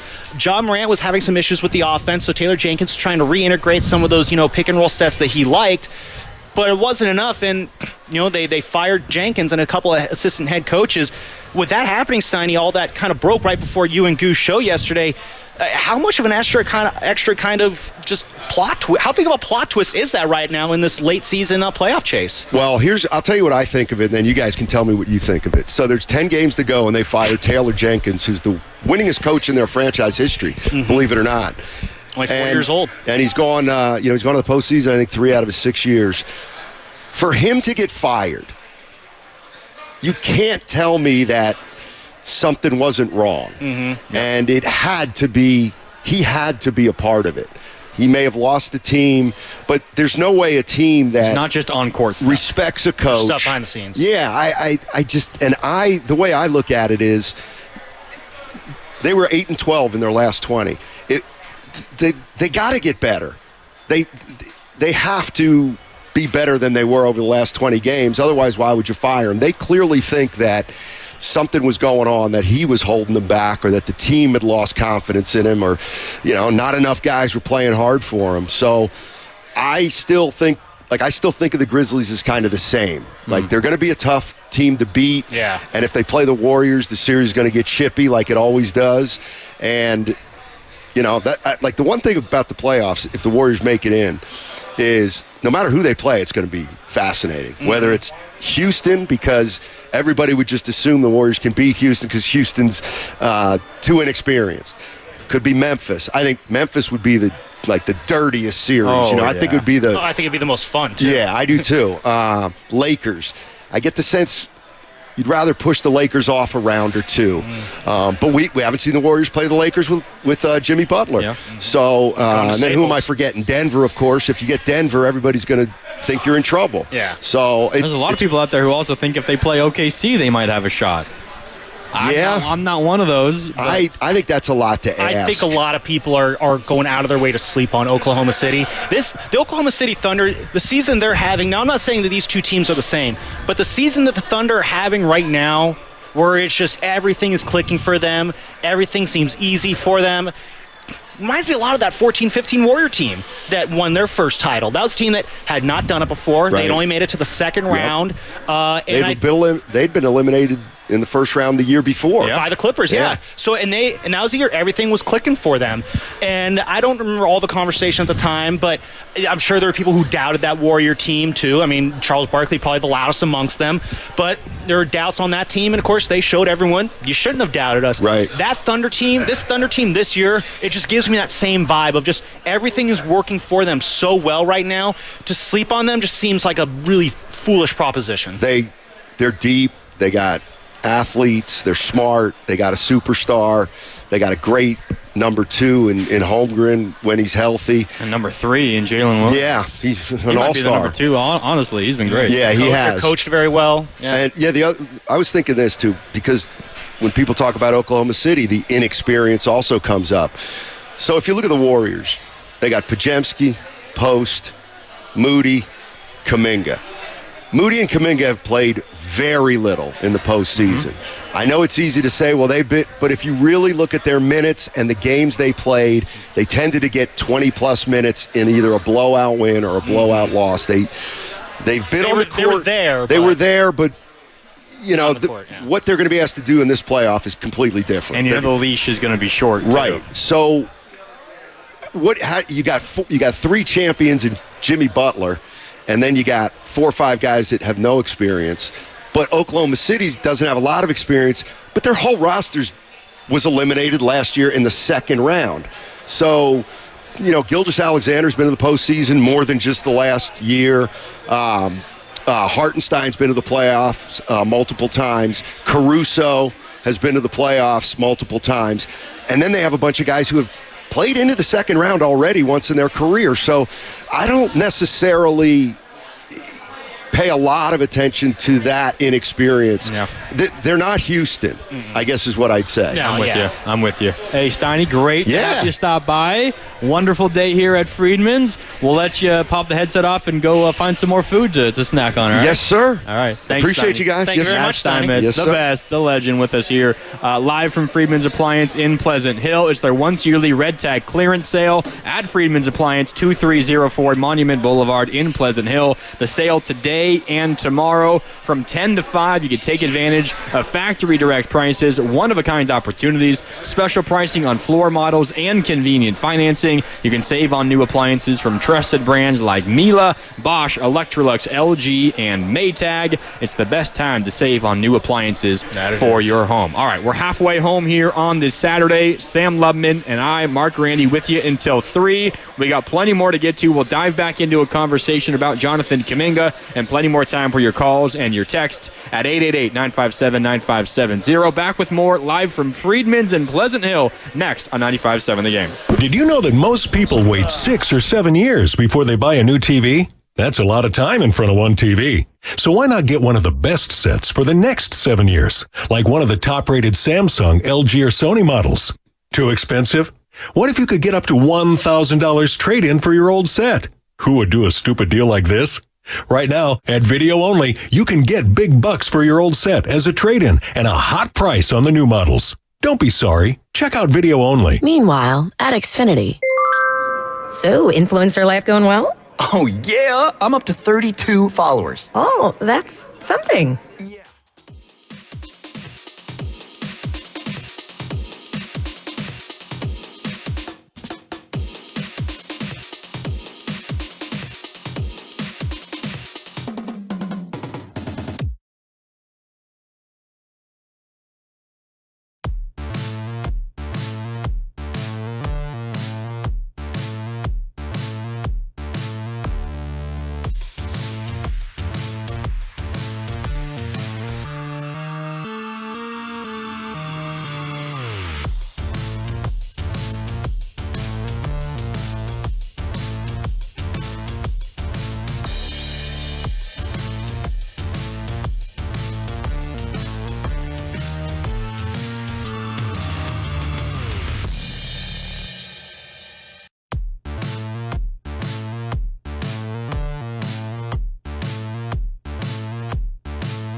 You could stop by, take advantage of factory direct prices, one-of-a-kind opportunities, special pricing on floor models, and convenient financing. You can save on new appliances from trusted brands like Miele, Bosch, Electrolux, LG, and Maytag. It's the best time to save on new appliances for your home. And Sam, the best thing going on here at Friedman's, of course, other than the great deals on these appliances, is that they're showing off these appliances.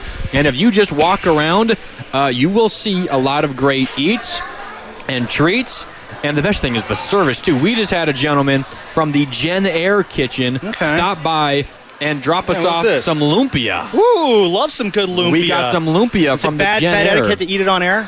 Yeah, you can take a bite. Yeah. I'll give you a second. I do like that. But we got some lumpia from the Jen Air Kitchen. Everything here is delicious, and they're cooking it all on the appliances that are here for sale.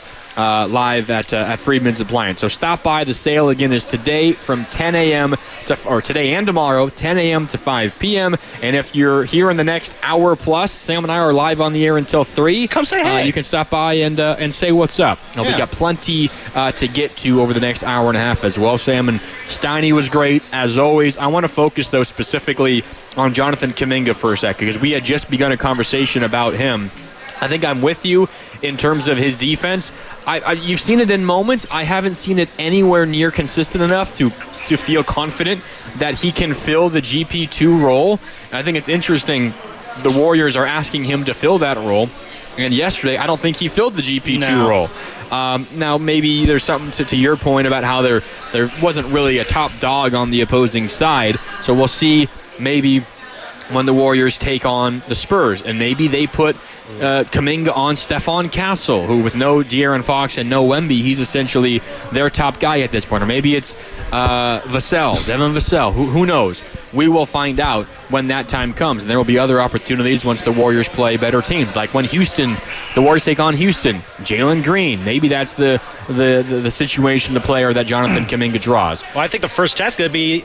I look at Tuesday against the Grizzlies. And that's going to be the next, playoff team they're going to be facing. I feel like that's going to be, if we're looking for a test for Jonathan Kuminga to see who he really is, that's not only a team that you could face in the postseason, but that's a team there right now you're going to be jostling for postseason position with. So, I think we're going to find out very soon just how capable Jonathan Kuminga is at being that point of attack defender. And, oh, man, let's hope he actually, passes that test, because if he doesn't, that really worries me for how deep this Warriors teams can go.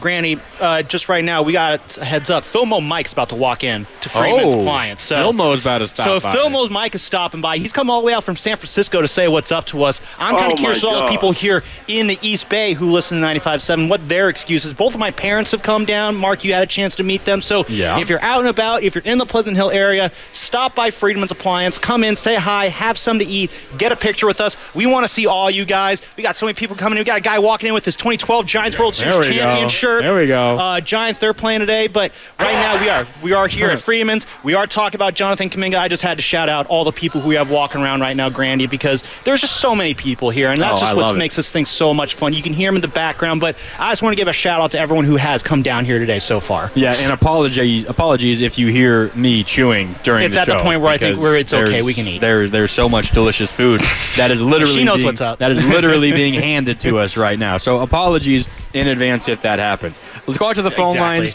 888-957-9570. Rich in Fremont is standing by, one of our favorite callers. Rich, what's up? You're on with Lubman and Grandy. How you doing, Rich?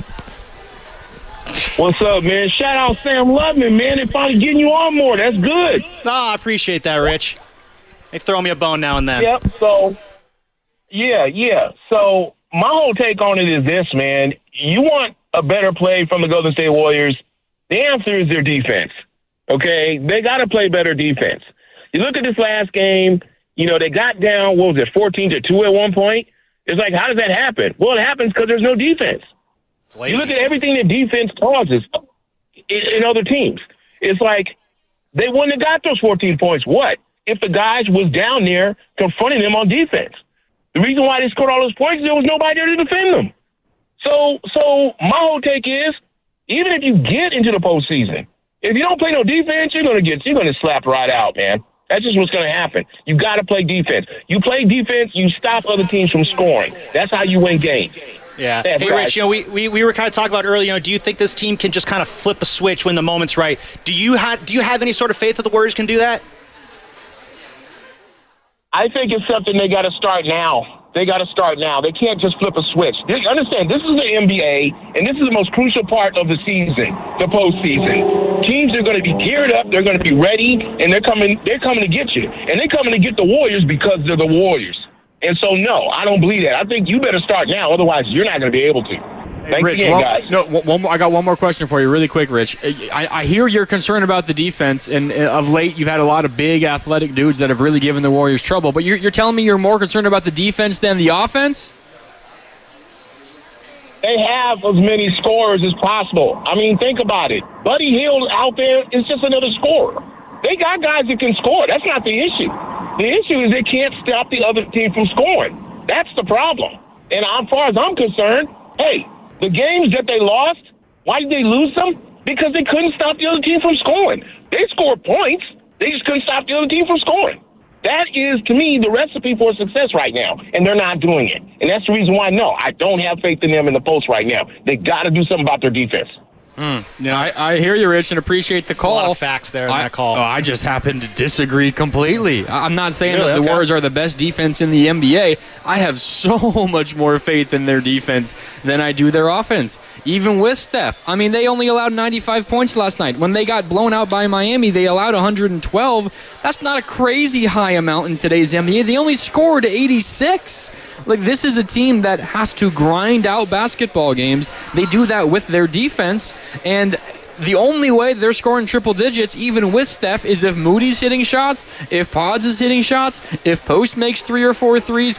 I see very likely the Warriors get to a situation where they're either in a play-in or they're in a postseason series, and you're going to have to win a basketball game like 103 to 102 because they just don't have enough offense, and you're going to run into situations where opposing coaches game plan entirely around Steph, and it's just going to be a matter of whether the others can make shots on a consistent basis. So, Rich, I love you. I just happen to feel the exact opposite way.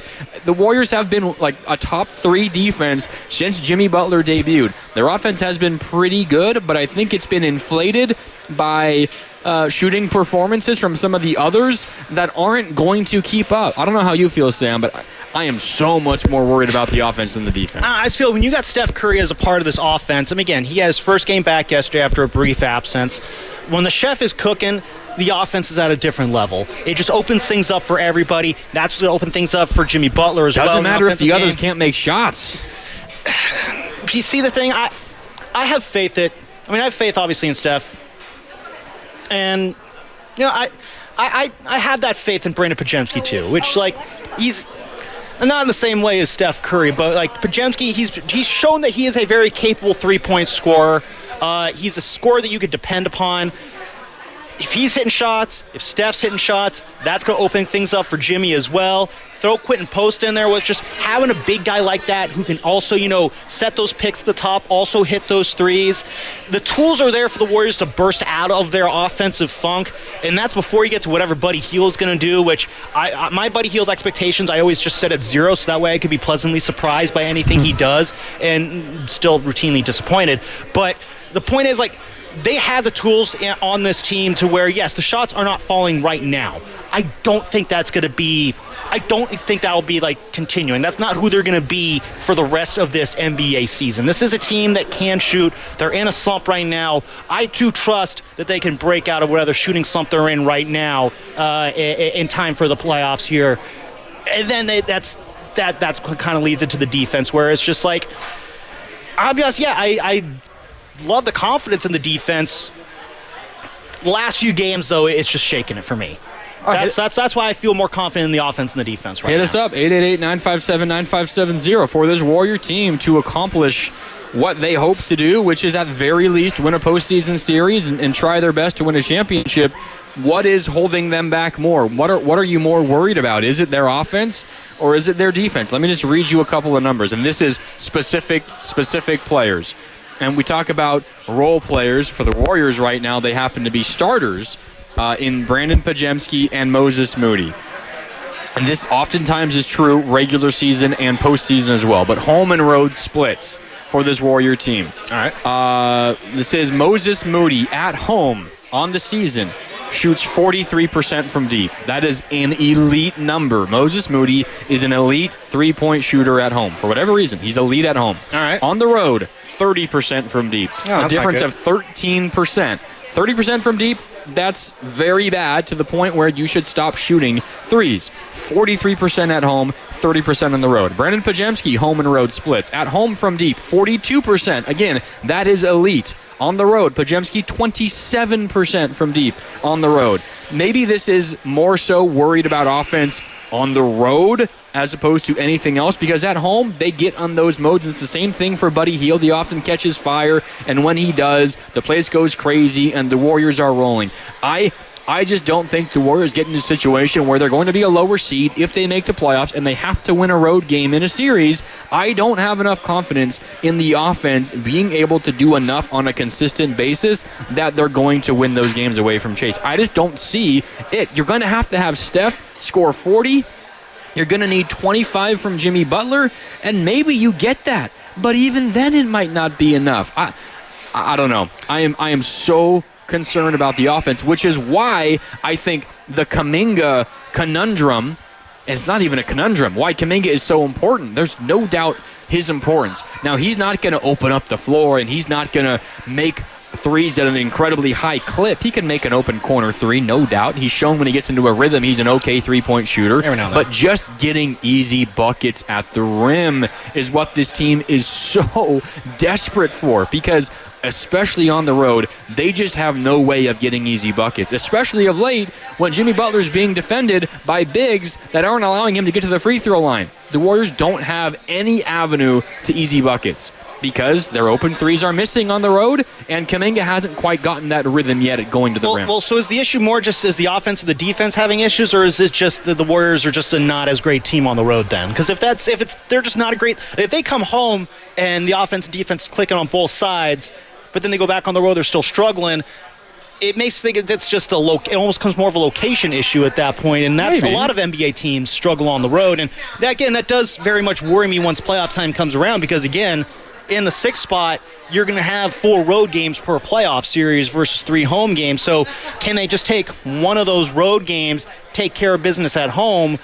And that's a whole other different conversation maybe, but I hear what you're saying on terms of the concern over the defense there, because it is very real. I mean, you look at their overall numbers, yes, they allow more points on the road to their opponents than they do at home. They're allowing better shooting numbers on the road than they are at home. So, yes, there is definitely concerns there, but I don't know if that's just like is it just a home versus road split thing versus a defense versus offense, as Steiny's got his beer. He just told us a half hour ago he's drinking only water today because he's got to work out later. Well, it's a small beer, so maybe it's a shorter workout now. There you go. Crack it open. It is a Saturday after all. Enjoy yourselves. It's 5 o'clock somewhere. Just be smart about it. It's Mark Randy, Sam Lubman with you here live from Friedmans at their once yearly red tag clearance sale. We're at the Friedmans Appliance in Pleasant Hill, 2304 Monument Boulevard, and I got a text from the 510 asking a little bit ago, where's Jim Kozimor? Don't worry, we will chat with Jim Kozimor coming up in about 15 minutes. Very excited to talk to stay tuned here on 95.7 The Game as we continue to broadcast live from Friedmans.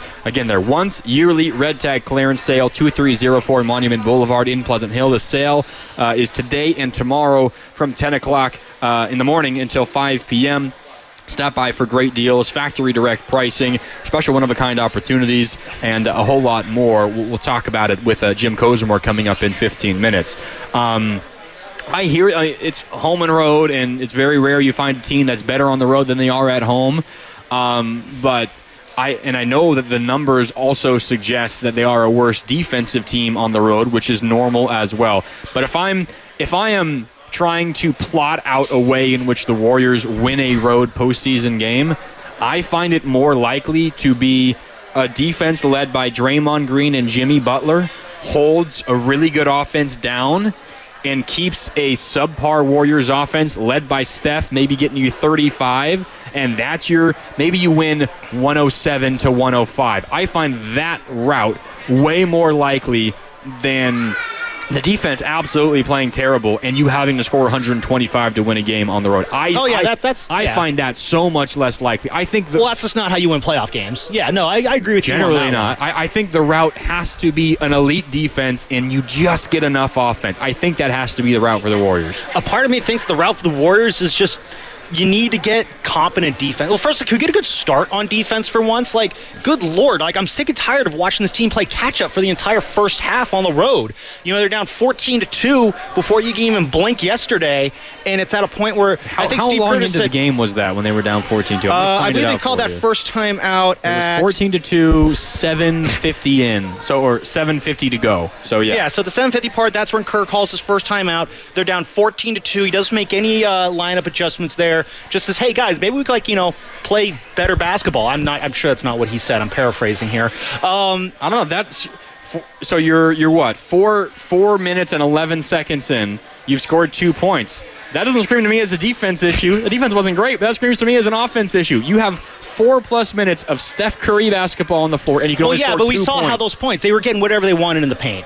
They were literally, it was Olay defense basketball. That's, you could only score 2 yourself. I think, is it crazy to say that maybe there are issues on both ends of the floor? Like, it doesn't have to be one or the other. Of late, they haven't been good on either end. Exactly. No doubt. So it's... can we just not get... I'm tired of the slow starts. I'm tired of always seeing this team have to come back from behind, because what happens is you expend all this energy just to get your head above water, but then they hit a couple shots, because that's what happened all the time last night. Warriors would finally would work all the way back, finally get a lead. They're up by 1, but then, someone on New Orleans hits a 2 or a 3, and now they're back down. Another shot, Warriors break a shot on the other end. Pelicans score again. You had a 1-point lead. 3 possessions later, you're down 4 again, because you expend all this energy just to get back above your opponent, just to get above water, and then it's hard to stay above there. So get off to better starts here and allow your defense to just not have to feel like it's playing on its heels the entire time. Have your offense feeling like it's not playing catch-up the entire time.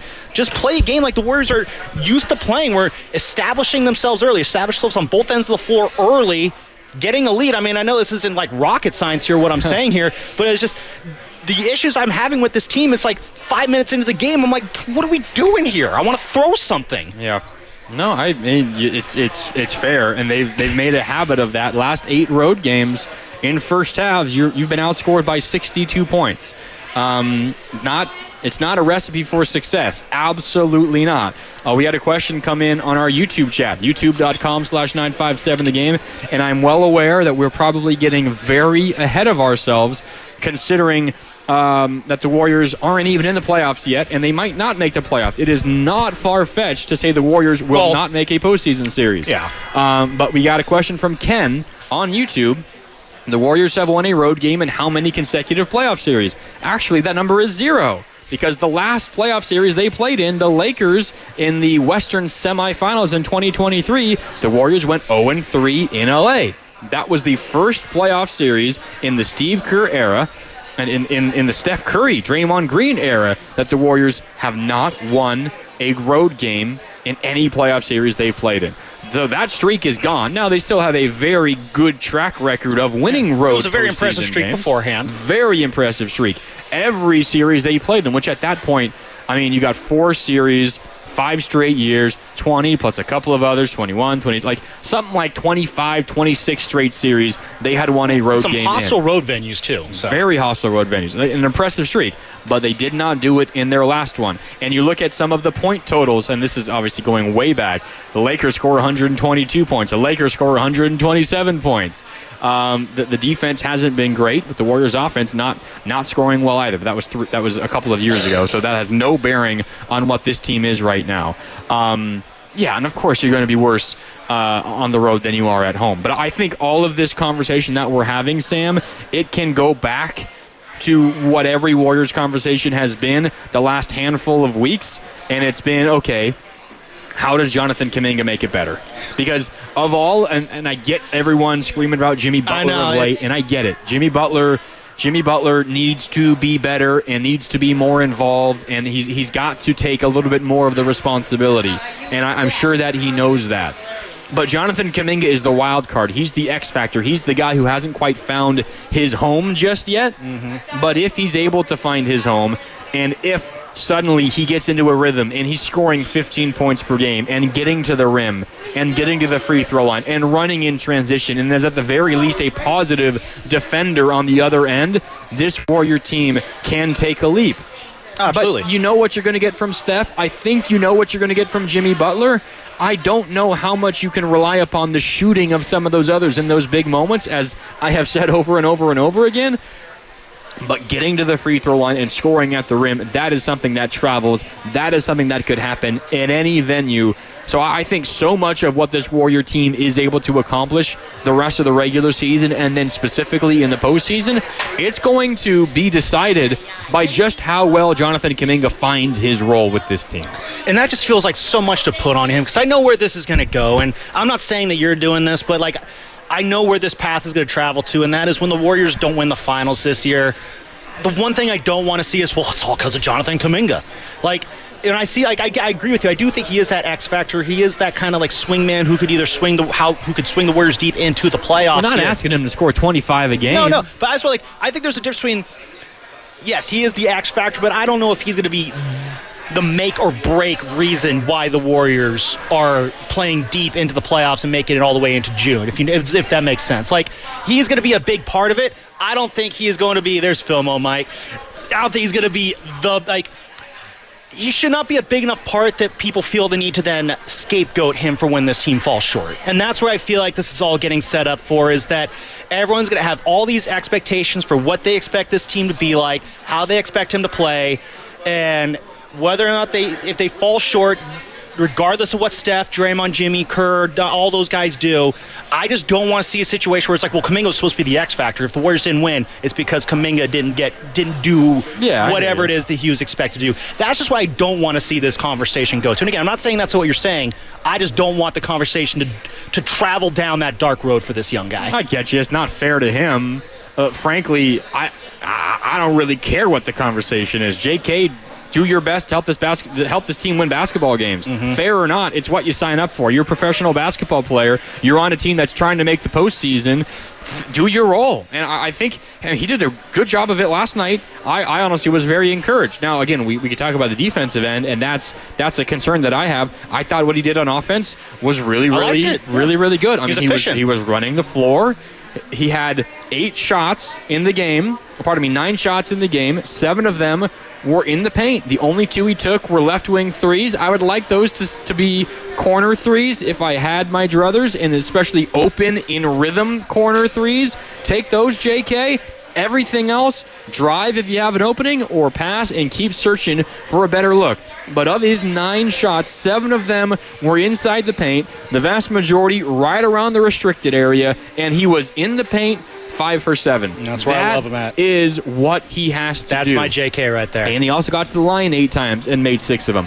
That is what Jonathan Kuminga has to do offensively. And if you just follow that simple recipe, run the floor with a reckless abandon. Run the floor. And when you have the ball there was a couple of times where he was posting up Jordan Hawkins, 2-year guard, small 2 guard out of UConn. He's a shooter, not much of a defender. You have Jordan Hawkins matched up on JK on the Warriors offensive end. Hey, Warriors, call it out. Post up JK on Hawkins. Let him go to work. He did that a couple of times. Yeah. I think it's not as much necessarily on just Jonathan Kuminga. It's on Kuminga when the ball is in his hands to make the right decision. But it's also on the Warriors. When you see JK with an advantage, give him the ball. So much of the Warriors offense when Steph is on the floor is just Steph-centric. And for good reason. It's Steph freaking Curry. But if you have an advantage and you have a 6'8" athletic marvel like Kuminga on a 6'3" Jordan Hawkins, give him the freaking ball and let him go to work. Oftentimes, Kuminga is asked to fill a role that doesn't necessarily maximize his skill set, and he has to adjust and fit into what the general scheme is. But there are also times, hey, you need a bucket? JK on Jordan Hawkins, easy. Give me 2. No, and I want speaking my language there, Grandy, because that is how I've talked about this a lot. We talked about this a lot in the morning roast. Finding ways how you can empower Jonathan Kuminga to make him feel like a better player out there. Putting him when you see him in those kind of mismatches there, and taking advantage of those mismatches so he could be that offensive creator. You talk about, how can you feel better about this offense going forward? How can you find confidence in that offense? If they can empower Kuminga in those situations to where he could be that dynamic scorer, whether it's off the bench or in the starting lineup, at that point it wouldn't really matter. That's why I'll feel confident about this offense, because when you start empowering Kuminga to be the offensive force that he can be, that's the dynamic that I think the Warriors are really needing there. And then, the defense will, is a different conversation outside of that. Yeah, you need that. You absolutely need it from Jonathan Kuminga. All right, that's Sam Lubman. I'm Mark Randy. We're live from Friedmans Appliance. It's their once yearly Red Tag clearance sale in Pleasant Hill, 2304 Monument Boulevard. The sale today and tomorrow, 10 a.m. to 5 p.m. both days. You can take advantage of factory direct prices, one-of-a-kind opportunities, special pricing on floor models, and convenient financing. Save on new appliances from trusted brands like Miele, Bosch, Electrolux, LG, and Maytag. And this is the best time to save on new appliances for your home. All right, time for a break. 2 hours down, one more to go. Live from Friedman's Appliance, and coming up next, one of our favorites, Jim Kozimor, is going to join us here over the phone via the River Islands guest line. We'll talk to Koz, talk to him about Friedman's Appliance, and then maybe the national perspective on the Golden State Warriors from Koz. Koz about everything. We know that he's plugged in to the Golden State Warriors despite no longer living in the Bay Area. That's what's coming up here on 95.7 The Game. It's Sam Lubman, Mark Randy with you live from Friedman's. Back with more next on 95.7 The Game. Calling all story.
Now back to Warriors This Week on 95.7 The Game. Oh, close enough.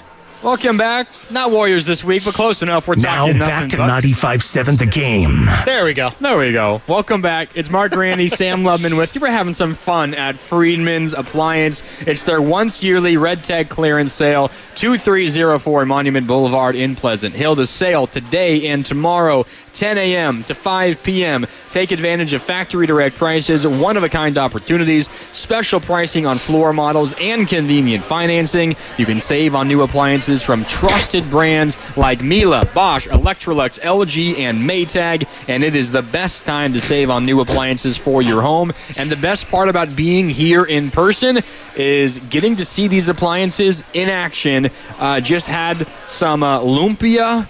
The lumpia was absolutely delicious from the Gen Air kitchen. They've got so many things cooking, also outside on their grills and barbecues. Pizzas and fillets. Oh, yes. So much good stuff. And we got more and coming. Our guy Ethan here is bringing us what we got here. We got turning down more food. Ooh, broccoli beef rice bowls from our guy Delicious. Ethan. Thank you so much.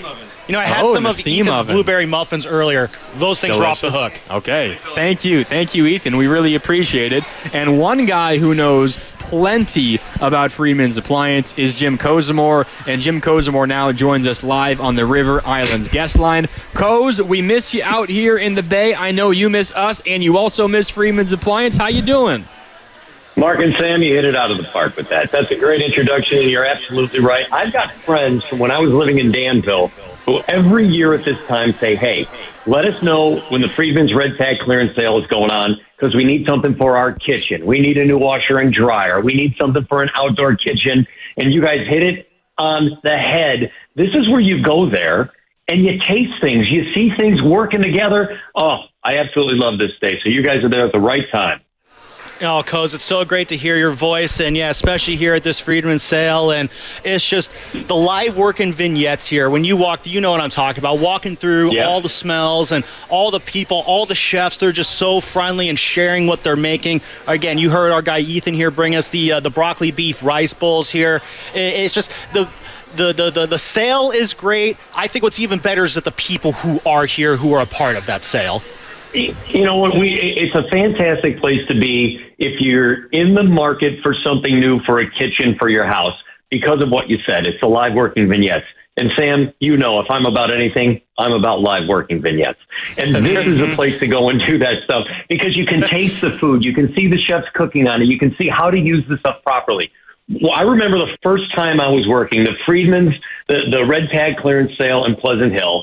And I got a chance to walk inside and see them use, there was one brand that they were using. Oh gosh, it escapes I'll get it in a second. And you can turn it on. You can put a paper plate on it and chocolate chips, turn it on. It will melt the chips, but it won't burn the plate. That's how good it is. That's how good the appliances are. And that's how smart they are about showing you how to use them. Hey, Coz, maybe I'm going too far here, and I know you miss the Bay Area, and I know you miss the people out here, but is Friedman's Appliance what you miss more than anything else? Because it kind of sounds like it. Well, it's funny you say that because this morning I get up, Mark, I make myself a delicious cappuccino in my Miele built-in coffee maker that I got at Friedman's. It's fantastic with the foaming element that makes me a delicious cappuccino just the way I like it. I take my cup when I'm done, I put it in my Bosch dishwasher that I got at Friedman's, and I know it's going to do the job in making things extra clean. And then I go to my refrigerator and I put the milk back in my LG refrigerator that I got through Friedman's, and I put my clothes in my LG washer and dryer that I got because I got to see them at Friedman's, exactly how we do it. And so I'm as excited about being on with you guys as I am about the stuff that I've gotten at Friedman's, and I think anyone who's out there, get a chance to go this weekend because it's this weekend. It runs through Sunday. They're open until, is it 5 o'clock today and 5 o'clock tomorrow, 10 to 5? Correct. Correct, guys? I think that's the right time. Yeah, 10 to 5 tomorrow. I'm telling you, if you need something for the house, my wife and I just moved into a new house. We wish we were at the Red Tag sale at Friedman's because we'd be gobbling stuff up right now. I mean, it sounds like you got most of the showroom already in your house as it is, Coach. I know. So, I mean, what more appliances could you possibly need to get? Well, let me add one more. You know what else I'll be doing tonight? I'm taking you know what I'm doing for my wife?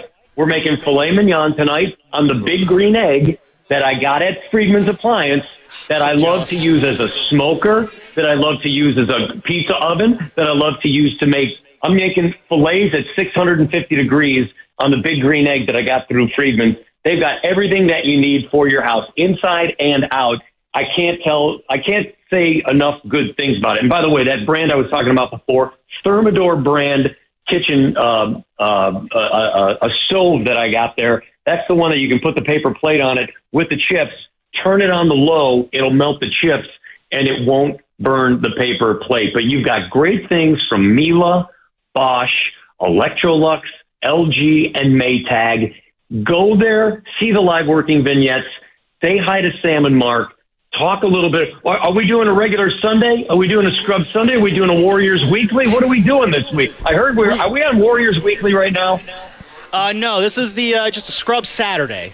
Simple Scrub Saturday. I like Scrub. Scrub Saturday was one of my favorite shows that I used to do. And so I'm glad you guys are picking up the reins and running away with it. By the way, Warriors going to be a 6 or a 7 seed? Are they going to have to play in the play-in, or are they going to make it to the 6 seed? That's a good question. Right now they are the 7, and we'll see if they can catch the Clippers and jump them and be the 6. I want to ask you, though, about a team from the state that you're now living in. What's going on in Memphis with the Grizzlies, Coach? They just fired their head coach? Yeah, that's a mess. And it's a shame because they had such a good start to the season. And since the All-Star break, they have really been lax in productivity, and they have not gotten the most out of guys. Now, I'm not going to pretend to say I know the ins and outs of the Memphis Grizzlies, but watching them from outside in, I would look at them, and I used to think they were going to be a dangerous team that had a chance to make a very deep run in the playoffs this year. And now I look at them and I say they're flawed. They're especially flawed in the second half of the season. Good teams, and no fans know this like Golden State Warrior fans. And Steve Kerr has done this. You prepare your team to be the best late in the season for the playoff run.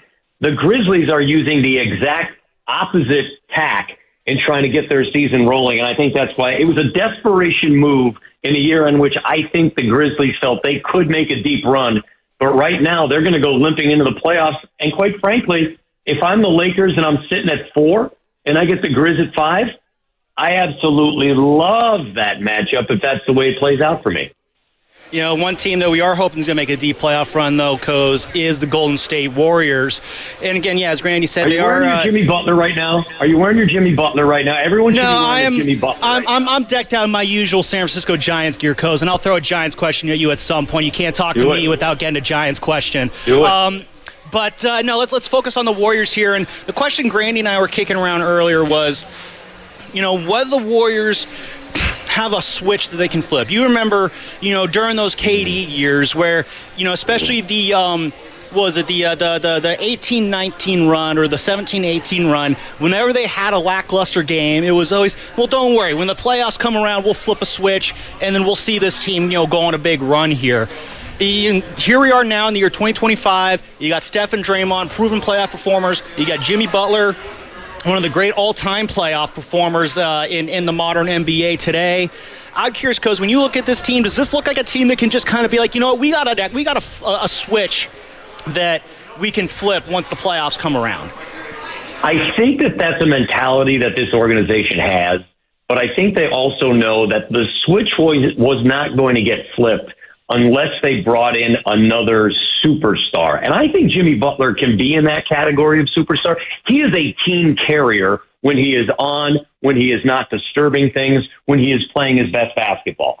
Throughout his NBA career, he has had waves where he carried the Chicago Bulls, then he ran into problems. Then he carried the Minnesota Timberwolves, and then he ran into the problems. Remember when he called the third-string guys over to take on the first string, and they beat the first string in a scrimmage, and he laughed at him, and then he did an off-court interview for ESPN.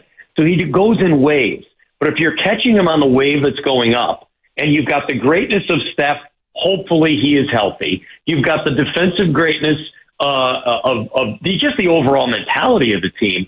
I really think this team can make a deeper run if they get the right matchups. And I'd like to see them, just for the sake of saving themselves, not have to play in the play-in game. It may only be one game. It may have to be 2 games. But let's not kid ourselves. Draymond and Steph, they're not in their mid to late 20s anymore, right? I mean, we've got to conserve where you can conserve, and Steph can do the magical thing every once in a while. but you might have to just defer to Jimmy Butler.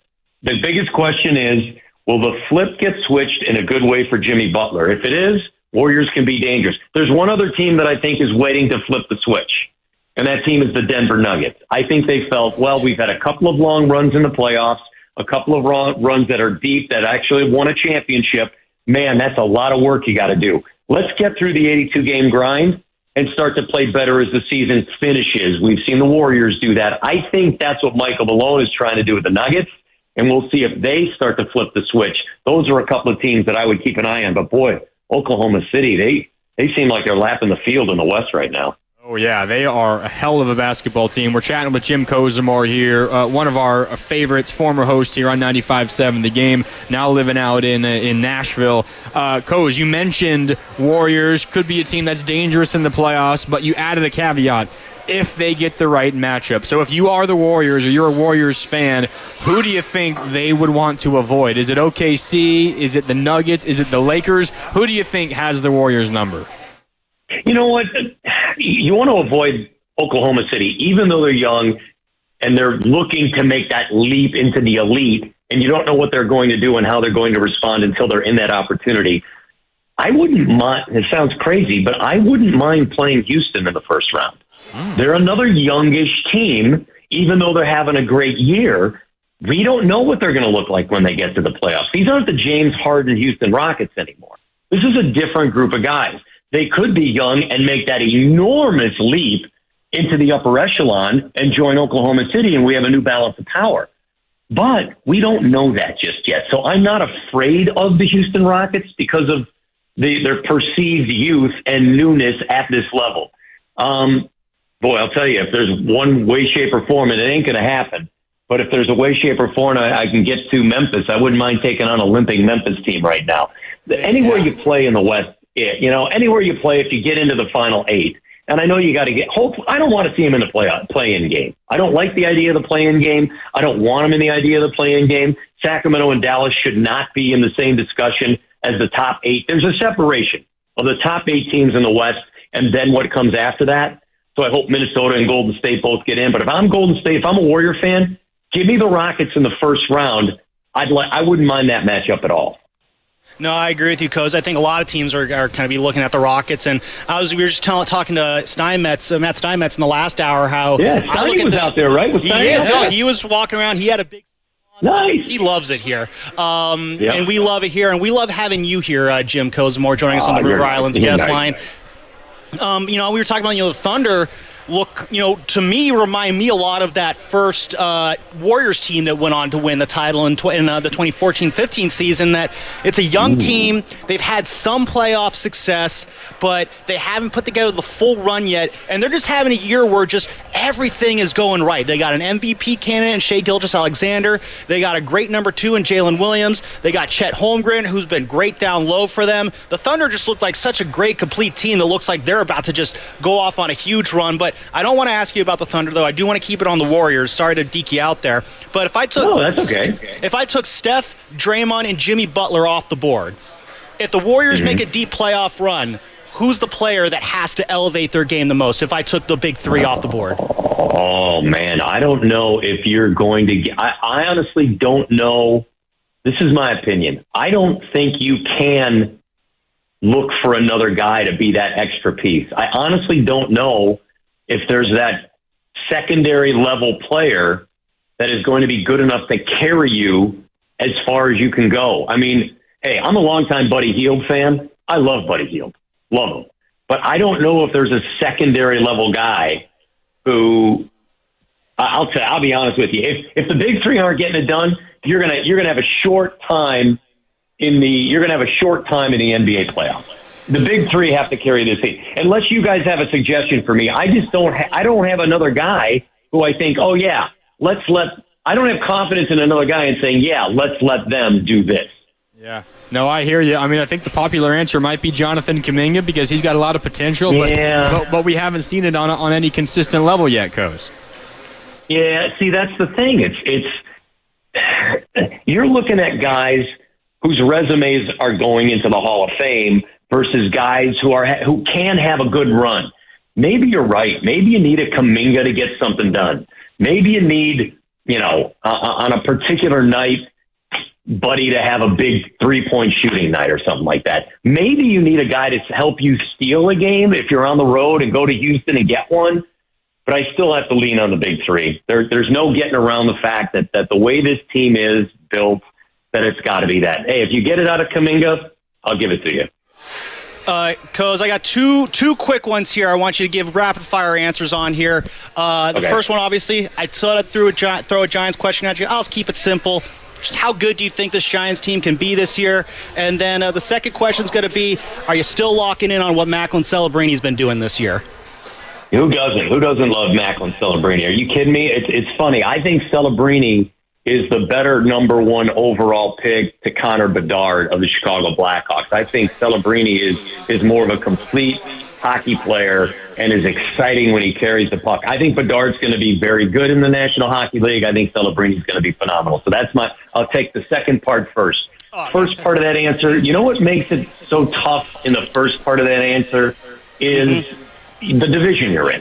They can be a really good team, and the Dodgers are going to lap the field. Now, you just need to get in, right? In theory, you think you're going to have to fight the Padres maybe to get into a playoff scenario. I think the Giants can be good. I think they smartly spent money. I think watching Buster do what he does is very intriguing to me.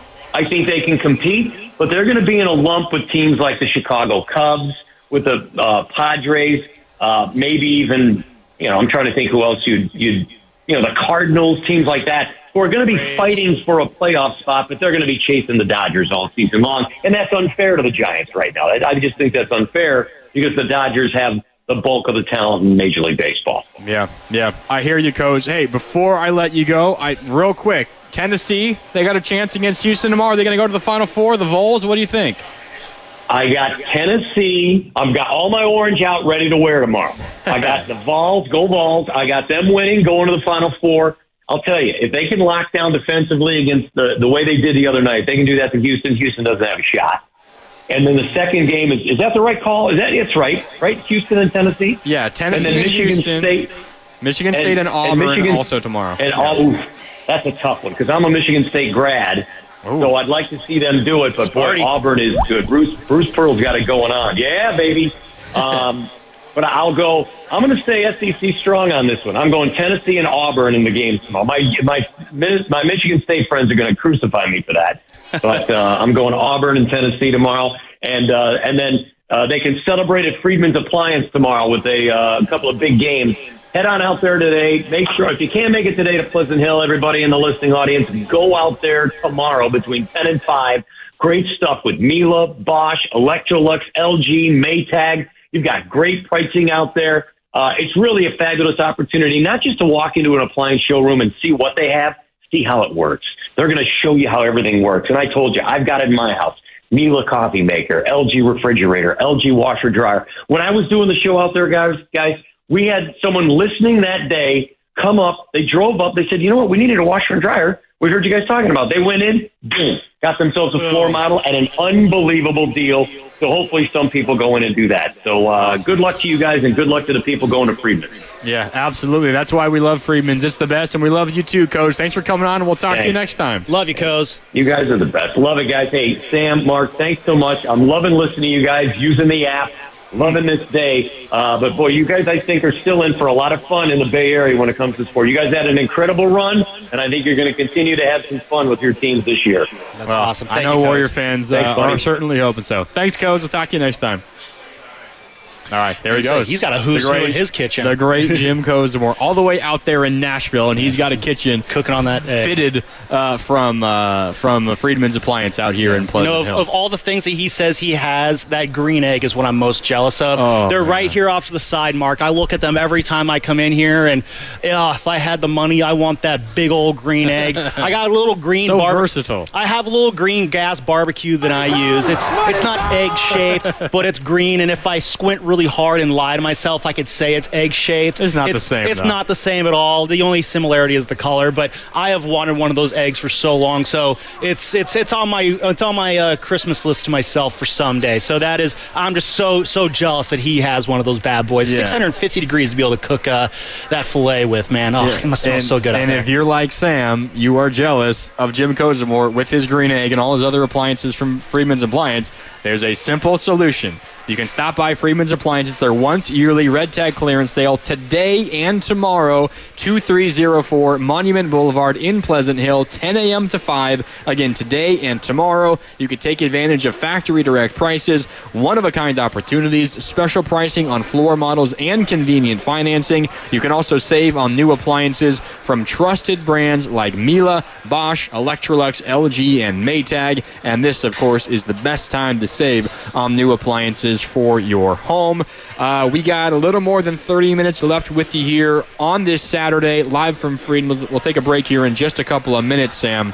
But when we come back, we got plenty more time for your calls and your texts. 888-957-9570. We can look ahead to the rest of the schedule for the Warriors. Also, we can play the standings game. I know we were doing it just a little bit earlier, but realistically, what is the Warriors' best path and what should they be rooting for? Plus, we do have to look at the schedule around the rest of the NBA today, because as much as we care about the Warriors' wins and losses, Sam, we got to worry about what Memphis is doing, about what the Lakers are doing, and what specifically about the Clippers and the T-Wolves are doing, because as much as the Warriors need to win basketball games, they're probably not going to win out, and if they don't win out, that means they need the Clippers to at least lose a game or two the rest of the way as well. Some teams need to start losing, exactly. And the Clippers haven't been doing a lot of losing of late. One of their only losses recently is to OKC, and that was in LA, and the Clippers were very, very close to winning that basketball game. This is an amazing Clippers team at the moment, and we'll see how that continues to play out. All right, time for a break. It's Sam Lubman, Mark Randy with you, live from Friedman's. 30 minutes left. One more segment. Again, time for your calls and your text. And I see you guys on YouTube as well. YouTube.com/957 The Game. Everything we do on YouTube, powered by First NorCal Credit Union. We're coming to you live from Friedman's Appliance in Pleasant Hill. And we are live from outside of the Laughing Monk Studios here on 95.7 The Game. More on the other side as we return. Grandy and Lubman live from Friedman's on 95.7 The Game. Spring into action.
Now back to 95.7 The Game.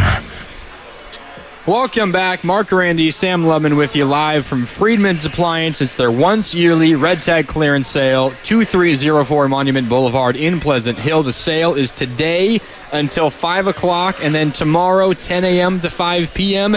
You can stop by, take advantage of factory direct prices, one-of-a-kind opportunities, special pricing on floor models, and convenient financing. Save on new appliances from trusted brands like Miele, Bosch, Electrolux, LG, and Maytag. It's the best time to save on new appliances for your home. And again, you stop by today.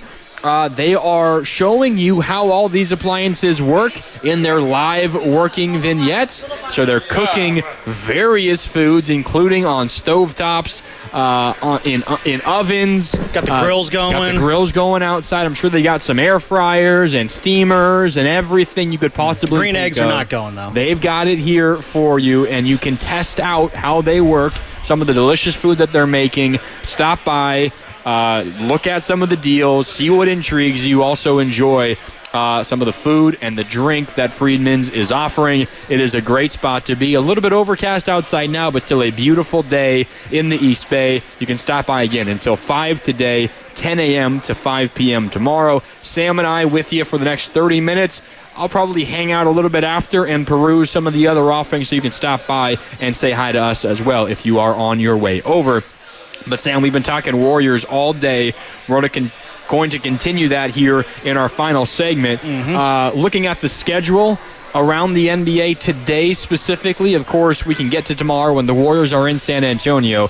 Biggest game of the day for the Warriors by a mile, Sam, is happening in Memphis. 5 o'clock is the tip time. LeBron and the Lakers in Memphis against the Grizzlies. The Grizzlies' first game after firing their head coach, Taylor Jenkins. And as you look at the Western Conference standings, the Lakers and the Grizzlies are tied. They both have 44-29 records. They're 4-5 right now. 2 games ahead of both the Clippers and the Warriors, who are 6-7.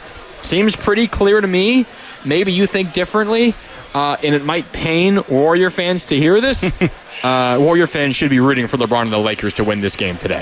Probably, yes. Right now, the Grizzlies are a 2.5-point favorite in this one right now over the Lakers. They are at home, and being at home does get you an extra couple bumps in the spread there. But I do think the Warriors probably have a better chance of catching the Grizzlies than the Lakers, mainly because the Warriors also do have the tiebreaker over the Grizzlies. And not the Lakers. Yep. So if there's a tie there, you do have the bump there. And if we're being real, the Lakers are on a team that's, they're still playing very well right now. Whereas the Grizzlies are a team that could start to come back down to earth a little bit. Lakers are only 4-6 in their last 10.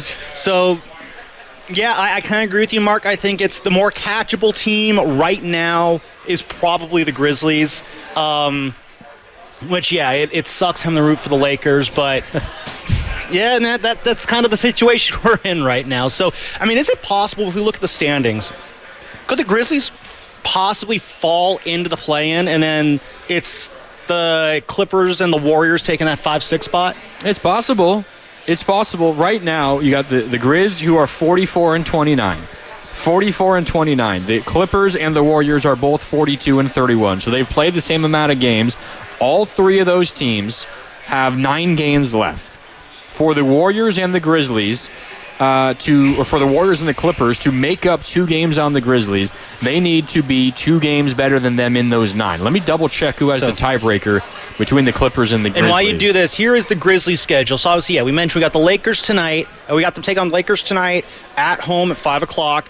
Then on Monday, they're hosting the Boston Celtics. So they got a tough 1-2 right here. And then they host the Warriors on Tuesday.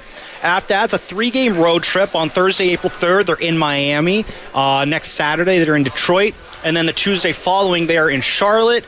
Come back home for a quick one against Minnesota. Back on the road in Denver. Finish the season at home in Dallas. So I see 1, 2, 3, potentially 4, 5, 6 quote-unquote tough games. Depending on how you feel about Detroit, maybe that's 5 tough games. So let's say they win the 3 easier ones, and then they split the 6 tougher ones. Miami, Charlotte, in Dallas. So let's call just those say, 3 wins. for the sake of the conversation, they go 6-3. Okay. Yes. They split the tough ones and they win all the easy ones. 6-3. Okay, that seems like a relatively fair number. That puts them at 50 wins, is it not? Yes. The Clippers have the tiebreaker on the Grizzlies. They're undefeated against the Grizzlies this year at 3-0. Warriors also have the tiebreaker on the Grizzlies. So that would mean for the Warriors and the Clippers to both catch Memphis. They go 6-3. That means the Warriors and the Clippers would have to go 8-1 or 9-0. That's the only way that happens, because you have to be 2 games better than the Grizzlies. If not, the Grizzlies could go 5-4, and then you would only have to go 7-3, or 7-2, which is possible. But 2 games doesn't sound like a ton, especially when you have the tiebreaker, but over the course of only 9 games, it's really difficult. Yes. You need to be great, and you need them to slip up. It's certainly possible. I wouldn't count on it. I still think it's most likely Clippers, Warriors in some order are 6-7. T-Wolves feel most likely 8 because they don't have the tiebreaker. By the way, in an instance where it's a 3-way tie between the Clippers, the Warriors, and the T-Wolves, which is also relatively possible, the Warriors don't win that tiebreaker. In fact, they finish in last in that tiebreaker. So if there's a 3-way tie for 6, 7, and 8, the Warriors would be 8th, which is not good news there. So the Warriors need to avoid a 3-way tiebreaker. They win a tiebreaker versus Minnesota. They don't win a tiebreaker versus the Clippers. But there's so many possible permutations for this right now, Sam. The easiest way that I can put it is just root for the Clippers and root for the Grizzlies to lose, Clippers and the T-Wolves to lose the rest of the way. Obviously, you're interested in Memphis and the Lakers losing as well, and you might be interested in Denver catching Houston, so Houston can be the 3. If you're the 6, you prefer that matchup. But really, all that other stuff, I think it's just superfluous. Just Clippers, Grizzlies, Clippers, Timberwolves lose. Warriors get to the 6, and you will take whoever is the 3 at that point. Just I think that is the simplest there. If we want to look at the Timberwolves here, and when we look at the Timberwolves schedule, I do feel like I feel confident the Warriors can finish above the Timberwolves here. So they have 8 games left on their schedule, I believe, unless I'm missing a game. No, because so they got 8 games left. They got the Pistons tomorrow, and then they got a day, and then they got the Nuggets, and then they got the Nets, the Sixers. Those are both on the road. Then they are on the road in Milwaukee against the Bucks, and they go to Memphis on April 10th, and then they finish the season out with home games against the Nets and Jazz. So they got 4 wins there. The Nets, Sixers, the Nets again, and the Jazz. That's 4 wins. Of their 4 tough games, I have the Pistons, Nuggets, Bucks, and Grizzlies. Let's say they split those games. That's 6 wins right there out of their final 8. And that puts them right at 48 wins to end the year. Now, right now, I think the Warriors can finish with 49 wins. So 49, bigger than 48. Right now, I feel like the Warriors have a good chance, if they take care of business, to at least finish ahead of the Minnesota Timberwolves here down the stretch of the season. Yeah, no, so, I mean, there's that, but you better hope so, because if you don't finish ahead of the Timberwolves, you're likely not going to finish ahead of the Clippers. Well, that means you're the 8th seed. And that brings me to the Clippers, who their schedule the rest of the way, very easy. Like I mentioned earlier, they got the Cavs tomorrow in Cleveland. That'll be a tough one. But then they go to Orlando against the Magic, which, again, the Magic could win that game. I'm not going to sit and hold my breath for it. It's a back-to-back. It is a back-to-back. The Magic are not an awful team. They are going to be in the play-in mix in the East, and they are a team that could win a game in a playoff series. But then you got the Pelicans, the Mavericks again, and the Spurs. 4 games in a row. All those games are at the Intuit Dome. And I look at those 4 games and I just see a 4-0 Clippers run right there. Then they get the Rockets the night after that Spurs game on April 9th. So that will be a back-to-back. What are the Rockets going to be playing for at that time? The Rockets, right now in the standings, got a pretty good hold on the 2 seed. They are a game and a half up on Denver. Could Denver be breathing down their necks during that night? Are they going to be playing hard to try and hold on to that 2 seed? Or will the Nuggets and Rockets be locked into their seeding at the time? So let's, I don't know how much rooting we need to do for the Rockets and the Nuggets, but let's just hope those 2 teams keep, close together in the standings all the way to the last weekend to kind of force the Rockets to play a little bit harder. against the Clippers on April 9th. And then you got to go up to Sacramento for the Kings, where that could be an interesting one because the Kings, they could be fighting for their play-in lives right now. Yeah, they're struggling. They're struggling a little bit of late. Yeah, they're only 3-7 in their last 10. So yeah, we'll so see. that one there, they could be fighting for a chance to either get into the play-in. Right now, the 9, 10, 11 spots in the West are the Kings, the Mavericks, who are a half game back of the Kings, and the Suns, who are a game and a half back of the Sacramento Kings. So those three teams, they're tied together right now. Kings could be playing for their play-in lives at that point. Hopefully that's enough to kind of trip the Clippers up. And then, of course, comes that big showdown at Chase Center. If the Warriors win that, at the end of the day, I still see both these teams finish with 49 wins. So the question is, where is the unscheduled loss for the Clippers the rest of the way? I'm looking at the Kings. I'm looking at the Rockets. Is that it? Maybe. I mean, the Clippers have been playing. I mean, they are as hot as anybody in the NBA right now. I mean, OKC and Houston are playing great basketball. The Celtics quietly are playing really good basketball. They're locked into the 2. They don't have much to play for anymore. But beyond those teams, it's the Clippers. That's about it right now. Let me ask you this, Sam, and this was something that Steiny threw around, and I was actually going to ask Steiny about it as well.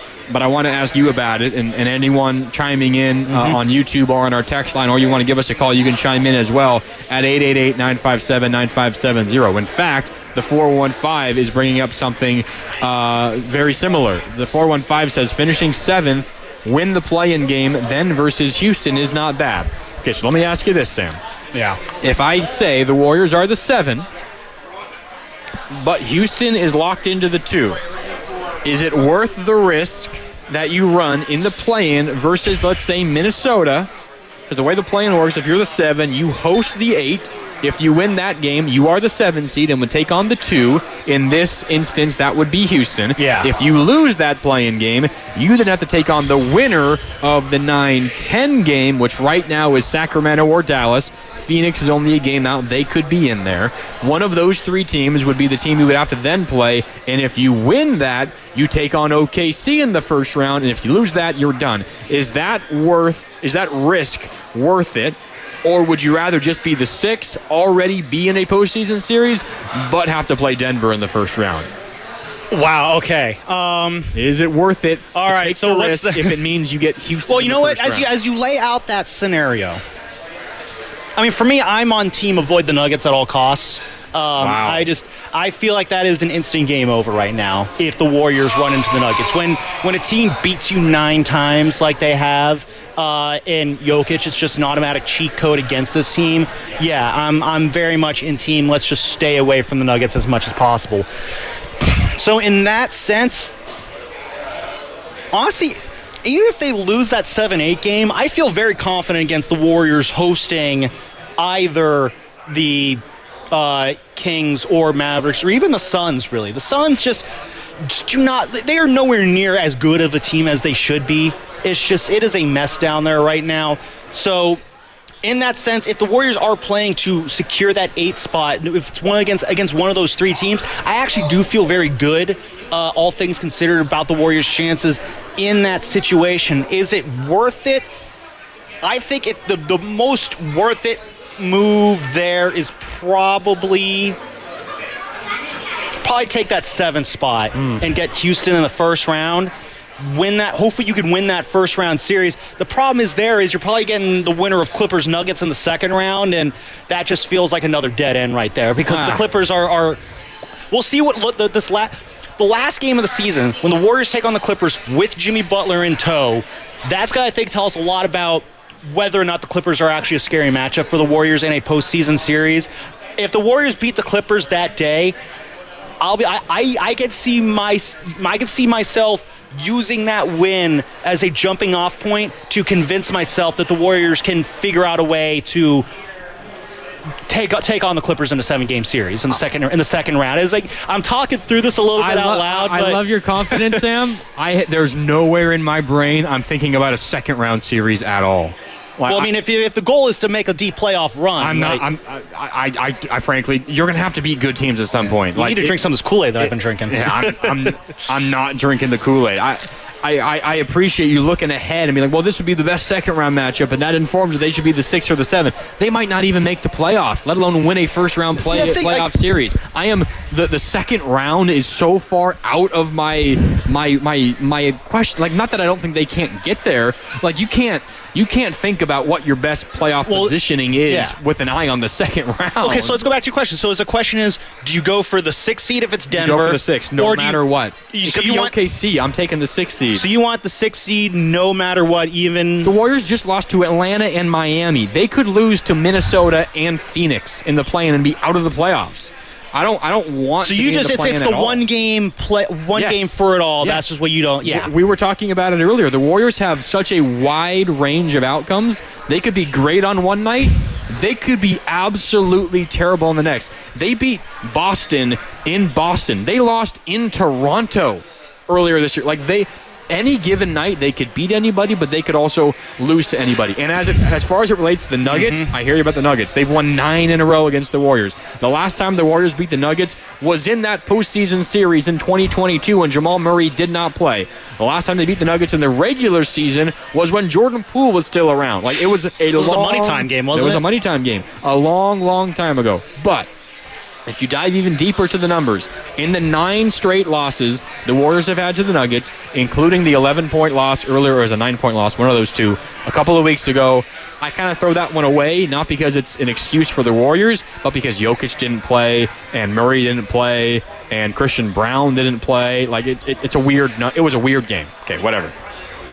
In the other games that the Warriors have lost to Denver, there's a 4-point loss, there's a 3-point loss, there's a 6-point loss, there's another 3-point loss, there's a 2-point loss, there's a 5-point loss. Like, the Warriors have been in those games, and that's with Jamal Murray, and with Nikola Jokic, and with Michael Porter Jr., and with Aaron Gordon. The Warriors haven't closed it out. There was the Nikola Jokic half-court buzzer beater win. There was the Warriors had a 8-point lead with like 3 minutes left in Denver. They lost that game. There was the game in January last season where Kuminga helped the Warriors build a lead and did not play the entire second half for some reason. As a result, the Warriors blow that one. We throw out the 9 straight wins for Denver versus the Warriors. Just like throw it out there like, oh, it's a lock. The Warriors can't beat that team. And there's some truth to that.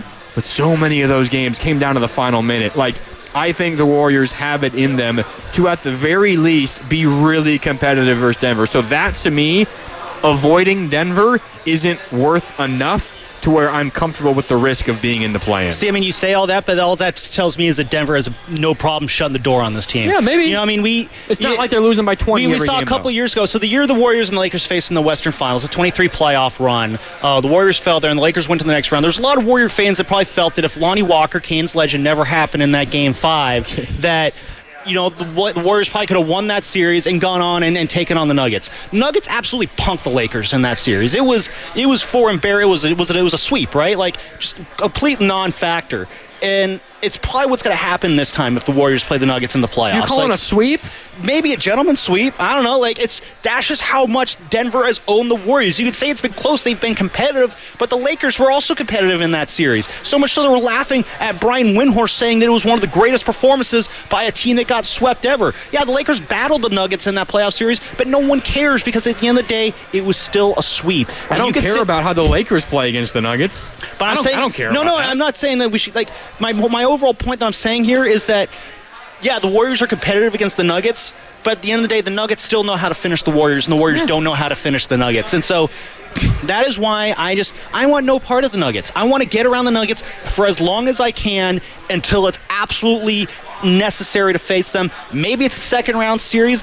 That would really suck. Maybe it's the West Finals. Then at least the stakes are a little bit higher there. I don't know. Maybe the Warriors can figure something out. Probably not, but ideally, I would just like someone else to eliminate the Nuggets for the Warriors instead and just kind of clear that obstacle out of their way. I am very much afraid of the Nuggets. Is Denver you think the one team above anyone else the Warriors don't want to face? Like, what in your mind is the Warriors' toughest matchup? If we had to power rank the teams, yes, I think Denver's probably the number one team I don't want to see this team face. Wow. Clippers are probably number 2 right now. Clippers. Okay, fine. If you were to power rank the teams that you don't want to see, who's on your list? OKC and the Lakers. That's fair. OKC and the OKC and the Lakers are probably 3 and 4 for me on my list. There's just so many. The fact that there's so many teams we just don't want to see this team play in a playoff series. Well, that's probably more telling than anything else. It really is kind of. I feel like that's kind of the lead that we're burying here is that. Like, who do we feel good about? The Rockets? Okay, everyone feels good about going against the Rockets. Like, even that's not a guarantee. I mean, the Warriors in 2013 were a team that had never been in the playoffs before and didn't know how to do anything, and they took care of all teams, the Denver Nuggets. They did. With Andre so Iguodala. it was, look at this. Now we got Sundays coming along. Thank you so much. Oh, thank you. Oh, thank you. What was your name? Awesome. Head What was your chef name? at Friedmans. Chelsea Marie. Thank you very much, Chelsea. Oh, man, we were just getting so taken care of here. Kat got us some food. Got us some fruits here. Chelsea bringing us the sundaes. Michael's bringing us the sodas. This is why we got our guy Friedman's the Ethan. best. This is why Friedman's the best. We're trying to remember everyone's names. Yeah, Ethan brought us the the teriyaki bowls. I saw you got into that already. I'm gonna dig into that very soon. So all this food is great. I am shocked that you're so scared of Denver. The playoff matchups. They've beaten them 9 times, Mark, and it's just been so painful. 4 every points, single 3 time. points, 6 points, Yeah, 3 that doesn't. points, 2 points. Those are still a 1-point win and a 40-point win. Like there's still wins. You know, the fact of the matter is the Nuggets are finding ways to shut the door. You telling on the me Warriors a 1-point loss and a 40-point loss is the same thing? It's still a same loss. Still an L in the loss column. This Denver team has never blown the Warrior team out. But they're not losing to them either. So, maybe they're close. We'll see next week because we've yet to see this team full strength with Jimmy Butler. If this team does take on the Nuggets. To be fair to your fear of Denver, they played them with fully healthy Jimmy Butler and Steph. And the Nuggets didn't have Jokic. And they vomited on PJ. themselves. And honestly, like that right there, even though that was what was it? Just I'm looking at the wrong schedule here. Even though that was just a measly 9-point loss, the fact that it was against the Denver Nuggets backups just makes it even worse. So at the end of the day, yeah, I want no part of the Nuggets. I really don't. I want someone else to eliminate them so that I don't need to worry about the Warriors having to do that dirty task. All I'm telling you is if you're willing to go to lengths of being the 7 seed to avoid Denver, there is a reality where the Warriors either don't make the playoffs or get swept or lose in 5 games to OKC in the first round, and that is just not worth it to me. OKC, you said it earlier, they kind of remind you of the first championship year Warriors, the 2015 title team. I hear you. OKC, they're not going to break the Warriors' win record. They already have 12 losses, so they're not going to win 73 games. They're not going to go 73-9. The best they can do, 67-68 win team. The best they could do is be 70-12, which is still pretty darn impressive. If they go 9-0, they're 70-12. They are historically great. The best net rating in NBA history. They are legit 9 deep. They have all of the great 3-and-D wings in the NBA. The Warriors would love one of them. The OKC Thunder have 5 of them. They're so deep. They are great. And we all just kind of write them off. Not write them off, but say, well, they're young. They're inexperienced. We don't trust them in the postseason. Warriors versus OKC in the postseason. Oh, that's all the experience versus not much. I'm kind of with Steiny. Not that it's overrated, but one, the Warriors will be relying on a lot of players that don't have a ton of postseason experience. And OKC, sneaky, they got some postseason experience. You remember Shai Gilgeous-Alexander when he was a rookie? On the Clippers, played the Warriors in the first round. He gave the Warriors some problems. The Clippers in that first round, that was the 2019 postseason, if I recall correctly, pushed the Warriors. 18-19, yeah. Pushed the Warriors that was to the 6 Kevin games. Durant series, yeah. To 6 games. The Warriors had a 30-point lead in game 1. I remember because I was out east at that point, and it was already midnight. I remember that one. And I had a 6 a.m. wake-up call, so I was like, you know what, 30-point lead, I'm turning it off. This game's over. I wake up the next morning to find out the Warriors blew a 30-point lead in game 1, and they lost that game. It's an aside, it's a long story, but not a fun night. There's more experience on this OKC team than I think we realize. We think of this team as just what happened last year. There was also a run for Shai Gilgeous-Alexander in the postseason with Chris Paul when they were on OKC together. This team has some postseason experience. Have they ever made the Western Finals? No, of course not. But they have been around the block. They've been to the postseason now a couple of times. for some of them 3 or more times. Shea's been there 4 times. Like, I don't really buy that. I think I agree. we use the experience as like a way to knock OKC down, and we're ignoring everything about them suggests they are one of the best teams the NBA has ever seen. I am deathly afraid of OKC, and I would rather face the Denver Nuggets 100 times out of 100 times than having to take on OKC. I mean, the only thing I'll throw back at that, and for the most part, I do agree with you, because yes, I do respect what the Thunder can do in the playoffs. And as I said in my little, fake playoff run that I was describing last year, it did end with the Warriors meeting the Thunder in the West Finals. And I don't know what happens in that series. The Warriors have shown this year that they can figure out ways to beat the Thunder. It's not an experience thing. It's just for whatever reason, there's a matchup there. No Chet Holmgren in those games. No, that might have been the matchup there then. So yes, the Nuggets still atop I don't want to see them rankings. Absolutely. Is the 9-game winning streak they have over them, I don't care how close it is, a big reason for that? Yeah, probably. So, but yeah, it's not to take away from the fact that, yeah, I don't take the Thunder lightly. The Clippers absolutely worry the heck out of me. A win on the last game of the season will kind of assuage some of those fears. And yeah, the Lakers are concerning to me as well. So out of those 4 teams, who do I think the Warriors could beat out of those 4? I think they could do the Lakers, maybe, but Steph also struggles at Staples Center, and that's a big part of the Warriors' plan to win, which is, getting good games from Steph and Curry. Yeah. So it is all a long-winded way of saying, Mark, that it's the way that we're seeing the Warriors playing right now. I need to see such an elevation of play from these guys. I need to see the most playoffy of playoffy Jimmys ever for me to really feel comfortable about this team making a deep postseason run. Can they win a playoff series? Absolutely. But the goal is not, can we get Steph one more playoff series win? The goal is, can we get Steph one more ring? And at the end of the day, that's what the goal is. And it's just, right now, it just feels so too many people are in the way. Well, the way to win one more title for Steph is to win one playoff series at a time, and we'll see if they can get it done. There's no guarantee they're even going to make the postseason. They're sitting at 42-31 right now, and if the season ended now, they would have to beat Ant Edwards and the T-Wolves in the play-in just for the right to be the 7th seed in the West. All right, that's all we got time for today. The Warriors do play tomorrow, 4 p.m., which means pregame coverage begins at 3 here on 95.7 The Game. The Warriors are in San Antonio taking on the Spurs, who are without Wembanyama and De'Aaron Fox. The Warriors should be able to get that game, but we said the similar thing in Atlanta and in Miami. Are you doing pre and post this one? I am. Awesome. I'll be on the air 3 o'clock tomorrow. Warriors in San Antonio. You can find that right here on 95.7 The Game, and you can listen while you're driving either to or from Friedmans Appliance,